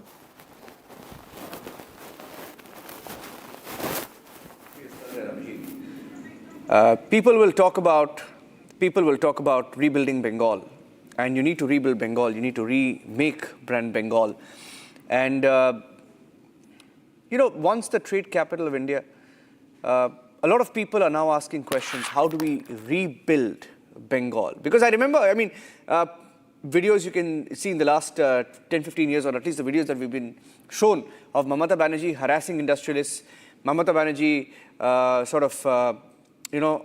making uncomfortable the industrialists who are in the crowd, etc. I don't want to get you drawn into that, but on the question of remaking Bengal, rebuilding Bengal, how do you think that's going to pan out in the next few years and decades, perhaps? It's got a lot of resources, natural and otherwise, in terms of intellectual capital that exists here. In terms of natural resources, we have coal, in abundance. We have a fertile land, so agriculturally we are very rich. So food processing can be a big industry. Any coal-based industry can be good. There are, very strong talent available here, talent pool which is good quality and at the same time, relatively less pricey, I would say. And therefore, for IT services, AI, semiconductor, the new industry can do a wonderful job here in West Bengal. If given the opportunity, I think that is something which will open up here. So both of these, and of course, center and state being together, the infrastructure which was being, not being, developed at the pace at which it should, because of the land issues or other issues which kept cropping up, that might go away, should go away definitely, and we should see an acceleration in the infrastructure development, including a port which is required, the seaport which is a necessity. Yeah, cutting across live. Abhijit, stay with us. I'm just cutting across live. The Prime Minister there. We have a live commentary. Let's cut across live. माननीय प्रधानमंत्री जी पुष्पांजलि कर रहे हैं एवं সেই সঙ্গে আছেন सीएम डेजिग्नेट श्री शुभेंदु अधिकारी আজকে মঞ্চে উপস্থিত আছেন মাননীয় রাজ্যপাল শ্রী আরএন রবি এদের সকলের উপস্থিতিতেই পুষ্পার্ঘ্য প্রদান করা হলো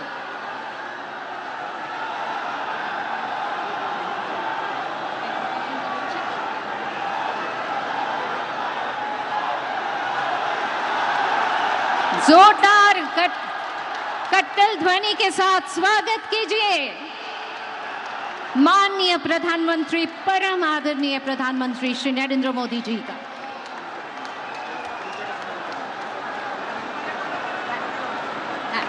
माननीय राज्यपाल उपस्थित आছেন श्री आरएन रवि उपस्थित आছেন माननीय सीएम डेजिग्नेट श्री शुभेंदु अधिकारी আমাদের মধ্যে উপস্থিত আছেন শ্রী শ্রমিক ভট্টাচার্য মহাশয় আমি তাকে অনুরোধ জানাবো আজকে শ্রী মাখনলাল সরকার সম্পর্কে তিনি আমাদের বলবেন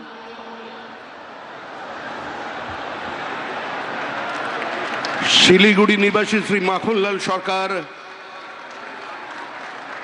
সবরই প্রতীক্ষার মতো দীর্ঘ প্রতীক্ষা ভারত কেশরী ডক্টর শ্যামাপ্রসাদ মুখার্জি যিনি ভারতের সংবিধান এবং ভারতবর্ষের অখণ্ডতার জন্য এই বাংলায় জন্মগ্রহণ করে নিজের প্রাণ দিয়েছিলেন, যাকে কাশ্মীরের জেলে রহস্যজনকভাবে কার্যত খুন করা হয়েছিল। এবং তার সেই যাত্রার যিনি সহযোগী ছিলেন, সেই মাখনলাল সরকার ৯৭ বছর বয়স হয়েছে তার, তিনিও আজকের দিনে আমাদের এখানে এসে উপস্থিত হয়েছেন। শ্রী মাখনলাল সরকার তারপরে দিল্লিতে একটি দেশাত্মবোধক গান গাওয়ার জন্য দিল্লি পুলিশ তাকে গ্রেপ্তার করে, কংগ্রেসের সরকার নিয়ে যাওয়া হয় বিচারালয়ে। বিচারপতি বলেন তার উকিলের পরামর্শে যে ক্ষমা চান, আপনার মুক্তি দেব। কিন্তু মাখনলাল সরকার বলেছিলেন আমি কোনো অপরাধ করিনি, সুতরাং আমি একটা গান গেয়েছি। বিচারপতি বলেন তাহলে আপনি গানটা গেয়ে শোনান। সেদিনের অপ্রাপ্তবয়স্ক মাখনলাল সরকার সেই গানটি গেয়ে শোনান এবং তারপর বিচারপতি নির্দেশ দেয় দিল্লি পুলিশকে যে একে ফার্স্ট ক্লাস কামরা করে এর বাড়ি পর্যন্ত পৌঁছে দাও এবং 100 টাকা দাও রাস্তায় যাতায়াতের জন্য। আজকে সেই মাখনলাল সরকার আমাদের মধ্যে আছেন, প্রধানমন্ত্রী তাকে সম্বোধন করবেন। माखनलाल सरकार जो श्यामा प्रसाद मुखर्जी की अंतिम यात्रा का उसका साथी रहे हैं, आज हमारा मंच पे उपस्थित है। हमारा बुजुर्ग जो जीवन में किसी का सामने सर नहीं झुकाया और ऐसे हजारों कार्यकर्ता का बलिदान और प्रतीक्षा का कारण आज इस पार्टी सत्ता में आए हैं। यह सिर्फ कोई सत्ता की परिवर्तन नहीं है, श्यामा प्रसाद मुखर्जी की धरती पर श्यामा प्रसाद का सरकार बनने जा रहे हैं। कश्मीर से कन्याकुमारी जैसा हमारा सपना है, वैसे ही गंगोत्री से गंगा सागर तक डबल इंजन सरकार भारत, हमारा सरकार श्यामा प्रसाद मुखर्जी की सरकार आज बन रहे हैं। ऐसी कितना माखनलाल सरकार ने अपने पूरा जीवन निछावर कर दिया, जिसका नाम जिसका पता किसी भी संवाद की सुर्खियों में नहीं है, किसी टेलीविजन चैनल में नहीं है, जिसका जीवन संघर्ष करते करते चले गए। आज वही माखनलाल सरकार हमारा बीच में उपस्थित है। प्रधानमंत्री जी भी उसको अभिनंदन करेंगे थोड़ी बाद में।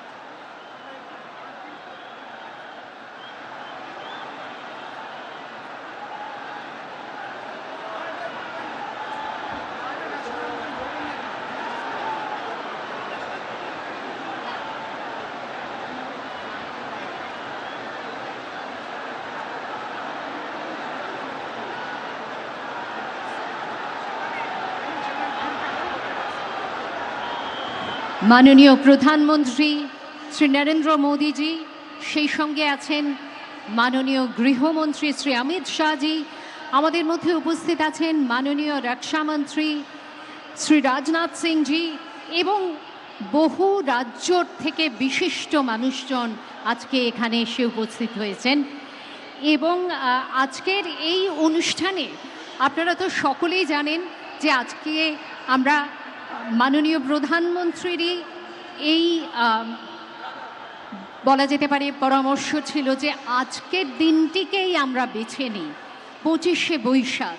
কেননা 25শে বৈশাখ বাঙালির জীবনের সঙ্গে ওতপ্রোতভাবে জড়িত।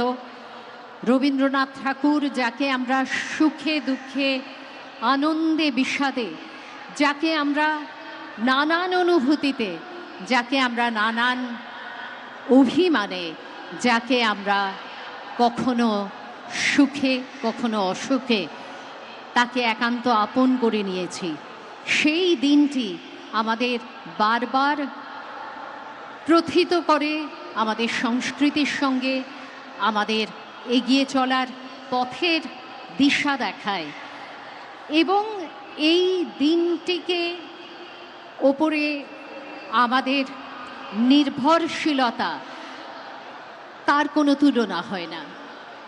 এই দিনেই বাংলার অপর এক ইতিহাস সৃষ্টি হবে, এটা সত্যি আমাদের কখনো আমরা কল্পনাও করিনি।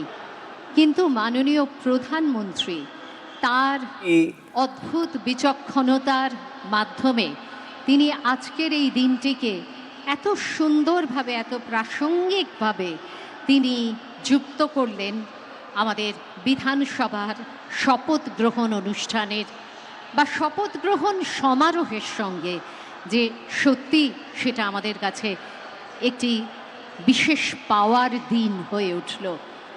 এখন থেকে 25শে বৈশাখে যেন যুক্ত হলো আরও এক পরব। 25শে বৈশাখ শুধুমাত্র আমাদের জীবন দর্শন, আমাদের সংস্কৃতির ধারা, আমাদের চড়ুইবেতির নিশানা হয়ে থাকলো না, সেই সঙ্গে রাজনৈতিকভাবে আমরা কতটা অগ্রসর হতে পারি তারও একটি সূচক দিন হিসেবে চিহ্নিত হয়ে থাকলো। 25শে বৈশাখের এই দিনে আপনারা সকলে এসেছেন। আজকে আমরা রবীন্দ্রনাথকে এইভাবে শ্রদ্ধা জানাচ্ছি। আজকের এই দিনটিকে আমরা সফল করে তুলছি। এটি সত্যি আমাদের সকলের কাছে একটি মনে রাখার মতো ঘটনা।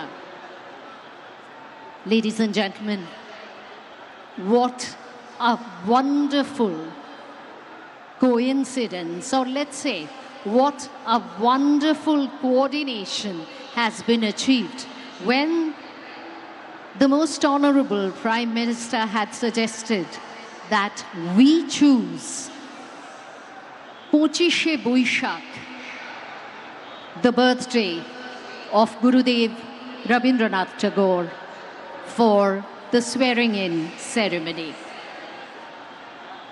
There was a wonderful conjunction.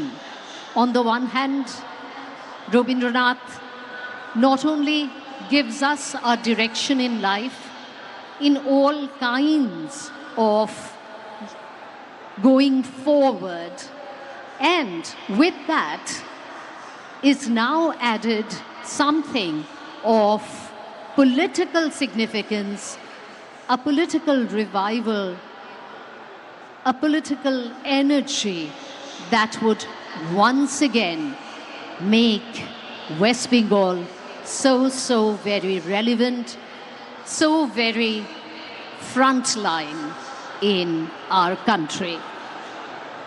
Today, the swearing-in ceremony is a symbol, and 25শে Boishakh is of course another symbol, and the two symbols have come together to create a metaphor which is extraordinary. Meanwhile, we find people joining us on the dais. আমাদের আজকের এই অনুষ্ঠানে বিশিষ্ট অতিথিরা ক্রমশ এসে উপস্থিত হচ্ছেন এই মঞ্চে, এবং আর অল্প কিছুক্ষণের মধ্যেই আমরা শুরু করতে চলেছি আমাদের আজকের এই শপথ গ্রহণ অনুষ্ঠান।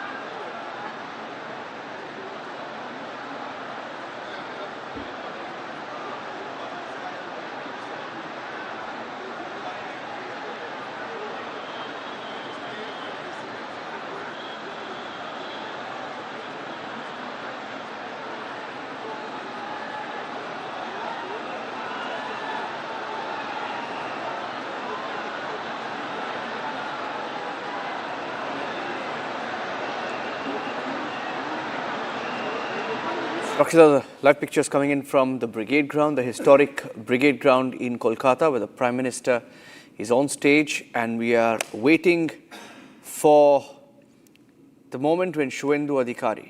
In fact, on that stage, there are two people clad in saffron. One is Yogi and the other Suvendu Adhikari.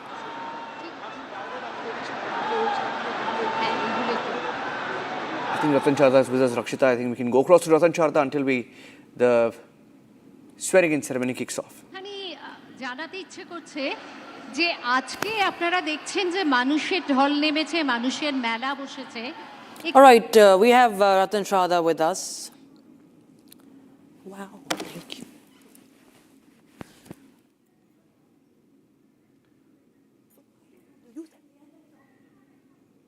Okay, so we'll go across to Ratan Chadha. Ratan Chadha, I mean, while you look at these pictures, I just want to get your thoughts as we cut across and officially, the Suvendu era begins in Bengal. How do you see the next 5 years pan out? Well, next 5 years is going to be very hectic because the expectations have gone sky high. From the bottom of the heap, Bengal wants to reach the apex or apogee of the Renaissance Bharat, which it was earlier on. And it doesn't lack talent, it lacked governance.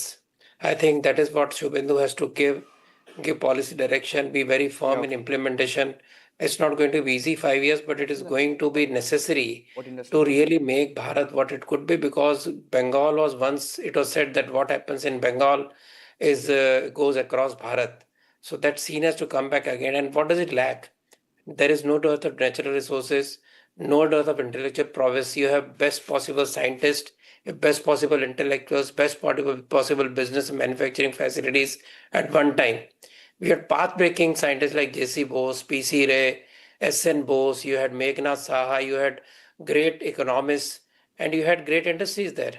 So we just have to remind what Bengal was, and Bengal is itching to go back to its glory. I think that is what is most difficult task for Suvendu Adhikari. First of all, improve law and order immediately, improve infrastructure so people can move around, not stuck in any place where you take 6 hours for a normal journey, which takes 2 hours anywhere else.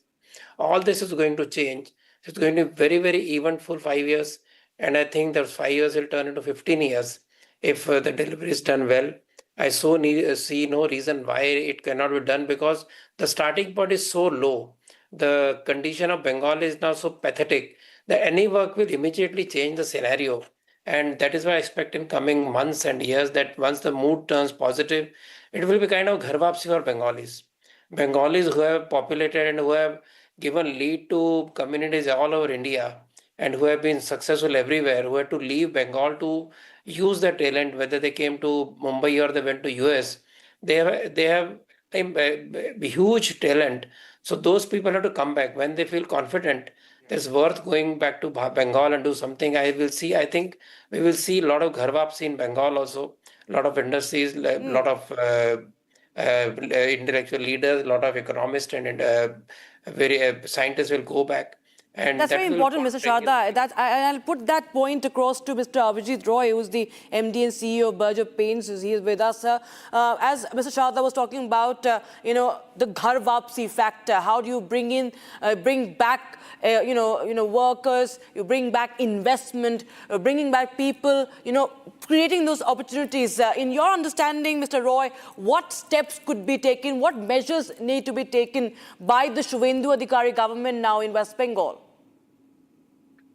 So, as he rightly said, this is the expectation that is there. So, first of all, the rule of law has to come into existence in West Bengal in a very strictly enforced without party affiliation. That has been a sort of a problem here, right from the left government onwards. And therefore, that is the first step which will give confidence to the people that investments made in this state, are in safe hands. The second is in terms of the, infrastructure development which has to happen. As he was mentioning, there are certain bottlenecks there and which needs to be removed. And once that is done, I think, it will look up. Third, there is, as we know, that there are 5 Nobel Prize winners from this state. There is no other state possibly which has this. And there are no dearth of intellectual ability here. It is just the environment has to be created for entrepreneurship to prosper here. And that is something which one would look forward to in terms of the environment. Maybe some big ticket investments initially. Once they know that this government is industry friendly. There will be attraction for the industries. there is one, a missing link here, in terms of the fiscal incentives, which this, there is nothing like that in this state, whereas all other states around give this, so there is an lack of industrial policy along with fiscal incentive, which needs to be brought in immediately, possibly. There, of course, there is a constraint in terms of the financial ability of the state, but, the state will have to look at, how to increase revenue, and also at the same time look for giving this, having this industrial policy with fiscal incentives there, because all states if surrounding it, if they give that, and if you are an island which is not giving that, then obviously it's not attractive enough for investment to happen. So attraction of investment will follow. There is a huge market in West Bengal available. It's a large consumption category market here, and therefore when you combine that with the right impetus from the government, I'm sure that there will be a lot of industries who would be looking forward to investment in the state, and that will encourage the youngsters to stay here. Some may also come back, but more importantly, at least the flight of talent from here should stop. Many thanks, Mr. Chada and Mr. Roy, for joining us on the broadcast. Viewers, as we get shots in the run-up to the oath-taking ceremony, we are bringing this visual that is actually very heart-touching. You can see this visual is one of the most senior workers of the BJP in West Bengal, Mr. Makhanlal Sarkar, and he's 98. The first one who he felicitated, you can see with that shawl. The Prime Minister is sharing a very, very emotional moment, a very warm hug there. Early grassroots figures. You can understand he has been associated with the nationalist movement post-independence India. And he has been closely working with Shyama Prasad Mukherjee. In 1952, he was even arrested in Kashmir while he was accompanying Mukherjee during the movement to hoist the Indian tricolour there. And from that moment, from those years, from that era to this one, it will be, he has seen it all, Mr. Makhanlal Sarkar. He has seen this revolution, he's seen this change, the Paribartan over decades after after independence. And as we speak, viewers, we understand that our viewers, you can see that, Niranjan, if you could take us to the numbers, so whopping... live number, by the way, that's a live number of viewers tuning into this historic moment in India. It's not just a historic moment in Bengal, but it's a historic moment in India. Over 1.5 lakh people watching the Republic live stream right now. That's 1.5 lakh people who are joining us in this broadcast. Remember that in Bengal, Rakshita, no other channel has faced what our network has under Republic Bangla.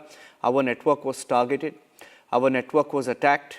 Our network was singled out because we just showed the mirror to Mamata Banerjee every single day.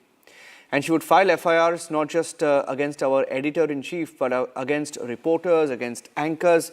Many of our journalists have been arrested in Bengal. They were arrested for the coverage of all the corruption, all the scandals, Sandesh Kali, RG Kar, the list never ended. And Mamata Banerjee hated Republic Bangla so much that, rather loved Republic Bangla so much that she would mention our Bangla, our Bangla, our Bangla. Our network, obsessed. It was like a nightmare to her. It was a nightmare. And eventually, they say that dictators fall. Mamata Banerjee's rule is ended. I'm not calling her a dictator. I just meant that her government has fallen. Ratan Chadha has fallen. Ratan Chadha is live with us. Ratan Chadha ji, waiting for, the oath to be administered to Suvendu Adhikari. But I think for the BJP, it must be a mixed feeling today. I remember in the last elections of 2021, we were all camping in Kolkata at that time. Ratan Chadha ji, I'll tell you a story because you know the story very well. Around the time when Republic Bangla was launched was around the time when the Uddhav Thackeray government was here in Maharashtra. And they were hounding us and we were on the run. We were all over the place. And we went to Bangla instead, to Bengal instead at that point, and we launched a channel there. And I still remember the pictures of before and after the elections. BJP leaders being hung on trees, BJP leaders' homes being marked out, BJP leaders hacked to death, some of them even beheaded. in Bengal, and you contrast those pictures to what you're seeing on stage today, I think for the BJP, that is why this moment is special. It's also about all the sacrifices they've made. They've been attacked, they've been hounded, intimidated. Niranjan, I can't forget the day I was in Republic Studios and I could see the start of violence as soon as the results started coming in, I think around 4 p.m. And we fought over it and we were very worried. And in fact, I was one of the few who actually criticized BJP government for kind of abandoning the workers because at that time the leaders who were sent to Bengal simply vanished. And some left, some changed parties, and the workers were left on their own. From that change to how Amit Shah ji and the other organization has finally taken over.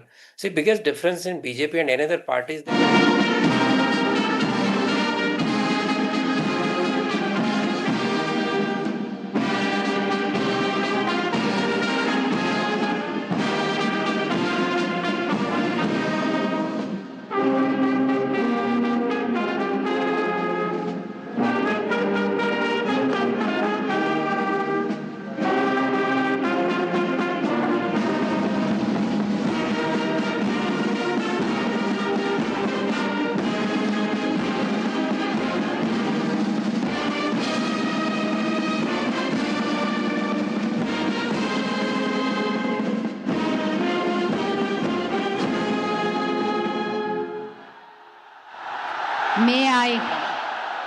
May I now request the Chief Secretary to take over the proceedings.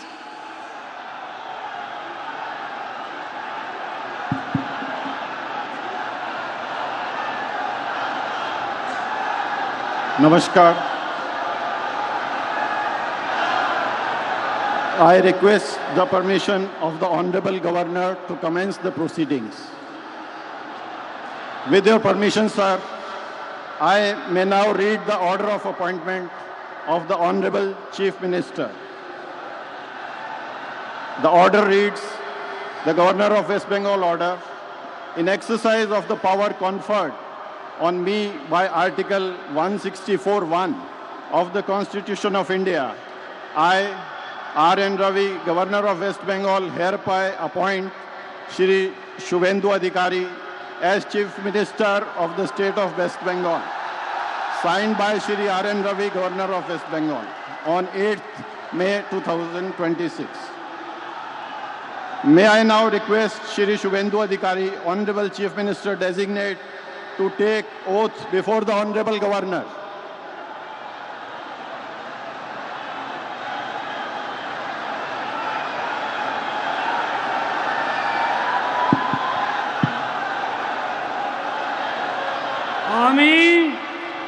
আমি শুভেন্দু অধিকারী ঈশ্বরের নামে শপথ করিতেছি যে বিধি দ্বারা স্থাপিত ভারতের সংবিধানের প্রতি আমি অকৃত্রিম নিষ্ঠা ও আনুগত্য পোষণ করিব। আমি ভারতের সার্বভৌমত্ব ও অখণ্ডতা রক্ষা করিব। পশ্চিমবঙ্গ রাজ্যের মুখ্যমন্ত্রী রূপে আমার কর্তব্যসমূহ নিষ্ঠাপূর্বক এবং বিবেকসম্মতভাবে নির্বাহ করিব এবং ভয় বা পক্ষপাত, প্রীতি বা বিদ্বেষ রহিত হইয়া সকল শ্রেণীর জনগণের প্রতি সংবিধান ও বিধি অনুসারে ন্যায়াচরণ করিব।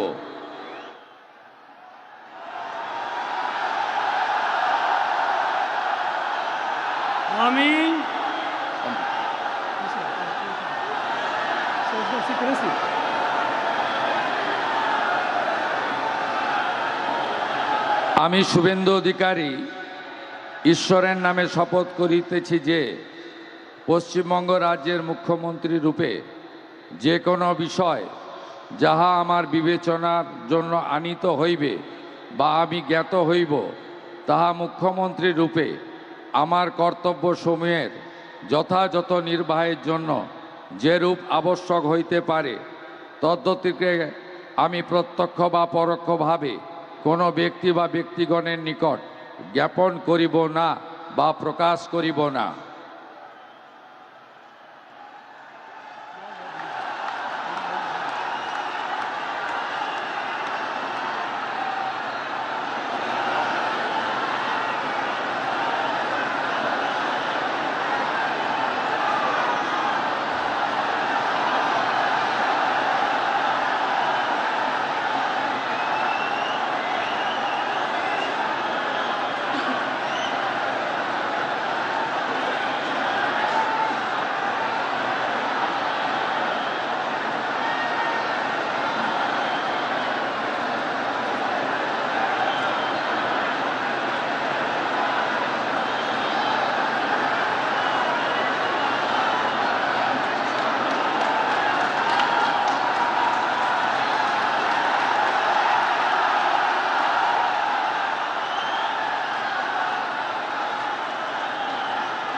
With your permission, sir, I now read out the order of appointment of all the honorable ministers.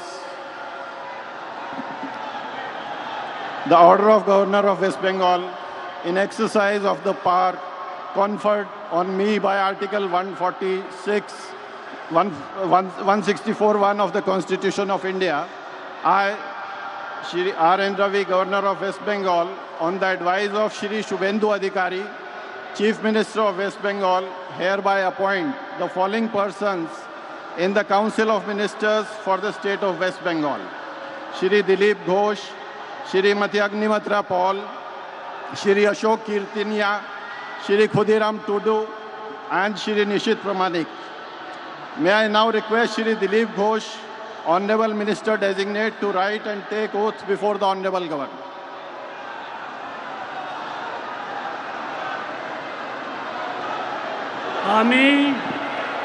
আমি ঈশ্বরের নামে শপথ করিতেছি যে বিধি দ্বারা স্থাপিত ভারতের সংবিধানের প্রতি আমি অকৃত্রিম নিষ্ঠা ও আনুগত্য পোষণ করিব। আমি ভারতের সার্বভৌমত্ব ও অখণ্ডতা রক্ষা করিব।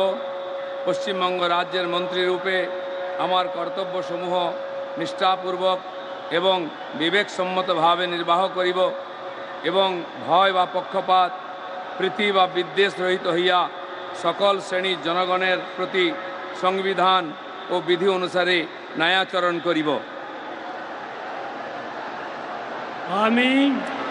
আমি শ্রী দিলীপ কুমার ঘোষ ঈশ্বরের নামে শপথ করিতেছি যে পশ্চিমবঙ্গ রাজ্যের মন্ত্রীরূপে যে কোনো বিষয় যাহা আমার বিবেচনার জন্য আনিত হইবে বা আমি জ্ঞাত হইব, তাহা ওই মন্ত্রীরূপে আমার কর্তব্যসমূহের যথাযথ নির্বাহের জন্য যেরূপ আবশ্যক হইতে পারে তদ্ব্যতিরেকে আমি প্রত্যক্ষ বা পরোক্ষভাবে কোনো ব্যক্তি বা ব্যক্তিগণের নিকট জ্ঞাপন করিব না বা প্রকাশ করিব না।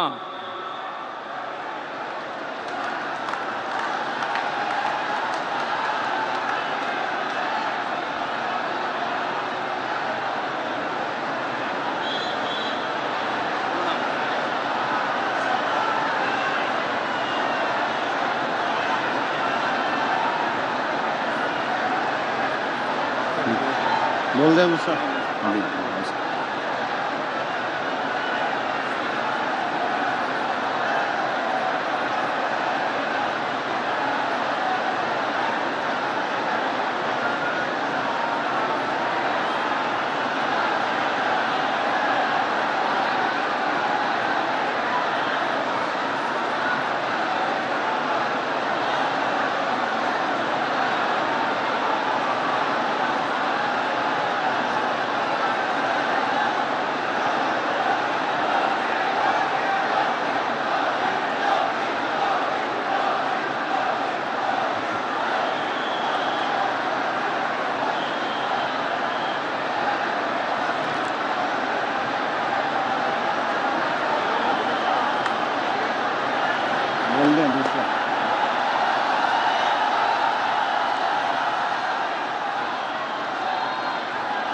Announce second.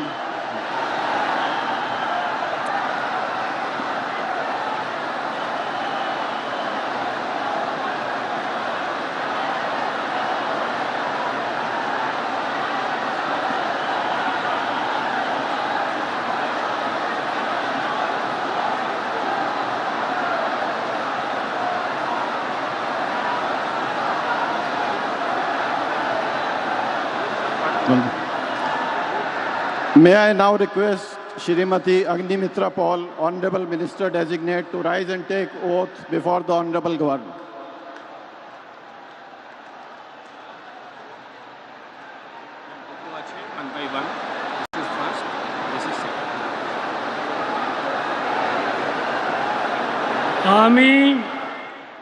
আমি শ্রীমতী অগ্নিমিত্রা পাল ঈশ্বরের নামে শপথ করিতেছি যে পশ্চিমবঙ্গ রাজ্যের মন্ত্রী রূপে যে কোনো বিষয় যাহা আমার বিবেচনার জন্য আনিত হইবে বা আমি জ্ঞাত হইব, তাহা ওই মন্ত্রী রূপে আমার কর্তব্যসমূহের যথাযথ নির্বাহের জন্য যেরূপ আবশ্যক হইতে পারে তদ্ব্যতিরিকে আমি প্রত্যক্ষ বা পরোক্ষভাবে কোনো ব্যক্তি বা ব্যক্তিগণের নিকট জ্ঞাপন করিব না বা প্রকাশ করিব না। আমি শ্রীমতী অগ্নিমিত্রা পাল ঈশ্বরের নামে শপথ করিতেছি যে বিধি দ্বারা স্থাপিত ভারতের সংবিধানের প্রতি আমি অকৃত্রিম নিষ্ঠা ও আনুগত্য পোষণ করিব। আমি ভারতের সার্বভৌমত্ব ও অখণ্ডতা রক্ষা করিব। পশ্চিমবঙ্গ রাজ্যের মন্ত্রী রূপে আমার কর্তব্যসমূহ নিষ্ঠাপূর্বক এবং বিবেকসম্মতভাবে নির্বাহ করিব এবং ভয় বা পক্ষপাত প্রীতি বা বিদ্বেষ রহিত হইয়া সকল শ্রেণীর জনগণের প্রতি সংবিধান ও বিধি অনুসারে ন্যায়াচরণ করিব।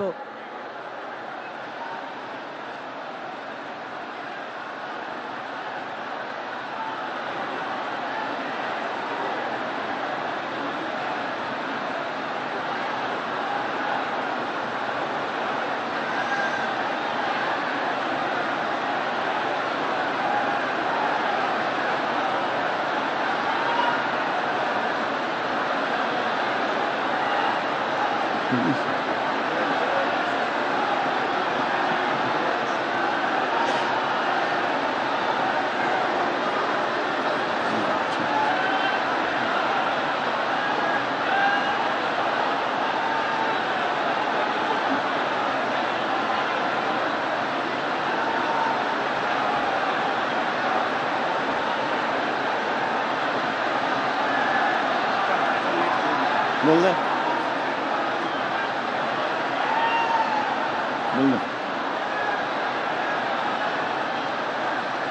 May I now request Shri Ashok Kirtaniya, Honorable Minister Designate, to rise and take oath before the Honorable Governor.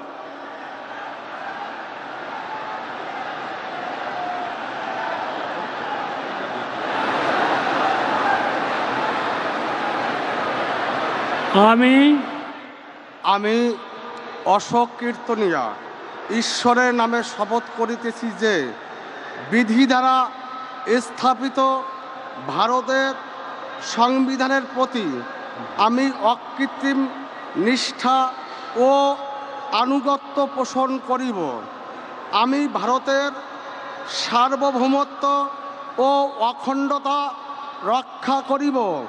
Paschimbanga রাজ্যের মন্ত্রীরূপে আমার কর্তব্যসমূহ নিষ্ঠাপূর্বক এবং বিবেকসম্মতভাবে নির্বাহ করিব এবং ভয় বা পক্ষপাত প্রীতি বা বিদ্বেষ রহিত হইয়া সকল শ্রেণীর জনগণের প্রতি সংবিধান ও বিধি অনুসারে ন্যায়চারণ করিব।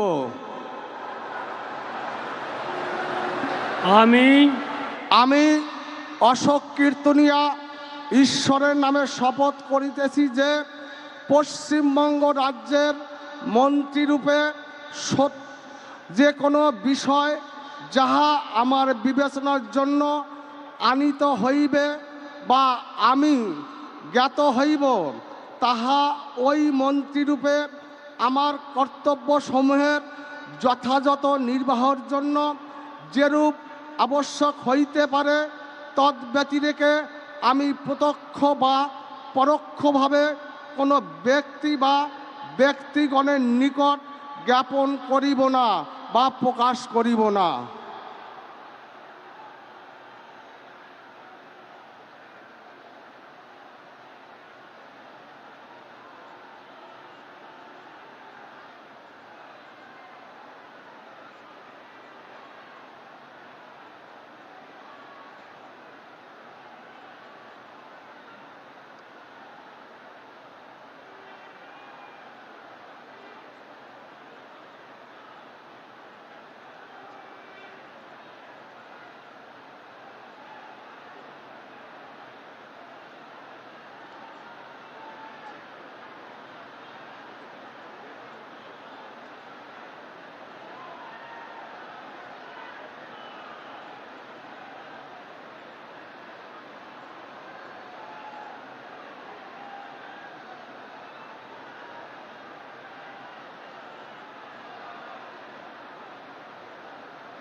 May I now request Shri Khudiram Tudu, Honorable Minister Designate, to rise and take oath before the Honorable Governor.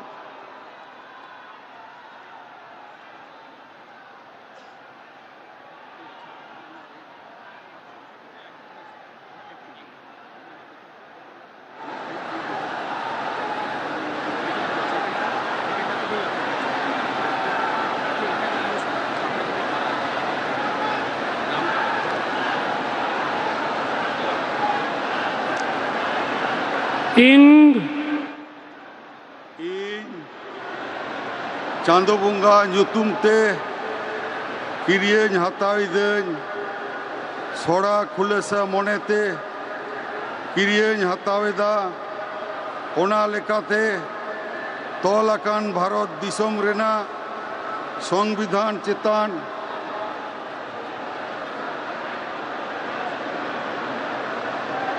jiwi gahir man ar manot ᱤᱧ ᱫᱚᱦᱚᱭᱟ ᱤᱧ ᱫᱚ ᱵᱷᱟᱨᱚᱛ ᱨᱮᱱᱟᱜ ᱥᱟᱢᱟᱱᱤ ᱟᱨ ᱡᱩᱢᱤᱫ ᱨᱩᱠᱷᱤᱭᱟᱹ ᱫᱚᱦᱚ ᱠᱟᱛᱮᱧ ᱪᱟᱞᱟᱜᱼᱟ ᱯᱚᱥᱪᱤᱢ ᱵᱟᱝᱞᱟ ᱯᱚᱱᱚᱛ ᱨᱮᱱᱟᱜ ᱢᱤᱫ ᱢᱚᱱᱛᱨᱤ ᱞᱮᱠᱟᱛᱮ ᱤᱧᱟᱹᱜ ᱟᱸᱜᱤᱵᱷᱟᱹᱨᱤᱭᱟᱹ ᱠᱚ ᱢᱟᱹᱱ ᱟᱨ ᱱᱤᱪᱷᱚᱨᱟ ᱢᱚᱱᱮᱛᱤᱧ ᱠᱟᱹᱢᱤ ᱯᱩᱨᱟᱹᱣᱟ ᱟᱨ ᱵᱚᱛᱚᱨ ᱥᱮ ᱵᱮᱜᱚᱨ ᱛᱚᱨᱚᱯ ᱥᱤᱱᱤ दुलड़ से हाला हता बांग मने काते ने हर चेतान नोआ संविधान और आरी को मनाव बताव काते समझोस तीन कामिया इन चांदो बुंगा ᱧᱩᱛᱩᱢᱛᱮ किरियेñ हताविदेñ सोड़ा खुलेसा मनेते किरियेñ हताविदेñ ᱟᱹᱱ ᱞᱮᱠᱟᱛᱮ ᱛᱚᱞ ᱟᱠᱟᱱ ᱵᱷᱟᱨᱚᱛ ᱫᱤᱥᱚᱢ ᱨᱮᱱᱟᱜ ᱥᱚᱝᱵᱤᱫᱷᱟᱱ ᱪᱮᱛᱟᱱ ᱡᱤᱣᱤ ᱜᱟᱹᱦᱤᱨ ᱢᱟᱹᱱ ᱟᱨ ᱢᱟᱱᱚᱛ ᱤᱧ ᱫᱚᱦᱚᱭᱟ ᱤᱧ ᱫᱚ ᱵᱷᱟᱨᱚᱛ ᱨᱮᱱᱟᱜ ᱥᱟᱢᱟᱱᱤ ᱟᱨ ᱡᱩᱢᱤᱫ ᱨᱩᱠᱷᱤᱭᱟᱹ ᱫᱚᱦᱚ ᱠᱟᱛᱮᱧ ᱪᱟᱞᱟᱜᱼᱟ ᱯᱚᱥᱪᱤᱢ ᱵᱟᱝᱞᱟ ᱯᱚᱱᱚᱛ ᱨᱮᱱᱟᱜ ᱢᱤᱫ ᱢᱚᱱᱛᱨᱤ ᱞᱮᱠᱟᱛᱮ ᱤᱧᱟᱹᱜ ᱟᱸᱜᱤᱵᱷᱟᱨ ᱠᱚ ᱢᱟᱹᱱ ᱟᱨ ᱱᱤᱪᱷᱚᱨᱟ ᱢᱚᱱᱮᱛᱤᱧ कामी पुरवा आर बतर से बेगर तरफ सनी दुलड़ से हला हताव बांग मने काते ने हर चितान नोआ संविधान आर आरी को मना बताव काते समझ से तीन कामिया जोहार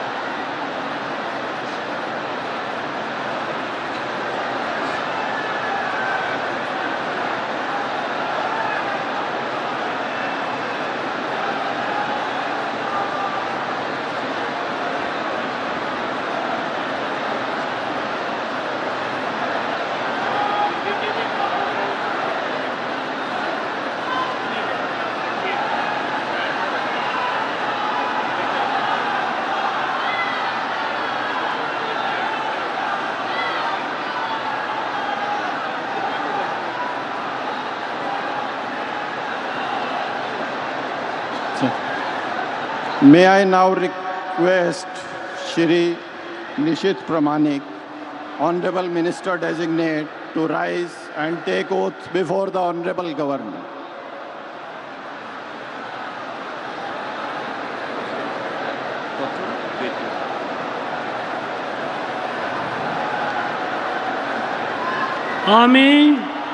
আমি নিশীথ প্রামাণিক ঈশ্বরের নামে শপথ করিতেছি যে বিধি দ্বারা স্থাপিত ভারতের সংবিধানের প্রতি আমি অকৃত্রিম নিষ্ঠা ও অনুগত্য পোষণ করিব। আমি ভারতের সার্বভৌমত্ব ও অখণ্ডতা রক্ষা করিব।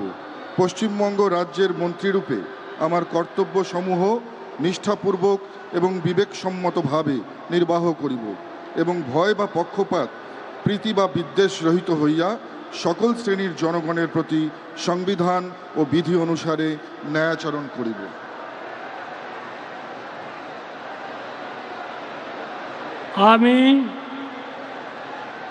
আমি নিশীথ প্রামাণিক ঈশ্বরের নামে শপথ করিতেছি যে পশ্চিমবঙ্গ রাজ্যের মন্ত্রীরূপে যে কোনো বিষয় যাহা আমার বিবেচনার জন্য আনিত হইবে বা আমি জ্ঞাত হইব, তাহা ওই মন্ত্রীরূপে আমার কর্তব্য সমূহের যথাযথ নির্বাহের জন্য যেরূপ আবশ্যক হইতে পারে, তদ্ব্যতিরিকে আমি প্রত্যক্ষ বা পরোক্ষভাবে কোনো ব্যক্তি বা ব্যক্তিগণের নিকট জ্ঞাপন করিব না বা প্রকাশ করিব না।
We thank the Honorable Prime Minister and the dignitaries for their gracious presence,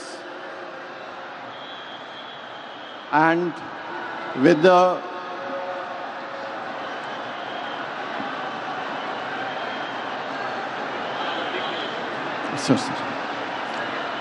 permission of His Excellency the Governor, sir, the proceedings may now be closed. All are requested to rise for the national anthem.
think, Shravan, the big takeaway, from the pictures there, of course, people will look at this video many times over in the next few years and decades, when all the chief ministers and all the leaders of the NDA came on stage.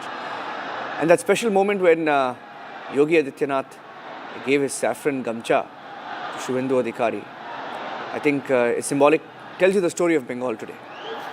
Well, in fact, this is undoubtedly a historic moment, but also a dream come true for the Bharatiya Janata Party, for a party that essentially began from the land of West Bengal to not being able to form a government for the longest time. And that is the reason why time and again, Niranjan, you've had Amit Shah, in fact, the time that he became the party president, and drawing back from one of his old speeches where he essentially spoke about the dream of Shyama Prasad Mukherjee of being able to form a government in West Bengal. In fact, a lot has been under the wraps. Many of us really do not know what really went in to, finally see this very moment when you have the first chief minister from the Bharatiya Janata Party in the state of West Bengal, and the line that Amit Shah said, from Gangotri to Ganga Sagar. Today you have a situation where you have the Bharatiya Janata Party being able to secure the borders of this country, and that has been the biggest concern for many who have come from that part of of the country. In fact, many of us who have seen brigade ground, and it's a complete change. A point in time when you've had those red flags of the communist parties, and no one would have really thought that could you actually have seen the kind of a saffron surge that we have seen today in the state of West Bengal. That has now become a reality. And the way forward perhaps has also been, the roadmap has also been laid out by Amit Shah. And one needs to underscore the point that no longer are you really looking at the kind of political revenge that we've essentially seen every time a government has changed. Yeah. When the left was out of power in 2011, we saw political revenge happening.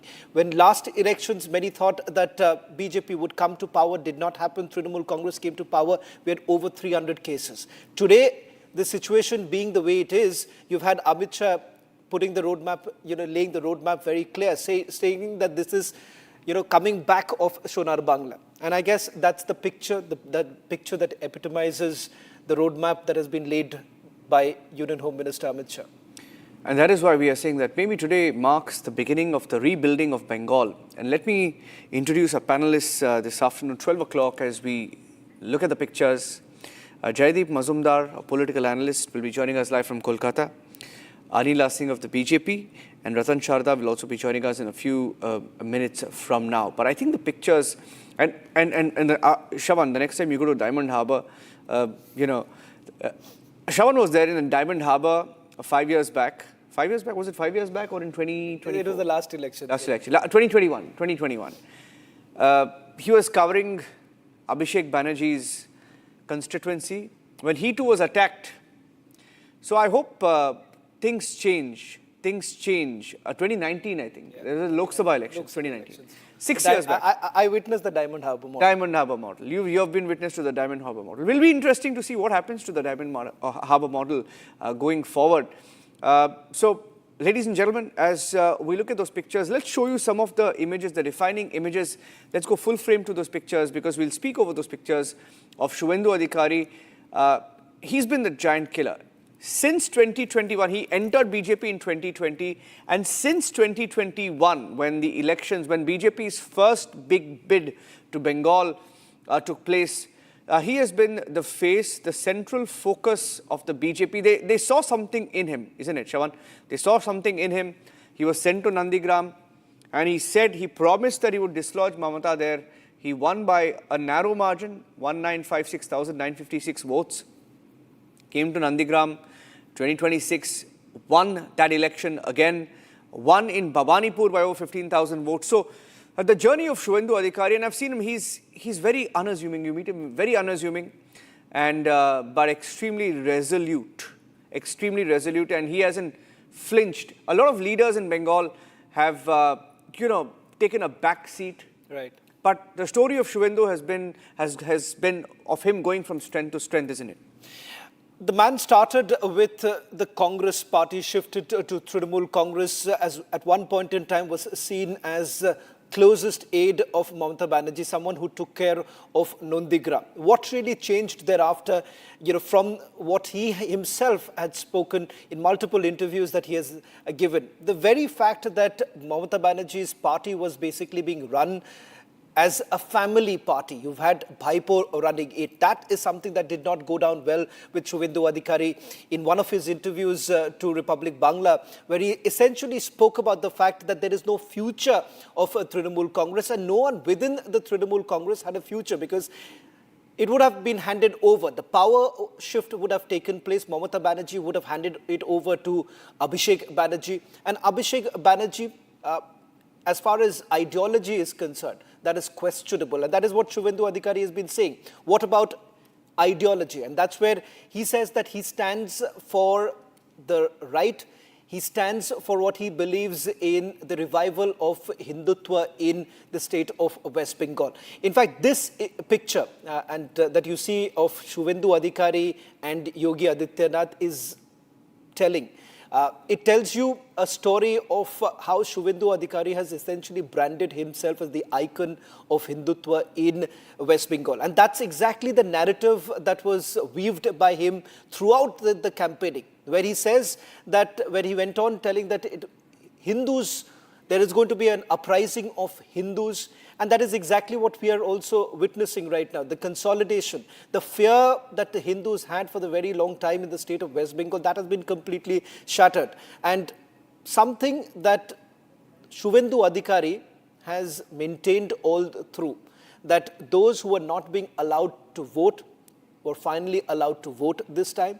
And that is the reason why Poriborton has actually taken place, the change that many were basically longing for. And this calls for what many believe, resurrection of West Bengal, something that hasn't happened for a very, very long time. In fact, let me go across to Pratim Ranjan Bose, who's joining us on this broadcast. Pratimda, you have seen several governments come and go. In fact, as far as West Bengal is concerned, one government comes into power and stays for a very, very long time. Would you say that this is the end of Trinamool Congress now that BJP has given an alternative to what many would believe, no political revenge, a new beginning for the state? Obviously, it's a new beginning of the state. First of all, because after the Siddhartha Shankar Roy government, this is the first time we are having the same party in both state and center, number one.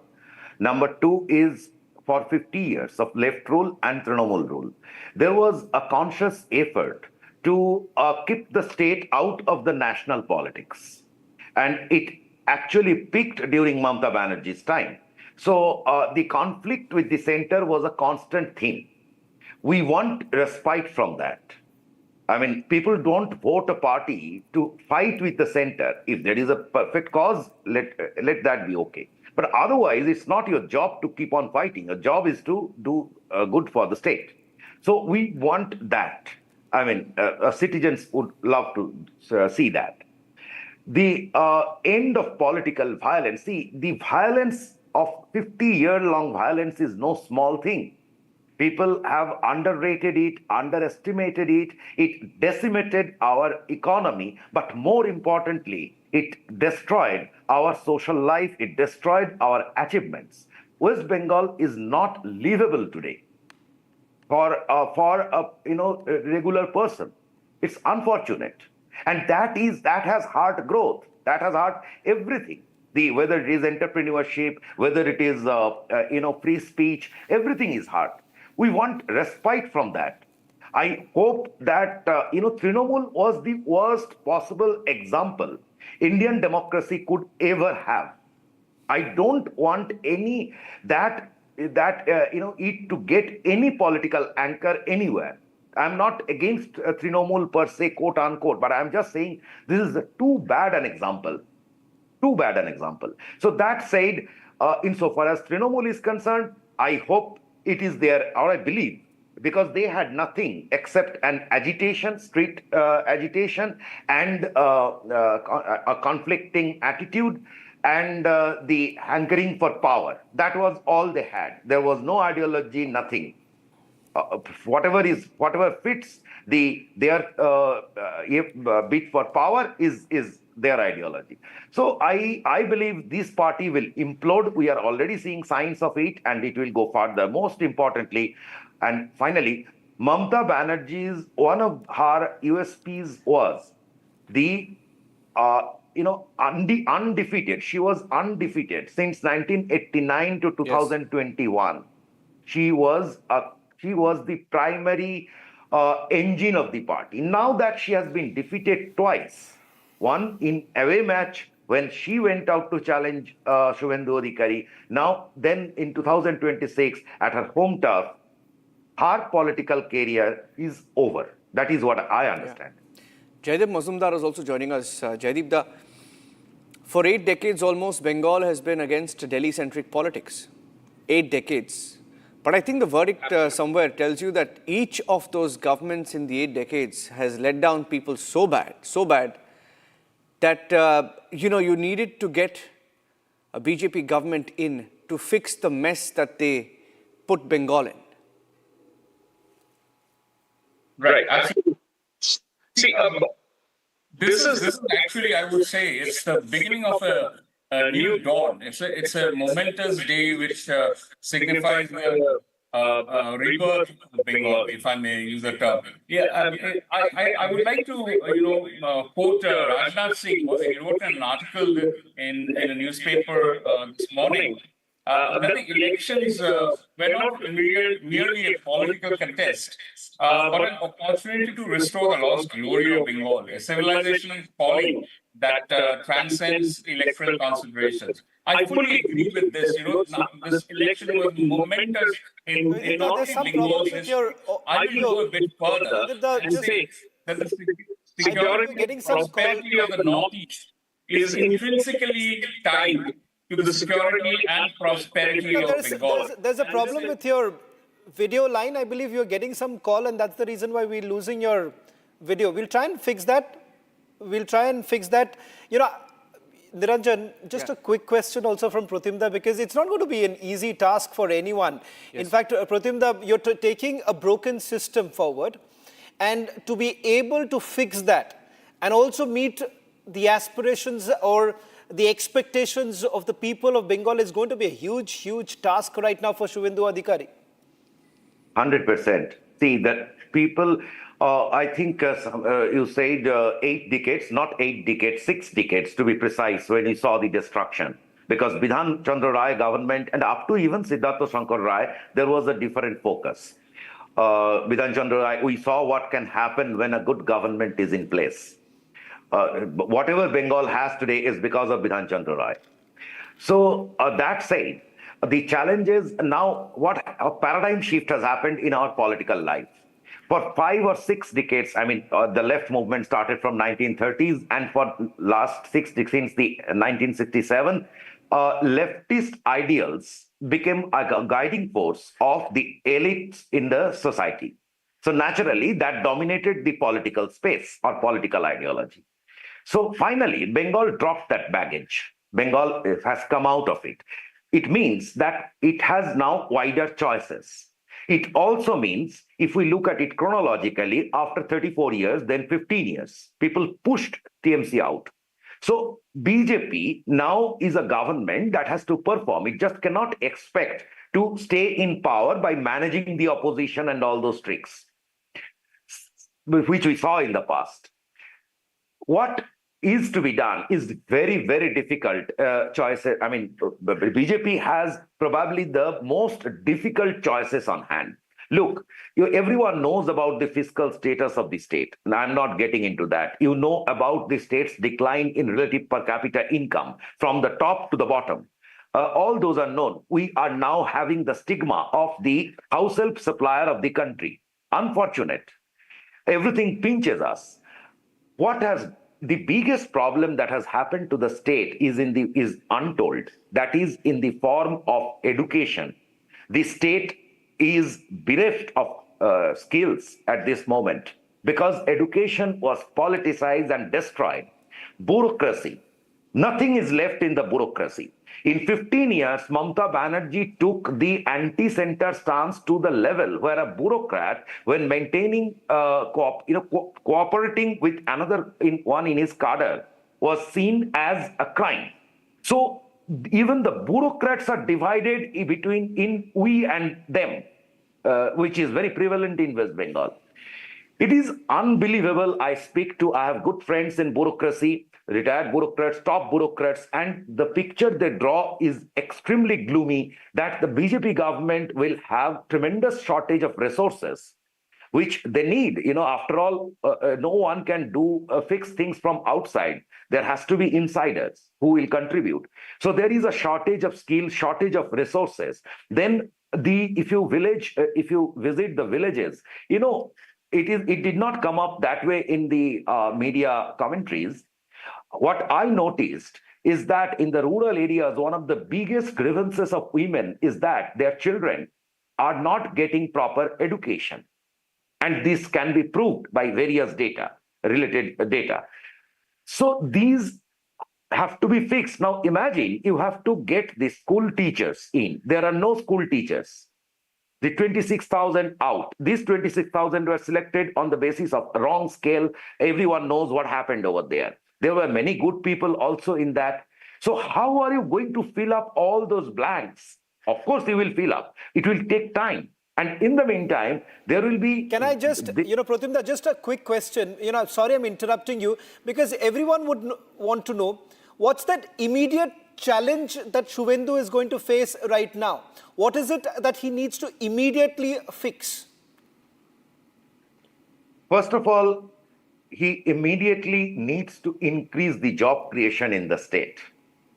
Quality job creation. In the sense, if agri wages are as low as 250 rupees, then we have to create some more jobs, say the construction jobs or whatever, where the low-skill job market, people can get job within the state, so that there are less supply of house helps. This is the biggest challenge, that people must not leave the state out of desperation. Second, and that would improve the government standing tremendously. The visible factors. The law and order is going to be the biggest and the single most task and the biggest challenge for Suvendu, because the whole policing system is broken, destroyed. That will be the biggest challenge, and any improvement in law and order is going to leave a marked change in the people will just appreciate that. The situation is pathetic at this moment. Right.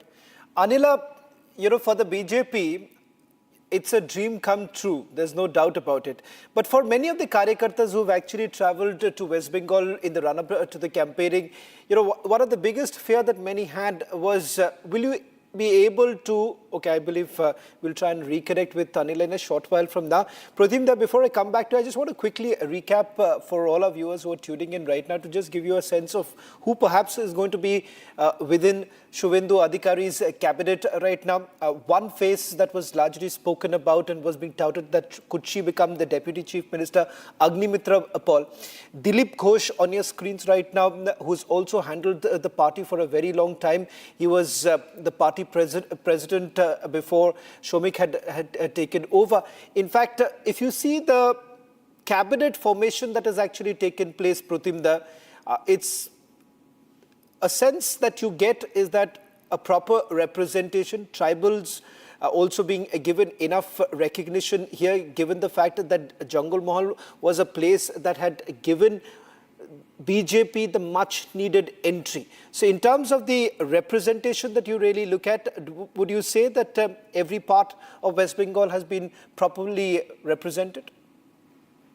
Obviously, every part, every community and every class. Most importantly, you see, this point is untold in media. Everyone is looking at Suvendu Adhikari's wings. But don't forget that in this cabinet, only he has been in the government in the past, and he handled various ministries. So he has experience of running the government. Also, he knows how and where things were misused. So he is that way. If you look at from administrative point of view, he has that ability. Then you look, Nishit Pramanik has some kind of exposure in administration. Ognimitra Paul is a fantastic choice. If we look at the chronology of the oath taking, then after Dilip Ghosh comes Ognimitra Paul. Dilip Ghosh was a perfect choice. If Dilip Ghosh was ignored, it would have been a blow to the moral, to the DNA of BJP. Why do you say that? Why do you say that? Because, within the circles in Bengal, a lot was spoken about whether at all Dilip Ghosh has been shafted, and also speculations about the relationship between Suvendu Adhikari and Dilip Ghosh. Not often would you have seen them together. So do you think that could be a problem? Both have to rise above that. There is no second choice, and I believe Suvendu will. Because, see, he has become chief minister, one of the youngest chief minister. If I'm not clear, I have not checked, but I believe he is the youngest chief minister of the state. So it's a huge honor. People are looking forward to him. This is not the, and look, also practically you look at it. BJP was not here. For long, it was referred in the local parlance as a vote katua party, meaning that they will stand, their job is to get some votes and that help someone X or Y to win the game. So that was their role for ages. From there, now they are in power. Their rise is meteoric. It hasn't happened in the history of Bengal. So that in that space, the inner party politics, there will be difference when you are growing too fast. There will be frictions. I'm so happy to see that they have surpassed that and are now in power. So I'm sure that all of them will understand their responsibilities, every side. So about Dilip Ghosh, why I'm so insistent is that, look, Dilip Ghosh gave the party the first charge to victory. There is no denying to this fact. He became president in 2016, and in 2019, you got the success. And he brought tremendous enthusiasm within the BJP fraternity, right. And it was his ability or his, that rhetorical stance to counter TMC in their own language had actually given a lot of courage to the grassroots BJP workers. Pratimda, I'm just taking a short commercial break right now. Okay, I'm told that Anila is already joined. Anila, I'll take that quick question with you and then slip into a short commercial break here. Anila, I want to get a sense from a BJP Karyakarta. What does it really mean for all of you who have campaigned in West Bengal, who have gone there through the entire election period, perhaps telling the people of West Bengal the need for a BJP government? What does it mean for a BJP Karyakarta today to see a BJP government being sworn in? My Ram Ram to all, and today is a big day. Not only for Bharatiya Janata Party or the Sangh, I will say it is a huge, big day for the celebration for the people living in West Bengal. So what we observed today, like today's oath ceremony, was not merely the formation of the government. It is the triumph of the unwavering faith that the people of the West Bengal had shown in Narendra Modi's leadership. They have got full confidence that it is going to be the end of Atyachar, Bhrashtachar and Durachar. They want progress, they want development, they want security. They want the identity of the West Bengal to come back again. It is a land of Sahitya, Sanskriti and bravery. And what these people have done. West Bengal has faced the wrath of three, that is Congress, Communists and TMC. Now it has ended and Bharatiya Janata Party government is going to be formed and the welfare of the West Bengal will be the priority. We are going to establish security internally and on the borders as well. And the illegal immigrants who had been nurtured by Mamata Didi, I even do not want to call her Didi, the type of behavior she had with the people living in West Bengal, and especially if I say towards Hindu, it was so shameful. For years, Bengal was plunged into the politics of appeasement, corruption, and violence. Today, its citizens have broken the shackles of fear and chosen a new dawn of democracy. I am 100% sure all Sanatani Hindus, not halal Hindus, but Sanatani Hindus, they are celebrating. They have shown their trust in Bharatiya Janata Party, and I am so proud of my leadership. And I really remember all those Karyakartas of Bharatiya Janata Party and Sangh who have given their lives for this West Bengal to bring the democracy back. So the era of the tollbazi, syndicates, and the cut commission people, it has ended. Today marks the true beginning of the Asol Parivartan. Bengal will no longer be held back. It will now scale the heights of the progress. I'm 100% sure in Bharatiya Janata Party leadership. So let us celebrate. Today is the day to cherish and celebrate. Well, thank you very much, Anila. In fact, Protimda, we're talking about a rebuilding of Bengal, and a lot has been spoken about whether at all that could be a possibility, given the fact that this is a broken system that we have been talking about, a broken system. Okay. I believe there is some latest visuals also now coming in with the Prime Minister there. I want to, also quickly, before we get those visuals in, Pratimda, the galaxy of leaders we saw on the dais today. This is the image. Prime Minister bowing before the people of West Bengal, thanking the people of West Bengal for fulfilling the dream of many. And that, I think so, this is an imagery that is going to find resonance among the people of West Bengal, because this has been a massive battle for the leaders of Bharatiya Janata Party. For a man who has crisscrossed Bengal, and who has taken this extremely personally to be able to install a BJP government. Pratimda, this image, I'm not too sure whether you can see this, but I'm just going to describe this. The Prime Minister, typical to the manner that he has always done, always bowed before the people who have elected him, bowed before the people, respected the mandate that has been given to them. Previously also, when the Bharatiya Janata Party did not get the mandate, that time also we had a party respecting the mandate that was given to Trinamool Congress. Now, what a defining moment. The Prime Minister of the country bowing down before the people of West Bengal, thanking them for this historic mandate that his party has been given. What a moment it is today. This is perhaps one of the most defining images that we are looking at, Pratimda. Why Prime Minister Modi is so distinct. And, the best part is, they haven't said it in public, but what I hear, I'm sure you might have also access to such conversation. So a very, very top BJP leader, organization person, so he said, as a RSS background, so he said that their aim is to make Bengal more developed than Gujarat. Now look at the aspiration.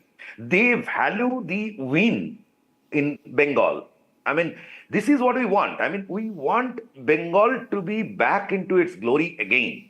And don't forget that the Prime Minister, before he became Prime Minister, much before he became Prime Minister, as a pracharak, he has spent good time in the state. So he knows the state, he knows its people, he feels the pulse.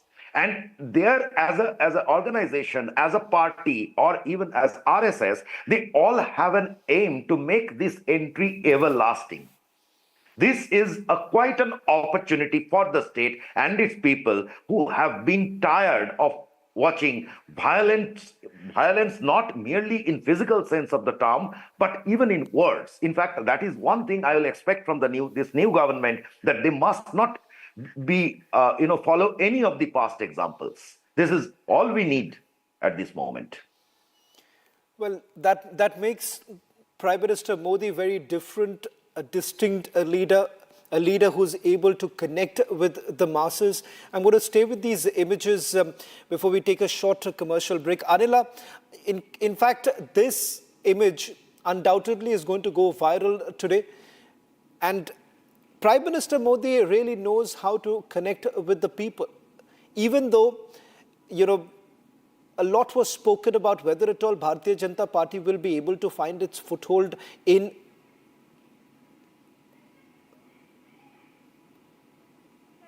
Okay. Anila, I want to stay with these images right now of the Prime Minister. And as I was saying, that a distinct leader, unique in many ways, because always being able to find a way to connect with the masses today. It may not be very surprising for you. It may not be surprising for those who have known the Prime Minister for a very, very long time. But this exactly shows what does it mean to connect with the people.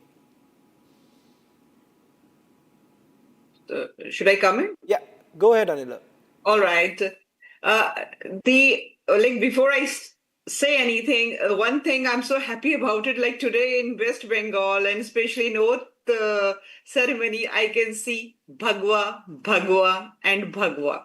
This is the same Bhagwa which was coined with the name of Atankavad, terrorism, by Congress party. And today we can see the change of color. Not only the change of guard, but the change of color. Bhagwa is there in West Bengal. So it is not just a change of guard, it is the liberation from the culture of fear. But many, Pratimda, many would only hope that it is truly Sabka Saath, Sabka Vikas. Suvendu Adhikari also indicated that, because at the end of the day, it is not about those who have only voted the party to power, even those who haven't voted them to power would be equally important. I'm going to slip into a short commercial break and I'm going to come back as we discuss this historic moment unfolding in the state of West Bengal.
Approximately 3:30 this afternoon, our plainclothes officers and agents that consistently patrol the outer perimeter of the White House complex identified a suspicious individual that appeared to have a firearm.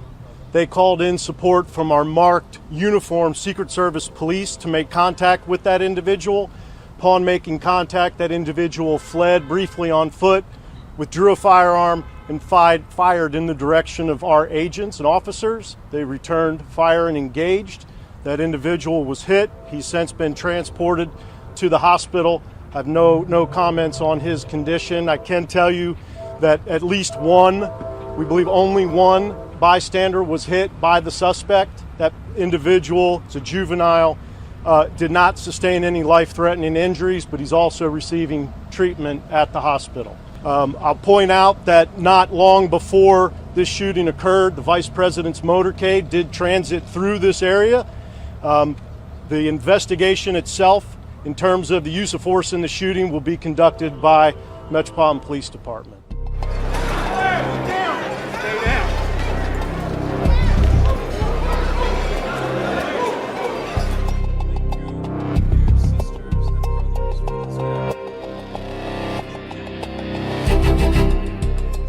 Great to be here. I'm thrilled to be back in the home of a great place. I love Florida. We love Florida.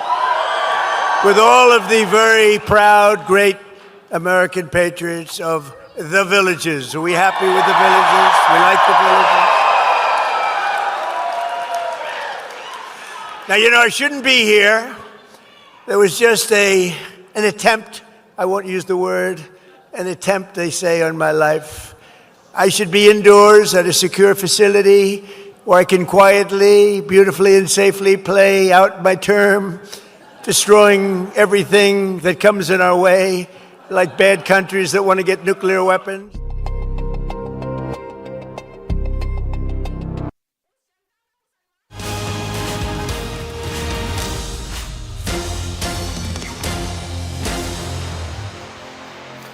A BJP government has now been installed in the state of West Bengal, the first BJP Chief Minister in West Bengal. Pratimda, to continue with the conversation that we were having earlier, I want to go back to this pictures of the Prime Minister bowing before the people of West Bengal from the brigade ground. And it's quite historic. This is the very ground where the left parties, the communists, for the longest time had taken full control of. And then, of course, you've had the Trinamool Congress too. What would you really say about the image of Buddhadev Babu and Biman Bose, who were basically present during the swearing-in ceremony of Mamata Banerjee? And today, the situation has changed. There was still a political culture, even when the left were in power, Pratimda. One can not forget the manner in which Buddhadev Babu had basically responded.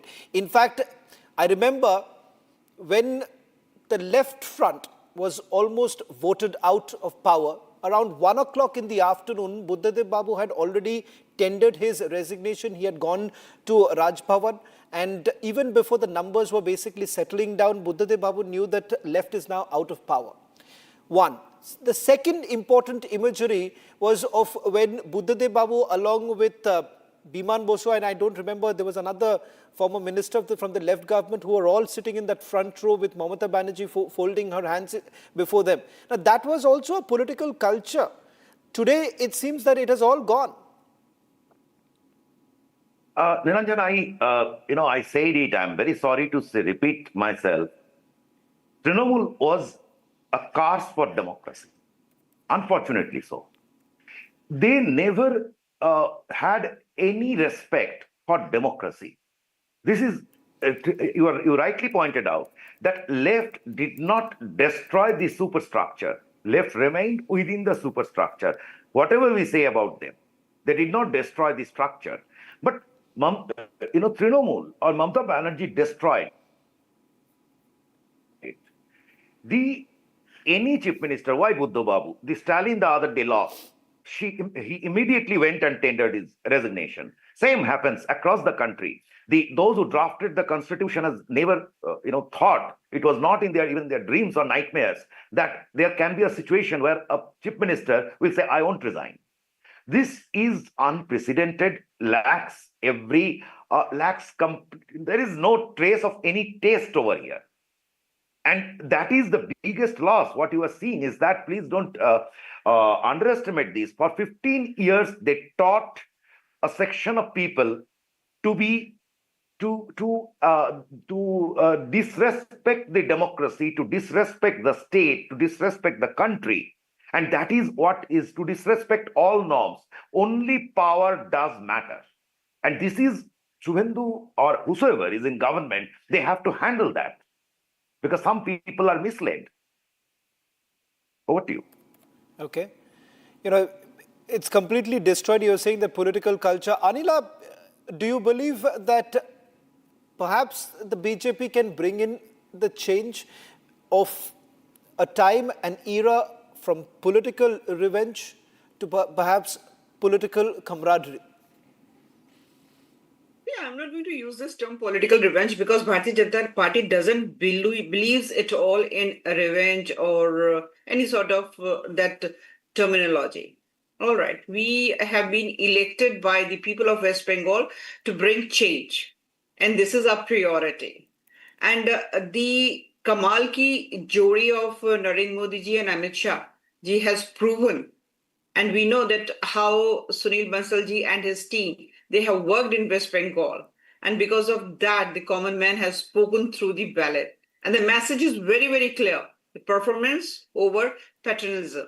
And we have to prove this. We have to work on different verticals. Because as I had mentioned earlier, that West Bengal has faced the wrath of three: Congress, Communists, and Mamata Banerjee. So we are going to address law and order. We are going to bring humongous changes in economic scenario as well. We are going to bring the Sanskriti, the culture, back to West Bengal. And today, fortunately, like three great people's Jayantis, like Rabindranath Tagore ji and Maharana Pratap ji and Goraknath Gokhale ji. So all the three, and I'm so happy that they must be observing it. Shama Prasad Mukherjee must be observing it. Now the change begins in West Bengal. As Maharana Pratap ji, he stood so strong against Mughals. So Bharatiya Janata Party workers also stood very strongly in front of TMC. So many workers, they were sacrificed. For what? To bring change in West Bengal. So whatever Ms. Banerjee and her team of gundas, they did to West Bengal. Now the time has come that we are going to bring change. So since 79 years, West Bengal was waiting for this change. And before you went for the commercial break, and I had said very happily that today I can see Bhagwa, Kesariya color. So Kesariya color, first of all, Kesar comes from Kashmir. So we have got lots of love and respect for the Kashmir. And Kesariya means divinity, sacrifice. So what is wrong in this color? We are here to serve the people of West Bengal, but we are not going to spare those who have extorted West Bengal. And that person might be coming from any religion, any caste, any community. We are not going to spare that person. Maybe he may be a man, he may be a woman. We are not going to spare them. We are here to deliver, and we are going to deliver. Message is very clear. I come from Uttar Pradesh. We know it very well. When Bharatiya Janata Party government took over in 2017, what was the scenario of Uttar Pradesh? Industries had shut down. There was no safety, no security for women or the people living in Uttar Pradesh. And when Bharatiya Janata Party won and formed the government under the rule of Yogi Adityanath ji, we have seen the change. We have seen the change in Uttar Pradesh. Even your studio is in Uttar Pradesh. You must have seen it. What type of growth, humongous growth and prosperity and security we observe today in UP. Similarly, we are going to see it in West Bengal as well. I have got 100% confidence in the leadership. Okay. Anila, thank you very much. I'll request both of you to stay with us as we continue with our rolling coverage from Bengal. In fact, in a short while from now, we'll also go across to our reporters on the ground, live from Brigade Ground in a short while from now, slipping into a short commercial break.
Batima, Hiroshima, Bangla, Amar, Kadbe, Nato.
আমি শুভেন্দু অধিকারী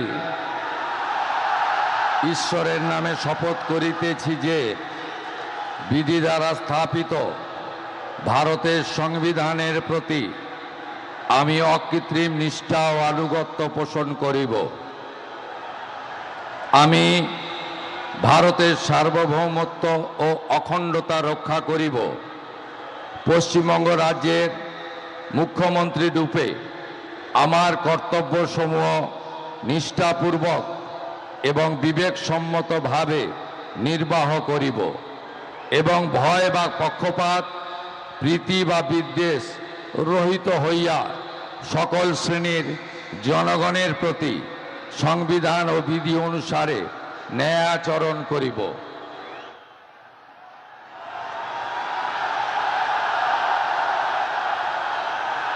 আমিন।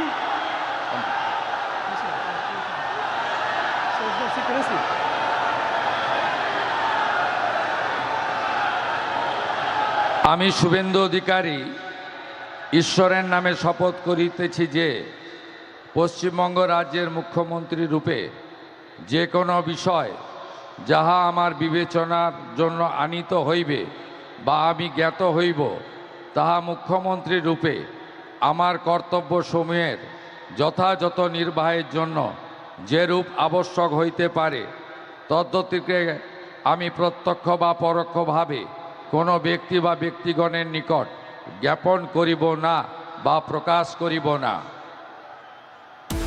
All right, viewers, coming up after a short commercial break, and the Tamil Nadu thriller continues.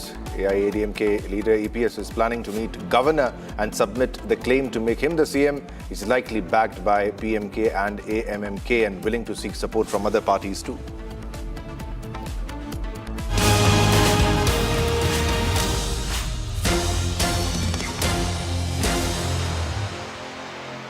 QS&THE, the world's foremost university rankings organizations, have ranked Amity amongst the top 3% universities globally, making it among the very few Indian universities to be included in both rankings.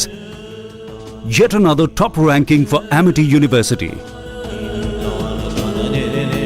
कोशिश को कामयाबी को शोहरत बनते देखा है। हाँ, पिछले 60 सालों में मैंने देश को बनते देखा है।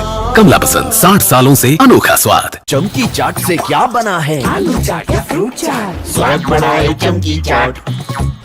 क्या बात है? स्वादिष्ट पकोड़े और फरसान, अरे चमकी चाट है इसकी जान। असली स्वाद सिर्फ चमकी चाट। केसरिया से मन जोगी हुआ रे, दिल झूमे देखो मतवारा हुआ रे। केसरिया से मन जोगी हुआ। हर पल मनाओ केसरी त्योहार।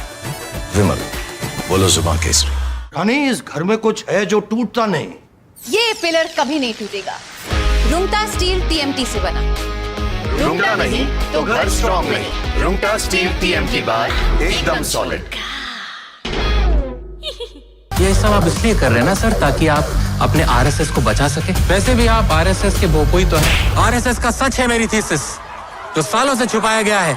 But I am going to unmask the truth. Class अब शुरू होगी because the professor is here. ये जो भी हो रहा है, ये injustice, ये conspiracies, ये manipulation, अगर आप इसको terrorism नहीं कहेंगे तो फिर किसको कहेंगे? ये है मेरा आखिरी सवाल. This is my last question to you. थोड़े में ज्यादा स्वाद, यही तो है इसकी खास बात। वाओ मामा, क्या स्वाद है? अरे मेरे राजा, सबका राजा आरती और मसाला।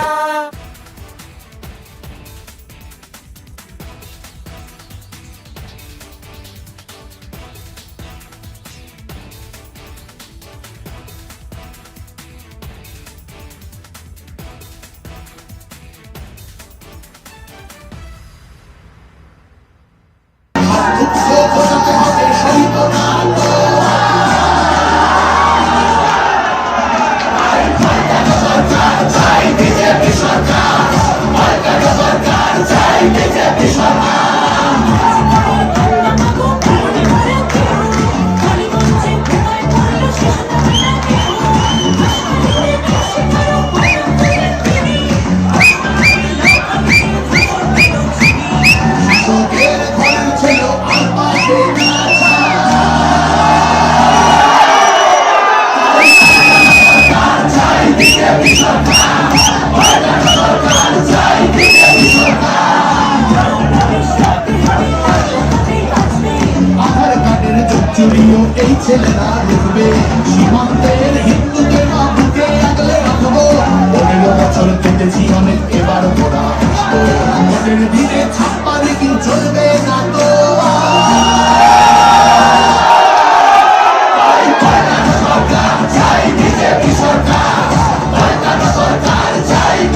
All right, viewers, now these are the visuals of the swearing-in ceremony of Suvendu Adhikari. Prime Minister Narendra Modi was there, Union Minister Amit Shah was there, as you can see, Nitin Nabeen is there, all senior BJP leaders including JP Nadda, and also the Chief Minister of Uttar Pradesh, Yogi Adityanath is also there.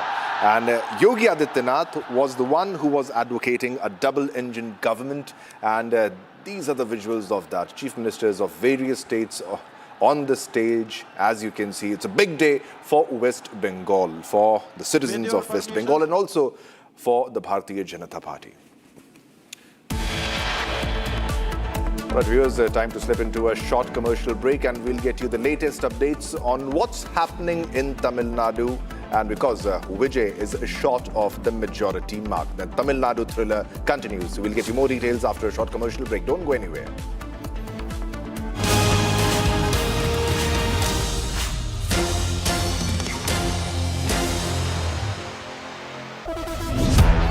जब अपना कोई move किसी को move करता है ना यार, feel आ जाती है।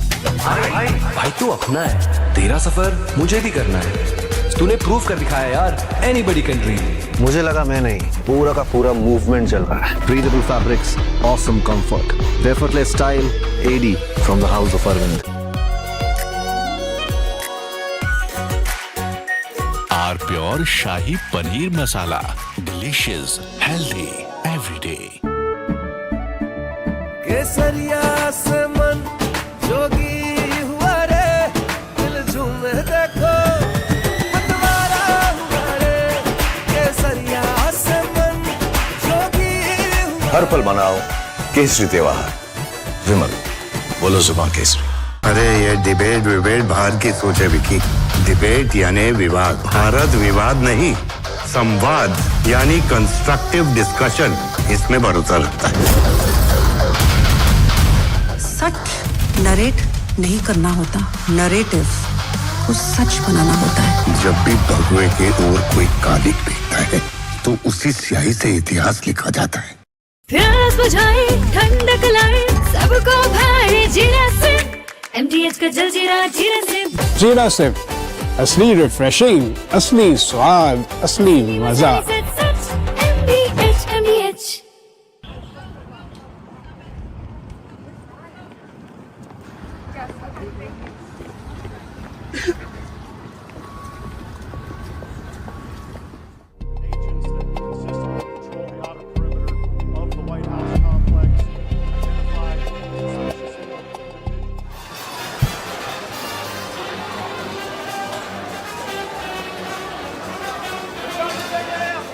Approximately 3:30 this afternoon, our plainclothes officers and agents that consistently patrol the outer perimeter of the White House complex identified a suspicious individual that appeared to have a firearm. They called in support from our marked uniformed Secret Service police to make contact with that individual. Upon making contact, that individual fled briefly on foot, withdrew a firearm, and fired in the direction of our agents and officers. They returned fire and engaged. That individual was hit. He's since been transported to the hospital. I have no comments on his condition. I can tell you that at least one, we believe only one bystander was hit by the suspect. That individual, it's a juvenile, did not sustain any life-threatening injuries, but he's also receiving treatment at the hospital. I'll point out that not long before this shooting occurred, the Vice President's motorcade did transit through this area. The investigation itself, in terms of the use of force in the shooting, will be conducted by Metropolitan Police Department.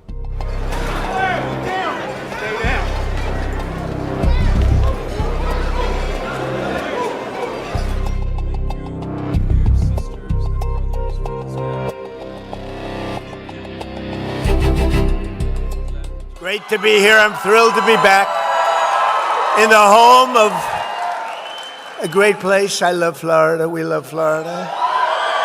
With all of the very proud, great American patriots of the villages. Are we happy with the villages? We like the villages. From Asia's largest news headquarters, setting the agenda for Bharat.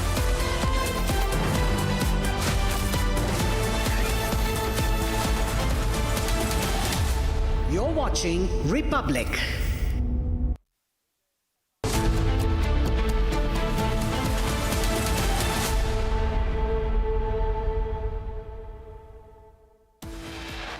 Headlines brought to you by Canara Bank. Together we can. আমি শুভেন্দু অধিকারী ঈশ্বরের নামে শপথ করিতেছি যে বিধি দ্বারা স্থাপিত ভারতের সংবিধানের প্রতি আমি অকৃত্রিম নিষ্ঠা ও আনুগত্য পোষণ করিব। History created at Brigade Ground. Historic day for the Bharatiya Janata Party.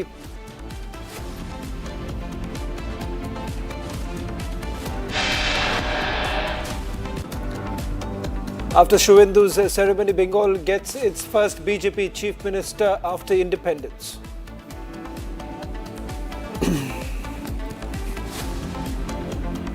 Five ministers take oath with Suvendu in the Bengal cabinet. Sworn in with Suvendu, Dilip Ghosh, Agnimitra Paul, Nishit Pramanik, even as MLAs.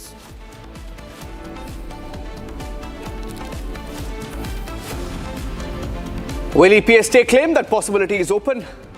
All eyes are on Tamil Nadu as the suspense continues, with Vijay not having the requisite numbers.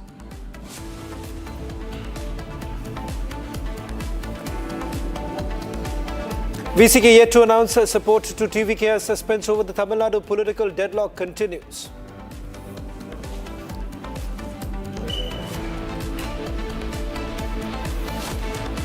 TVK holds a key meeting. All eyes on Vijay, whether he will get VCK support. That's the only hurdle that he has left.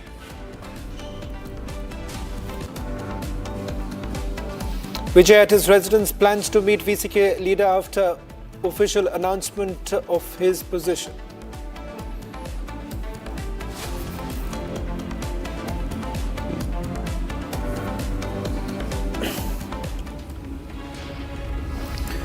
Well, starting with the suspense which continues in Tamil Nadu, Vijay yet to form the government. Governor has told Vijay that he does not have the number. What exactly has led to the situation? In fact, AIADMK MLAs are arriving one after the other at EPS's residence. It seems that there is a political thriller which is brewing right now, with AIADMK could play a major role. Niranjan. Shravan, VCK is a very small party with about 2 MLAs, and VCK with 2 MLAs seems to be the kingmaker right now, because CPI and CPM have 2 MLAs each, but they're giving outside support. If VCK is to join the Vijay government, they're asking for a killing. In fact, the buzz is they wanted the Deputy Chief Minister's post, but Vijay, as we understand it, is against that. And Sharda is joining us live. Now, VCK is also talking to EPS, we are told. Also talking to DMK, we are told, Sharda. There is buzz that VCK could be offered the Chief Minister's post. Now, all of this, of course, is speculation. We can continue to speculate, but this is the buzz. This is the buzz that maybe he's asking for the Chief Minister's post.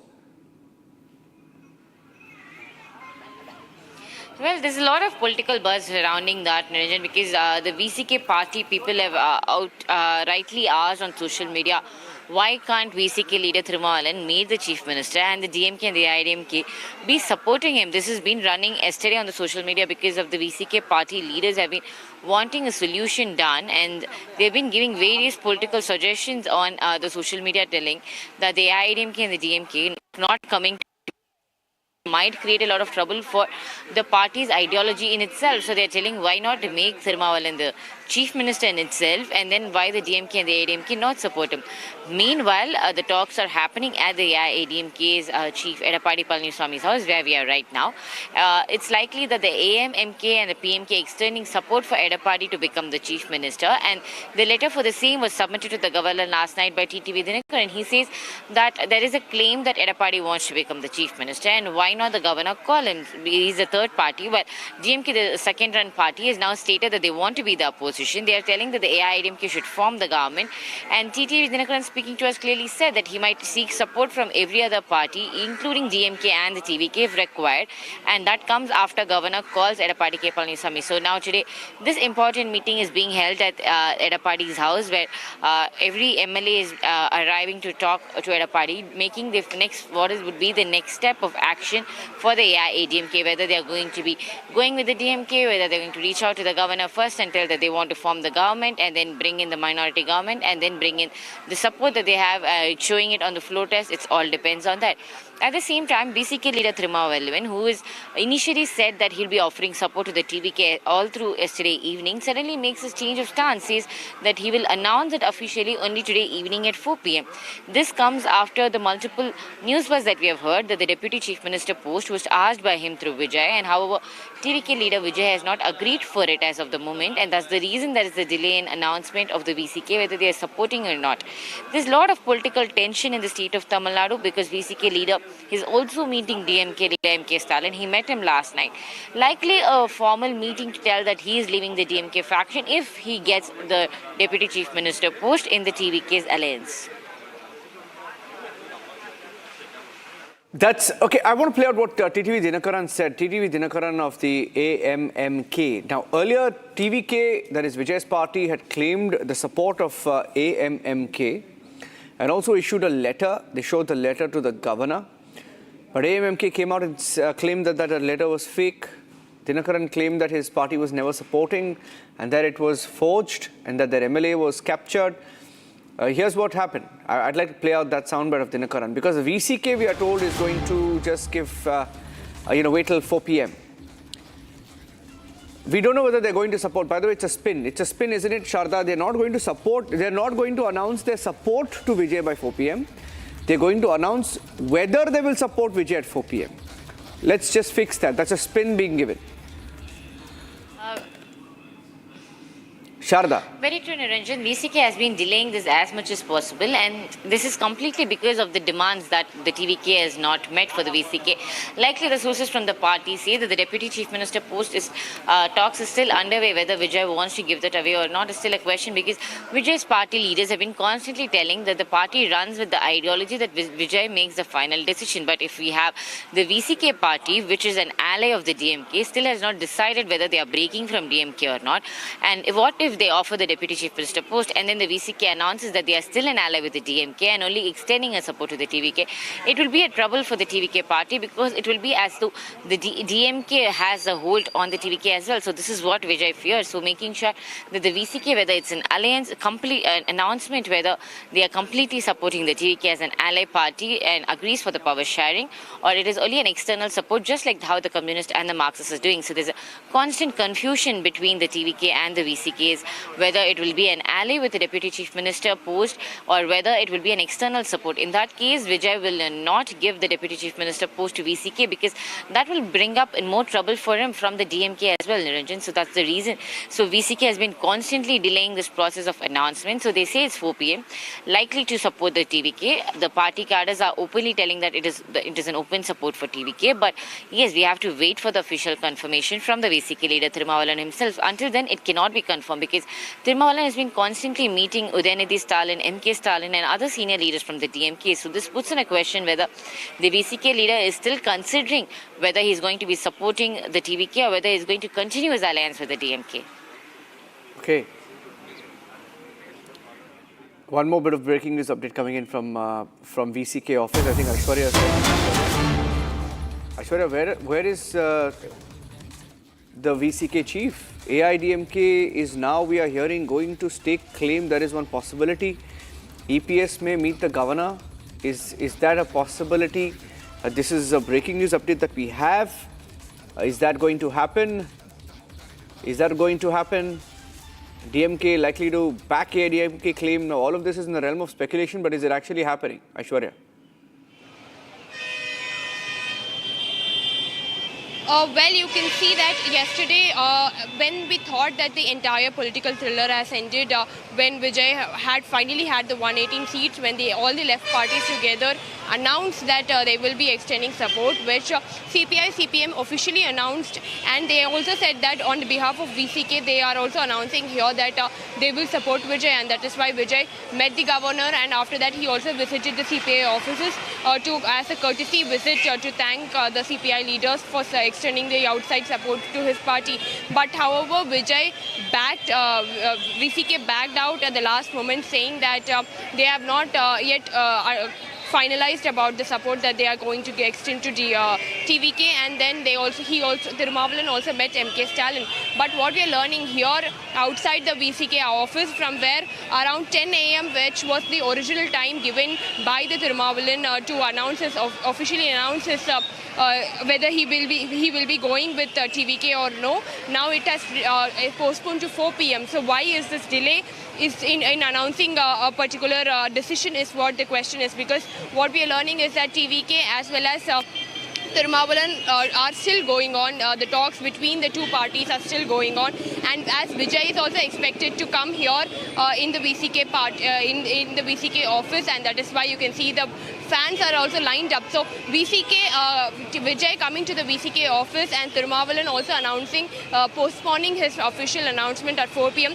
likely indicates that VCK might extend support, but his VCK's also stance of meeting Stalin have speculated that he might be in a dilemma or on the floor whether he should extend outside support or like the CPM CPI, or should he be participating in the seat sharing, because while he is demanding, there are several demands that VCK has kept front of the TVK is what we are hearing, but there are talks between TVK and VCK that are ongoing, and that is why the delay in announcement is what we are learning from this particular office. And by 4 p.m. Some announcement from the VCK office is expected regarding his decision on TVK. Sure, I think we should play out what Dinakaran said while we continue to get developments. Here's what AMMK's Dinakaran said. He met the governor last night, and he claimed that his party MLA never gave the letter of support. So there's suspense on that. Let's play that out. Here's what he said to Sharda, our correspondent.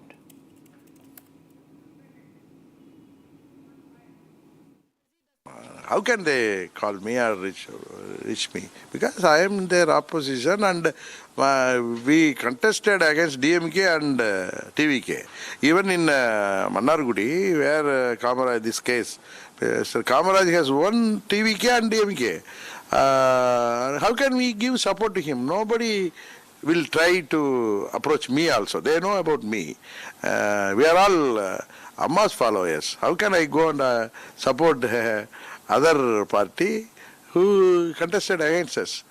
And it's a clear-cut case of either forgery or horse trading. My MLA signed my letter in the evening, and when I saw in the TV that he has supported TVK. So after receiving the letter, I rushed to the Raj Bhavan and I waited there, and I met the governor also. I made a complaint, and I requested the Honorable Governor to investigate this.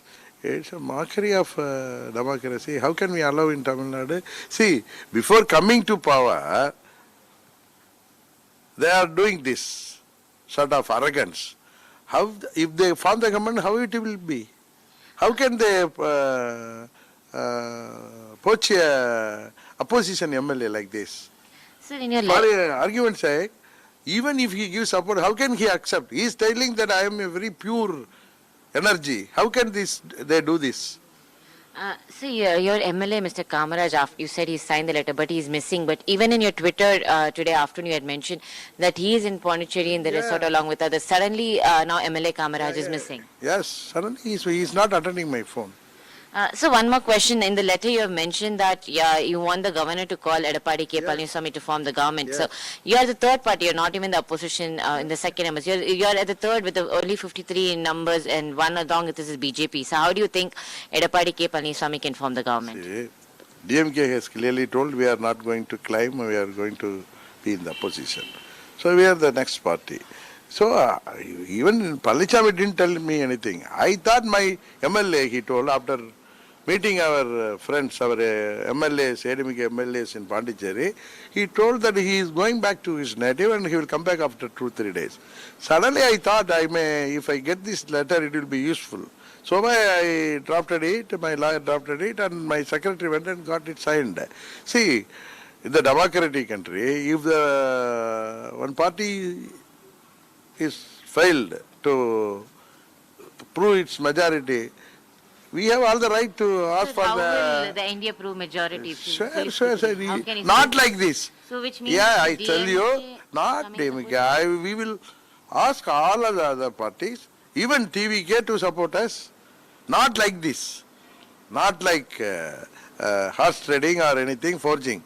We will ask we will give appeal to all the parties in order to avoid the election. We will form a government. So can you confirm that there is no talks with the DMK and the IDMK faction? No, that's not.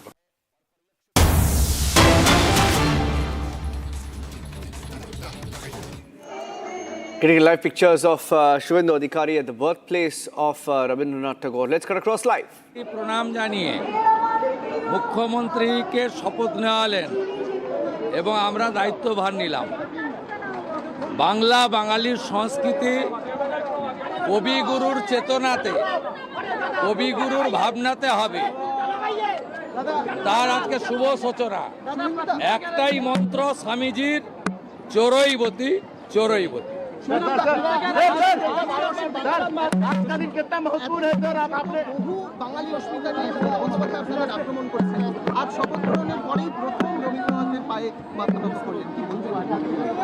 আরে ধুতি পাঞ্জাবিতে থাকা doctor Shyamaprasad মুখার্জির তৈরি করা আদর্শের ভিত্তিতে যে রাজনৈতিক দল তাকে কারোর কাছ থেকে সার্টিফিকেট নিতে হবে না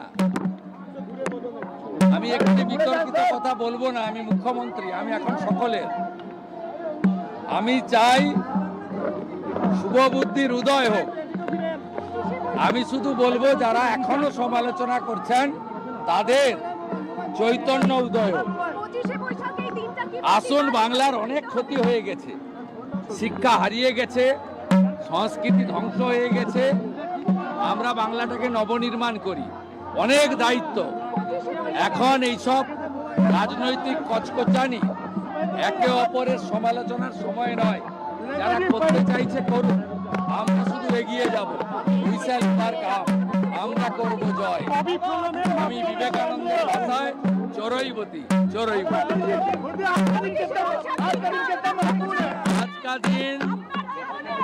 आज का दिन बहुत महत्वपूर्ण है देश के लिए बंगाल के लिए इसलिए प्रधानमंत्री का इच्छा था नया सरकार रविंद्र जयंती का दिन अपना कार्यकाल शुरू करे इसलिए हम लोग प्रधानमंत्री जी का नेतृत्व में कवि गुरु को प्रणाम करते हुए आज संविधान को मानते हुए what he is saying is we are paying our respect to Kavi Guru Rabindranath Tagore. He is speaking in Hindi. Suvendu Adhikari. He is saying that we have come here to pay our respects to Kavi Guru Rabindranath Tagore.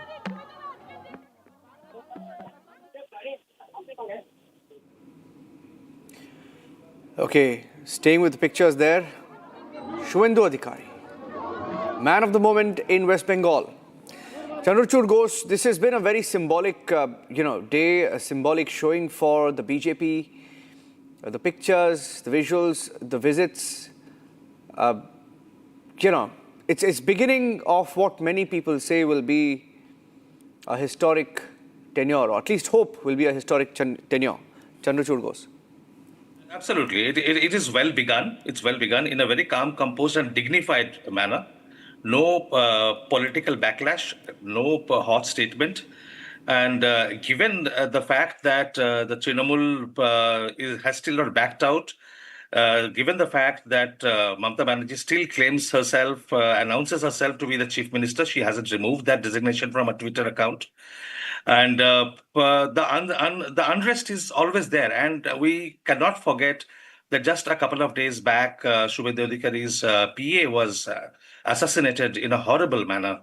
So all those factors and the pre-poll violence, the poll violence, or whatever little amount that happened, the atmosphere was heavy with the threats of violence and everything.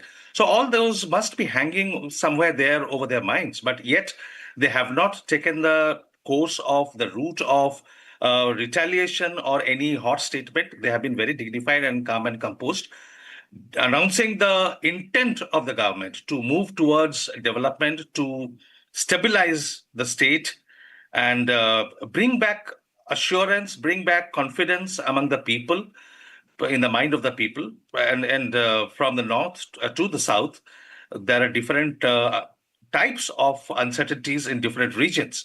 So I would say that it has been a very responsible way to begin. It's very well begun. And I hope, once the portfolios are distributed, the other ministers are appointed, this government will have to hit the ground running, and they will do so. That's the expectation.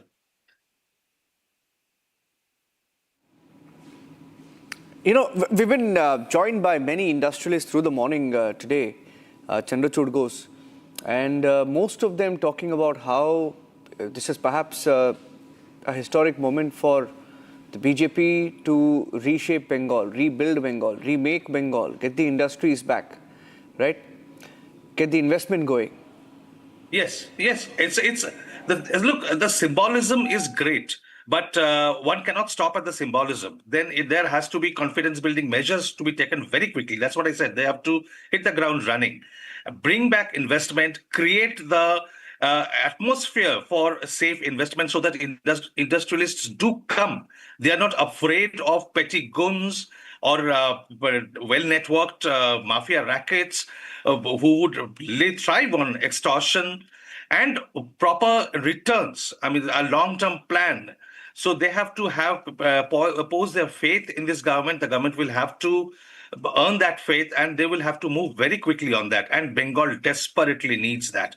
The industrialization, the education system. Take up any particular area of governance. It's a horrible scenario. It's a nightmarish scenario. So the work of reconstruction, the work of rebuilding is humongous, and it's going to be tough. But I am very, very hopeful that this government, which has shown its intent, will move very fast, will move quickly, and will be able to. The per capita income, it has gone down below Odisha. That's at least Odisha used to be below Bengal, but now it's even below Odisha. So all these economic measures, not only cash benefit schemes, not only cash transfer schemes, but hard jobs, real employment, appointment of teachers in the schools, filling up the government, the vacant government posts. The entire administration has to be revamped, to be rebuilt. And even talking about me gives me the nervousness that how it's possible to do it in a very short time. But that's the nature of the job. That's the nature of the challenge, that it has to be done very quickly. A lot of things have to be done, and a lot of things have to be done very quickly without losing time. And I think that's the main reason why they are not getting distracted by political debates and political fights, political bickerings, and focusing on the administration. Speaking somewhere, so we'll cut across live, and if you can just help us translate over it, it'll be nice, Chandrachud. If you can go across, he's speaking. আমি বিবেকানন্দের ভাষায় চড়ুইপতি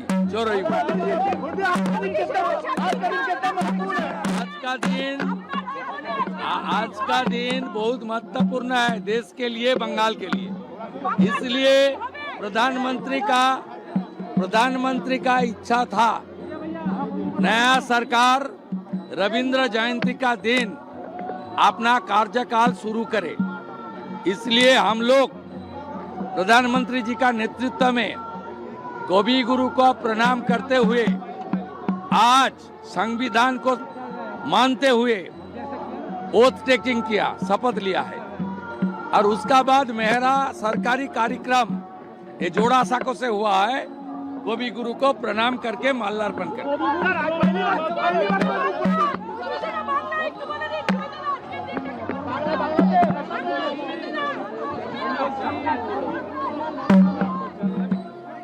Okay, so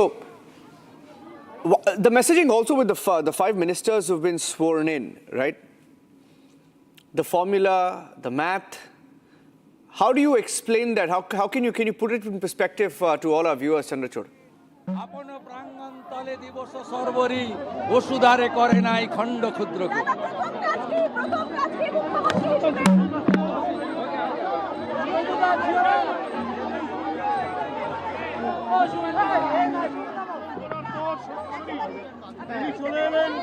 I was asking you about the messaging on the formula of the five ministers who've been chosen in Bengal.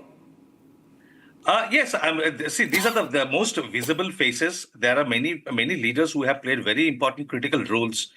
And it's a symbolic swearing-in ceremony. The other leaders will have to be chosen, which is going to take some time. Portfolio distribution is another matter which need to be discussed amongst the top leadership. That's going to take some time because, as I said, the work of reconstruction is so humongous that it cannot be just any casual measure giving any department to anybody, which a formula, a process that was followed by the previous Trinamool government. That, I mean, somebody who has nothing to do with no expertise in any particular area was handed over a ministry just because of their face value, just because of their internet popularity or popularity over the movie screens. So I can see that they're clearly trying to avoid that trap. No gimmick, no gesture, so no posturing, but focus on the real hard work that needs to be done and distributing portfolios according to capability. So they haven't yet announced the full council of ministers, which I guess will be done very shortly, but that is expected to take some time. But when I was talking about what Suvendu Adhikari said about beginning the day at Jorasanko, the house of Rabindranath Tagore and the Tagore family, the Thakur family. And that was of great importance. And as he clarified that it was done on the oath taking was scheduled on this day, on Tagore's birthday, on the wish of the Prime Minister.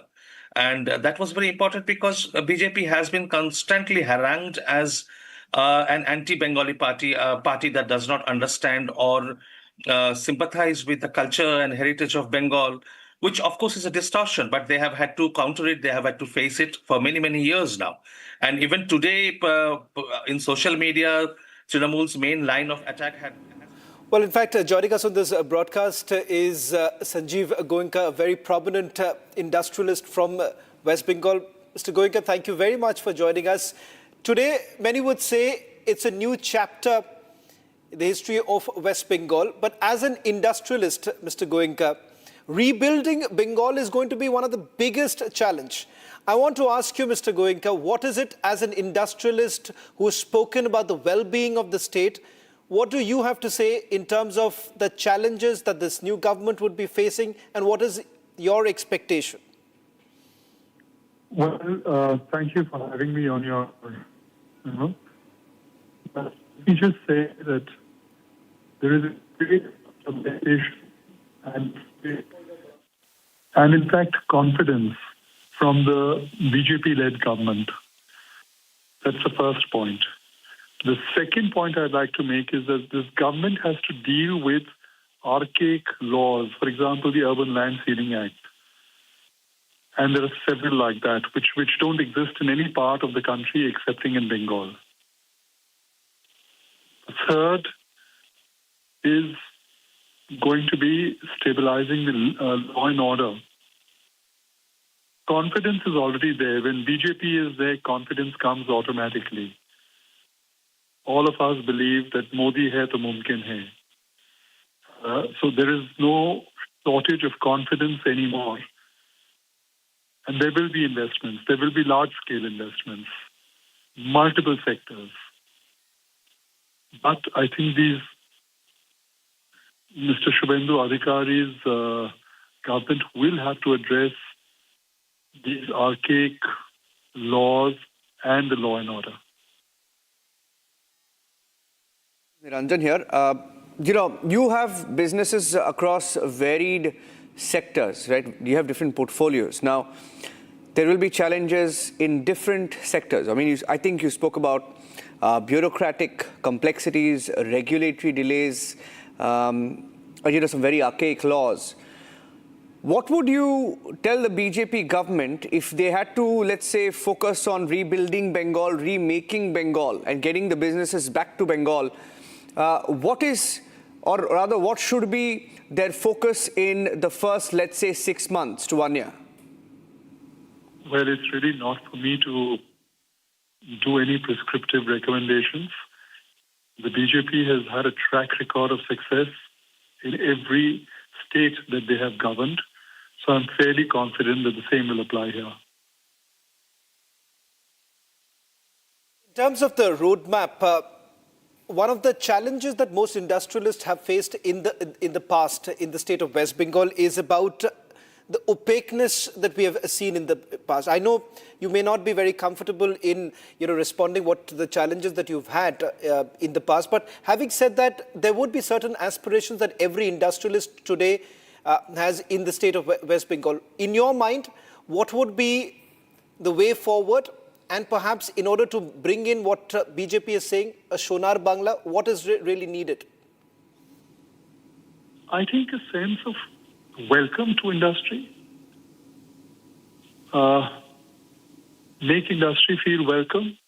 Make them feel part of the process. And one does so much out of emotion and affection for the state. But eventually it is also a question of confidence, which BJP gives. Undoubtedly it gives. And it is also a question of, making everyone feel part of that change, feel part of that process. And, just a sense of warmth and belonging. Mr. Goenka, you've had roots in Kolkata. Your family's had roots in Kolkata. You're headquartered in Kolkata, and you look at the left rule, and then you look at the Trinamool Congress rule. It's first time, perhaps, in 6 to 8 decades, where a Delhi-centric party has come to Bengal, right? There's been a lot of fear. There's been a lot of uncertainty over the last years. Would you now say the fear and the uncertainty is gone?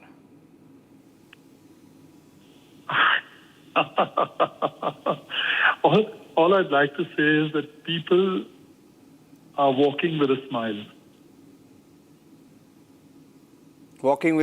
People are walking with a smile. Great. Yes. I think that says a lot. Okay, Mr. Sanjeev Goenka, thank you for joining us here on Republic TV this afternoon. Thank you. Thank you very much. I think that last line, I think, gives it all. Said a lot. I think it gives it away. People are walking with a smile. Okay. Chandrachud Ghosh, if I can get your concluding remarks on that, just to sum up what Sanjeev Goenka was saying, I think it sort of said a lot. His last sentence, Shravan, yeah, that it said everything that people had to. I mean, and for an industrialist to say that is a big thing. Well, in fact, one biggest takeaway from what most industrialists are now essentially saying, and I think so, our guest can also weigh in here. The very fact that ease of business never existed in the state of West Bengal. It just purely speaking in terms of numbers. A broken economy is what the BJP is going to inherit right now. It's not going to be an easy task. People are going to expect perhaps in a fast manner things really changing on the ground. And that is where the most difficult aspect of this entire transition is going to be. Exactly. I mean, see what Mr. Goenka said about the people working with a smile. He works with people. I mean, he has businesses, but those businesses are spread across people. So he can easily sense a sense of liberation among the common people. That's a very important thing. But more than that, in the system, the removal of ad hocness, the removal of the middlemen who would play havoc with extortion, and with that phrase which has become nationally famous, that cut money, where everybody, there are several chains, several stages where a percentage of the revenue has to go to party goons and leaders. That being removed, that will be removed. So all these things removed automatically creates an opportunity which is much bigger than what used to exist even. किसी को किसी तरह इज्जत करना, इज्जत करते हैं, इस सरकार जैसे करते हैं, इज्जत कैसे करते हैं, कैसे करना चाहिए ये सरकार जानते हैं। सजल जी, आपके ग्रेट ग्रैंडफादर ने पश्चिम बंगाल की भूमि से आते हैं, पश्चिम बंगाल का एक स्वप्न देखा था, पश्चिम बंगाल ऐसा होना चाहिए। बंकिम चंद्र चटर्जी का जो पश्चिम बंगाल है, उन्होंने अपनी कविताओं में लिखा है कैसा होना चाहिए पश्चिम बंगाल। तो आज आपको क्या लगता है कि वैसा पश्चिम बंगाल अब देख पाएंगे यहाँ के लोग, जैसा उन्होंने अपना स्वप्न में देखा था, जैसा वो पश्चिम बंगाल को बोलते थे, वो जिस पश्चिम बंगाल को?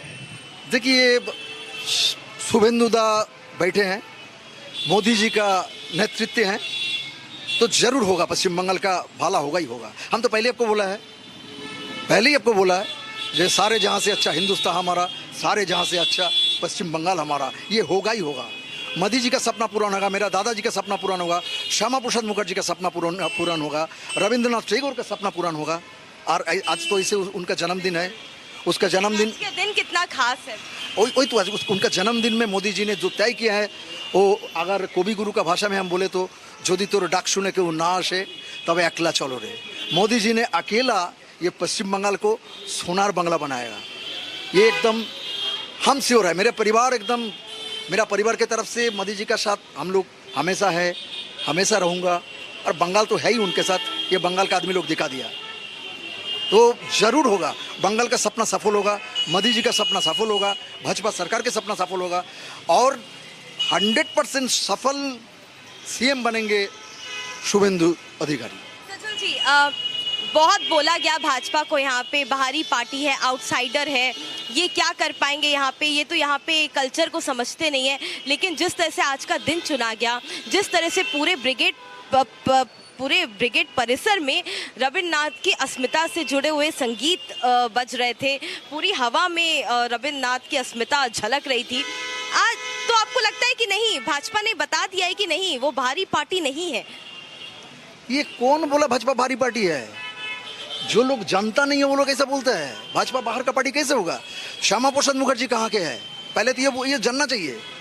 जब वंदे मातरम को स्टॉप कर दिया गया था जवाहरलाल नेहरू जी ने, श्यामा प्रसाद मुखर्जी ने इसके लिए लड़ाई किए थे, वो तो आदमी लोग जानता नहीं है। तो श्यामा प्रसाद मुखर्जी, तब अगर भाजपा बाहर का है तब श्यामा प्रसाद मुखर्जी बाहर का है, ये तो मानना पड़ेगा। जो लोग बोलता है वो लोग बाहर का है, वो लोग लड़ाई में शामिल नहीं हो पाता, इसीलिए बोलता बाहर का है।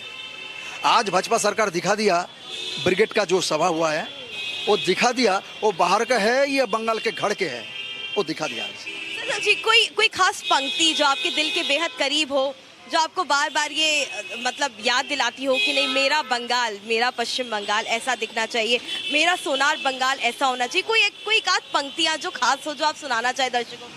देखिए, खाली तो सोनार बांग्ला नहीं है, अभी सोनार भारतवर्ष हो गया, अभी डबल इंजन सरकार हो गया। तो हम एक ही बात बोल सकते हैं, श्यामा प्रसाद मुखर्जी का भारत है ये, बंगाल है ये, बंकिम चंद्र चटर्जी का बंगाल है ये, भारत है ये, रविंद्रनाथ टैगोर का बंगाल है ये, भारत है ये। हम खाली ये एक ही बात बोलना चाहते हो, भारत आमार भारतवर्ष, स्वदेश आमार स्वप्न गो, তোমাতে আমরা লধিয়া জন্ম, धन्य होएছি धन्य हो। ये मैं बोलना चाहता हूँ हर बंगाली के लिए, हर हिंदुओं के लिए, हर जातीयतावाद के लिए, हर राष्ट्रवाद के लिए, जो भाजपा सरकार के साथ रहो और बंगाल के आगे लेते चलो, मोदी जी का साथ रहो, भारत का पूरा पश्चिम बंगाल का सपना सफल करो। Sachal Chatterjee, great grandson of Bankim Chand Chatterjee, and the way beautifully he has described how Paschim Bengal should be and what is actual Sonar Bangla. This is direct from the words of Sachal Chatterjee. Harsha Chandwani along video journalist Vivek Singh for Republic TV. All right, that was the Republic TV's exclusive input from Ground Zero viewers. And that is, of course, important to listen to the family of Bankim Chandra Chattopadhyay, as we've seen that how the Prime Minister, the entire, the NDA, the NDA, the BJP has commemorated 150 years of Vande Mataram. And there has been a neglect towards Bengal. That's what great-grandson of Bankim Chandra Chattopadhyay is saying there, speaking to Harsha. My colleague Harsha has been speaking to several other leaders also. I think we have a picture also of the Prime Minister who is right now sitting with other leaders in West Bengal. If we can just get that photograph in the meantime. Okay, in the meantime, I'll go across to Mr. Chandrachud Ghosh as well. Okay, before I go to him, let's play out those pictures. Let's play out those pictures. Because the Prime Minister has also just now tweeted, he has just posted on social media platform X, he has congratulated Suvendu Adhikari for taking charge as CM. Okay, we have this photograph. Who all are sitting, we'll just try and understand. But this is the Prime Minister who is sitting with leaders, the MLAs, he's meeting everybody. And Mr. Chandrachud Ghosh, I'll just go across to you. Mr. Chandrachud Ghosh is a well-known author, and he's written on several topics, including that of Subhash Chandra Bose as well. And Mr. Ghosh, well, we've seen that so many, for the first time we see that everybody, what I am observing here is that everybody in Bengal is coming out in the open and speaking fearlessly. So, Bharosha over Bhoy, this, tagline is very, very important. That has been, in fact, I'm told, scripted by none other than Amit Shah himself. And today, right from the people out on the streets to even the great-grandson of Bankim Chatterjee, he's saying that, he has, of course, joined the BJP also, and he has been very vocal about how the legacy of West Bengal, the true, Sonar Bangla, the Bengali Asmita, how it has been compromised when the TMC had been in power. Yeah, absolutely. On various counts. See, this whole issue of Bengali Asmita has never been a political debating point. Yeah. Because, nobody thought about it. Trinamool actually made it a political point to score over the Bharatiya Janata Party. To paint the BJP as a party of outsiders, anti-Bengali party. So they put on that cloak of Bengali Asmita. No single political party has ever claimed that garb. There was no need for it. Rather, everybody has been asking for the development of the province, so the economic development in education, cultural development, and on all sorts, sports and everything. But on every count, in every sector, we have seen Bengal going back, stepping back, because of the policies and the practices of the political party of the TMC and its government.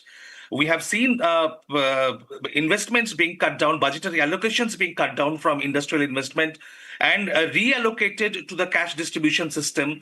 That is something which the new government will have to think very hard about, how to generate that kind of revenue where more money can be put into capital expenditure, more money can be brought into education development, industrial development, infrastructure development, so that there you have a good structure, a good environment, which will give assurance to the industrialists all over the world to come and investment in Bengal. Because Bengal is so economically so rich in so many things, agriculturally, in natural resources, in talent. The brain drain that has happened from Bengal over the past few decades, youngsters, after completing their education, after getting skilled, they don't get jobs within the state. So there is no other way than to move to other provinces. I mean, I am a living example. I after completing my graduation and post-graduation, I had to move out to Delhi, and I have been living in Delhi from 1998. So I mean, it is from that time, if not earlier. So that has to be reversed so that the talent of the state remains within the state. They can be adequately skilled, so that skilled labor, skilled managerial force is available to the industry that wants to come in, and incentives given for people to come back from other provinces. Why should all Bengalis be in Hyderabad, Bengaluru, Pune, Mumbai, Chennai, the Gurgaon, Haryana, Delhi, everywhere? They're spread all over the country. That is okay, but I mean, they are literally fleeing. They have been fleeing. That is a brain drain. That drain has to be stopped. I mean, that is something that should be the priority. I hope that the government will make its priority along with stabilizing the law and order system, because plugging the law and order system will be the biggest reassurance to investors who don't want money to be leaking through several loopholes, through several gaps. Unproductive wastage of money just to be paid to party goons and party leaders. One has to see what is going to be the BJP's Vikas model here in West Bengal, because there's lots of work to be done. That's what I have gathered in the conversations right now. Thank you so much, in fact, Mr. Bose, for joining us here on Republic TV. We have to step into a very, very short break, viewers, but on the other side, we continue to get you the top moments also from the oath-taking ceremony and much more that's lying ahead. And also not to forget the Tamil Nadu poll drama that's reached the Supreme Court as former IS officer asked the governor of TN to let Vijay and his party TVK to form the government. Plea filed in the court. We'll get you more on that.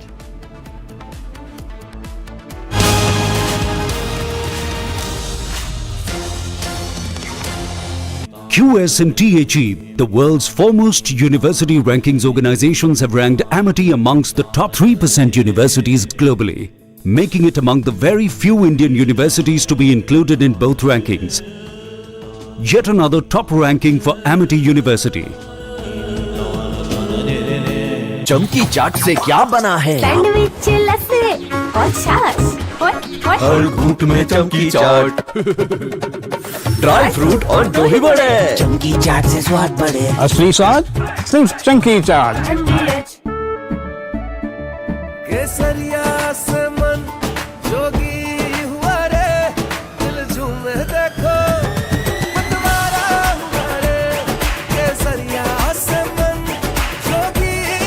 हर पल मनाओ केसरी त्योहार।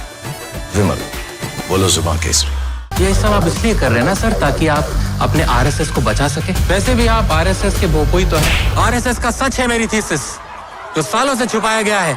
But I am going to unmask the truth. Class अब शुरू होगी, because the professor is here. ये जो भी हो रहा है, ये injustice, ये conspiracies, ये manipulation, अगर आप इसको terrorism नहीं कहेंगे, तो फिर किसको कहेंगे? ये है मेरा आखिरी सवाल. This is my last question to you. R pure सूजी पास्ता उबालो, मिलाओ और खाओ। 8 मिनट में तैयार। क्या टेस्ट है सबका राजा, आर प्योर मसाला।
এবার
রিপাবলিক জিন্দাবাদ, রিপাবলিক জিন্দাবাদ। আমাদের ভারতীয় জনতা পার্টিকে নিয়ে আসার জন্য রিপাবলিককে অসংখ্য ধন্যবাদ। আমাদের রিপাবলিককে অসংখ্য মহেশতলাবাসীকে ধন্যবাদ। রিপাবলিক আমাদের প্রত্যেকটা হিন্দুদের পরিবারের পাশে দাঁড়িয়েছে। रिपब्लिक को लेकर जो दीवानगी है, रिपब्लिक को लेकर जो क्रेज है यहाँ पर लोगों में, वो भी आप देख पा रहे होंगे। लोग यहाँ पर रिपब्लिक जिंदाबाद के नारे लगा रहे हैं और जिस तरीके से रिपब्लिक बांग्ला ने, रिपब्लिक की पूरी टीम ने, रिपब्लिक एक तरीके से पूरे ऑर्गेनाइजेशन ने यहाँ पर लोगों की आवाज़ दिखाई पूरे चुनाव में, उसके बाद लोग यहाँ पर एक तरीके से अपनी भावनाओं को व्यक्त कर रहे हैं। ये देखिए यहाँ पर ये देखिए जिस तरीके से दीवानगी देख रहे हैं आप, लोग रिपब्लिक जिंदाबाद करते हुए यहाँ से गुजर रहे हैं। हाथों में झंडा है बीजेपी का और चेहरे पे मुस्कान है।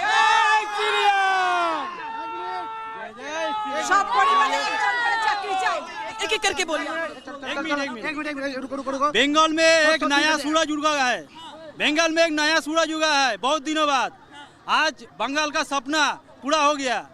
जो हिंदुत्व का लिए जो गाली दे रहा था लोग हिंदुत्व को, आज हिंदुत्व क्या चीज है लोग अच्छी तरह समझ जाएगा। ठीक है, जय श्री राम। ठीक है, तो जो हिंदुत्व क्या है आप लोग यहाँ के समझ जाएंगे। अब जरा मैं कुछ और लोगों से बात कर लूँ। आप लोग बताइए नई सरकार से जी আমাদের মহেশতলাবাসী সমস্ত যেসব কার্যকর্তারা এসে এবং মহেশতলার সমস্ত গ্রামবাসীরা যারা এসছে এই দিক থেকে সবাই মিলে আমরা রিপাবলিককে ধন্যবাদ এবং আমাদের তরফ থেকে প্রণাম জানাই। সবাই भी लोग हाथ जोड़कर रिपब्लिक को धन्यवाद। तस्वीरें देखिए, ये भरोसा है के लिए लड़ाई है तो सबसे आगे रिपब्लिक है। হ্যাঁ, सबसे आगे रिपब्लिक। এই জয় না থাকতো আজ আমরা হিন্দু অনেক নিচে নেমে যেতাম, অনেক নিচে যেতাম। রিপাবলিককে আমাদের ওই ভাষা কইতা এই রিপাবলিক বাংলা আমাদের সত্যের পথে নিয়ে গেছে। এই রিপাবলিক বাংলা আছে বলে আমরা যে এই পথে নামতে পেরেছি। এই সত্য সাংবাদিক কথার কারণে हम बोल रहे हैं, लेकिन कह रहे हैं कि रिपब्लिक बांग्ला ने, रिपब्लिक ने हमारी आवाज को बुलंद খুব ভালোবাসি রিপাবলিক বাংলা সারা জীবন দেখে যাবে। कार्यकर्ताओं की आंखों में आंसू है बोलते हुए। रिपब्लिक भारत जिंदाबाद, जिंदाबाद, रिपब्लिक जिंदाबाद। After twist in Tamil Nadu, viewers, inside scoop now coming in from the MLA meeting. Now what we're getting to know is that there is a meeting that's going on at E. Palaniswamy's residence, and the AIDMK MLAs are going to stick to EPS no matter what. That's what we are picking up, and also EPS is likely to offer support, to lend support to TVK. Now this is the twist, because earlier we were learning of the AIDMK trying to be, trying to prepare to claim power if TVK fails to show majority support. But now what we are learning after the uncertainty of VCK, it still does not, it still hasn't taken a call yet out in the open. Vijay's TVK has been in panic, and now AIDMK, what we understand, was preparing to meet the governor. Till now we were getting this update. But now the inside scoop from E. Palaniswamy's residence, the meeting that is underway there, is that that EPS is likely to extend support. Sharda is tracking all the details. Sharda, what is happening now? What is the reason that now we learn EPS will be lending support to the TVK? Well, the MLA meeting is just now considered, Rakshita, and it's likely that the EPS, as earlier said, the DMK and the AIDMK might not go together. Likely, EPS tweet indirectly says that he's congratulating who is forming the governance. In this case, it is Vijay who is very, very close to the numbers, so the DMK and the AIDMK might not go together. According to the sources from the MLA meeting who attended it, told Republic that it is possible for AIDMK to extend support to TVK if the governor is not calling for the Vijay's party to form the government. So this is what you're hearing. The AIDMK's leader, Edapadi K. Palaniswamy, is deciding that he will not be forming an alliance with the DMK because it is not a proper alliance. As per multiple advices they have got, it's likely that the AIDMK General Secretary will not go with the DMK to form the alliance, as the rumors have been saying, as the news that's been coming out that the AIADMK, DMK, PMK will come together to form the government. Instead, the AIADMK might give an external support to the TVK is what we are hearing, because we earlier saw the AIADMK faction wanted to extend support to the TVK by trying to not break the party. Edappadi K. Palaniswamy had them in Puducherry for 3 days, the resort. Now the MLAs meeting having constantly happening the last 3 days virtually, and now today Edappadi K. Palaniswamy, after the MLAs meeting, has put out a tweet telling that he wishes whichever party is going to form the government. This tweet indirectly points out that he will not be forming the government, and the sources from the MLAs say to Republic that likely that Edappadi will extend an external support to the TVK without forming an alliance with the Vijay's party. Meanwhile, the news that the AIADMK and the DMK coming together might not be completely true, because it has been only the backdoor talks that's been happening. No official talks happen between the two parties. So Edappadi's faction is now likely to support TVK's Vijay forming the government. Absolutely. Many thanks, Radha. But we will come back to you after this very short break that we are right now going into. But I think we have a soundbite of. Okay, we will continue to get more details, and Sharada will be with us on the other side. Top of the hour at 2 p.m. Viewers, we simply do a very, very short break, but also getting you the update from Supreme Court, where the petition has been filed by a former IS officer asking the governor of Tamil Nadu to let Vijay and his party TVK form the government, and also the hectic parleys that are going on. Viewers, we'll get you more on that.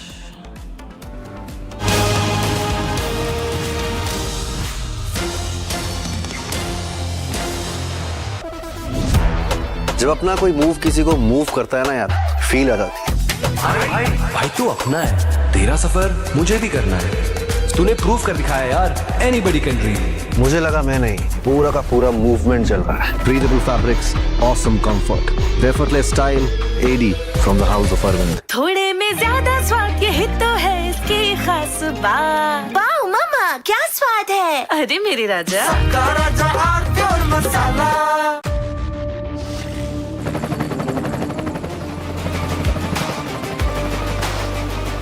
Character, the taste of success। अरे ये debate बाहर की सोचे Vicky. Debate यानी विवाद, भारत विवाद नहीं, संवाद यानी कंस्ट्रक्टिव डिस्कशन, इसमें भरोसा रखता है। सच नरेट नहीं करना होता, नरेटिव को सच बनाना होता है। जब भी भगवे के ओर कोई कालिक दिखता है तो उसी स्याही से इतिहास लिखा जाता है। चमकी चाट से क्या बना है? सैंडविच, लस्सी और छाछ। हर घूंट में चमकी चाट। अब बताओ, स्वाद आया? आया। असली स्वाद सिर्फ चमकी चाट।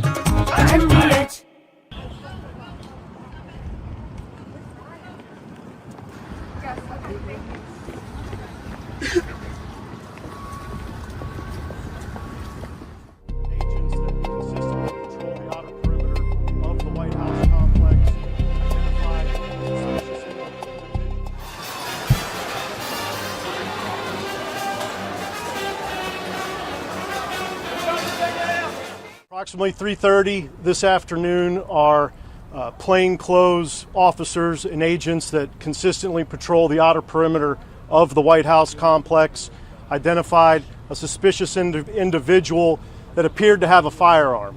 They called in support from our marked uniformed Secret Service police to make contact with that individual.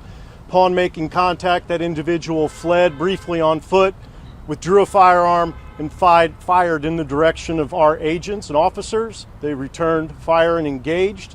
That individual was hit. He's since been transported to the hospital. I have no comments on his condition. I can tell you that at least one, we believe only one bystander was hit by the suspect. That individual, it's a juvenile, did not sustain any life-threatening injuries, but he's also receiving treatment at the hospital. I'll point out that not long before this shooting occurred, the Vice President's motorcade did transit through this area. The investigation itself, in terms of the use of force in the shooting, will be conducted by Metropolitan Police Department.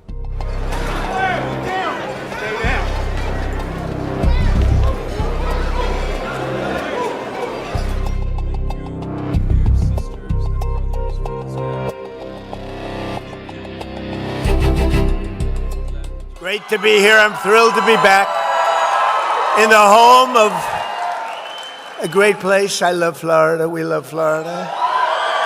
With all of the very proud, great American patriots of the villages. Are we happy with the villages? We like the villages. Now, you know, I shouldn't be here. There was just an attempt, I won't use the word, an attempt, they say, on my life. I should be indoors at a secure facility where I can quietly, beautifully, and safely play out my term, destroying everything that comes in our way, like bad countries that want to get nuclear weapons.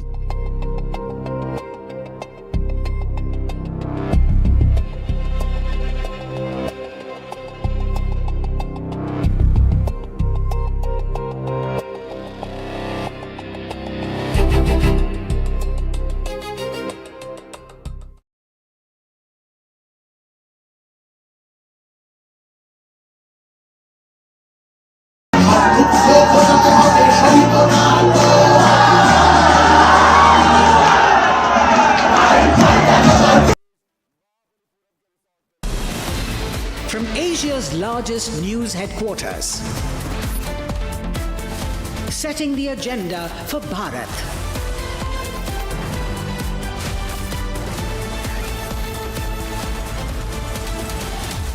You're watching Republic.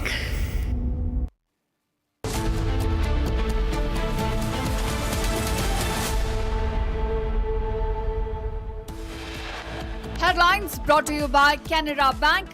Together we can. ঈশ্বরে আমি শুভেন্দু অধিকারী ঈশ্বরের নামে শপথ করিতেছি যে বিধি দ্বারা স্থাপিত ভারতের সংবিধানের প্রতি আমি অকৃত্রিম নিষ্ঠা ও আনুগত্য পোষণ করিব।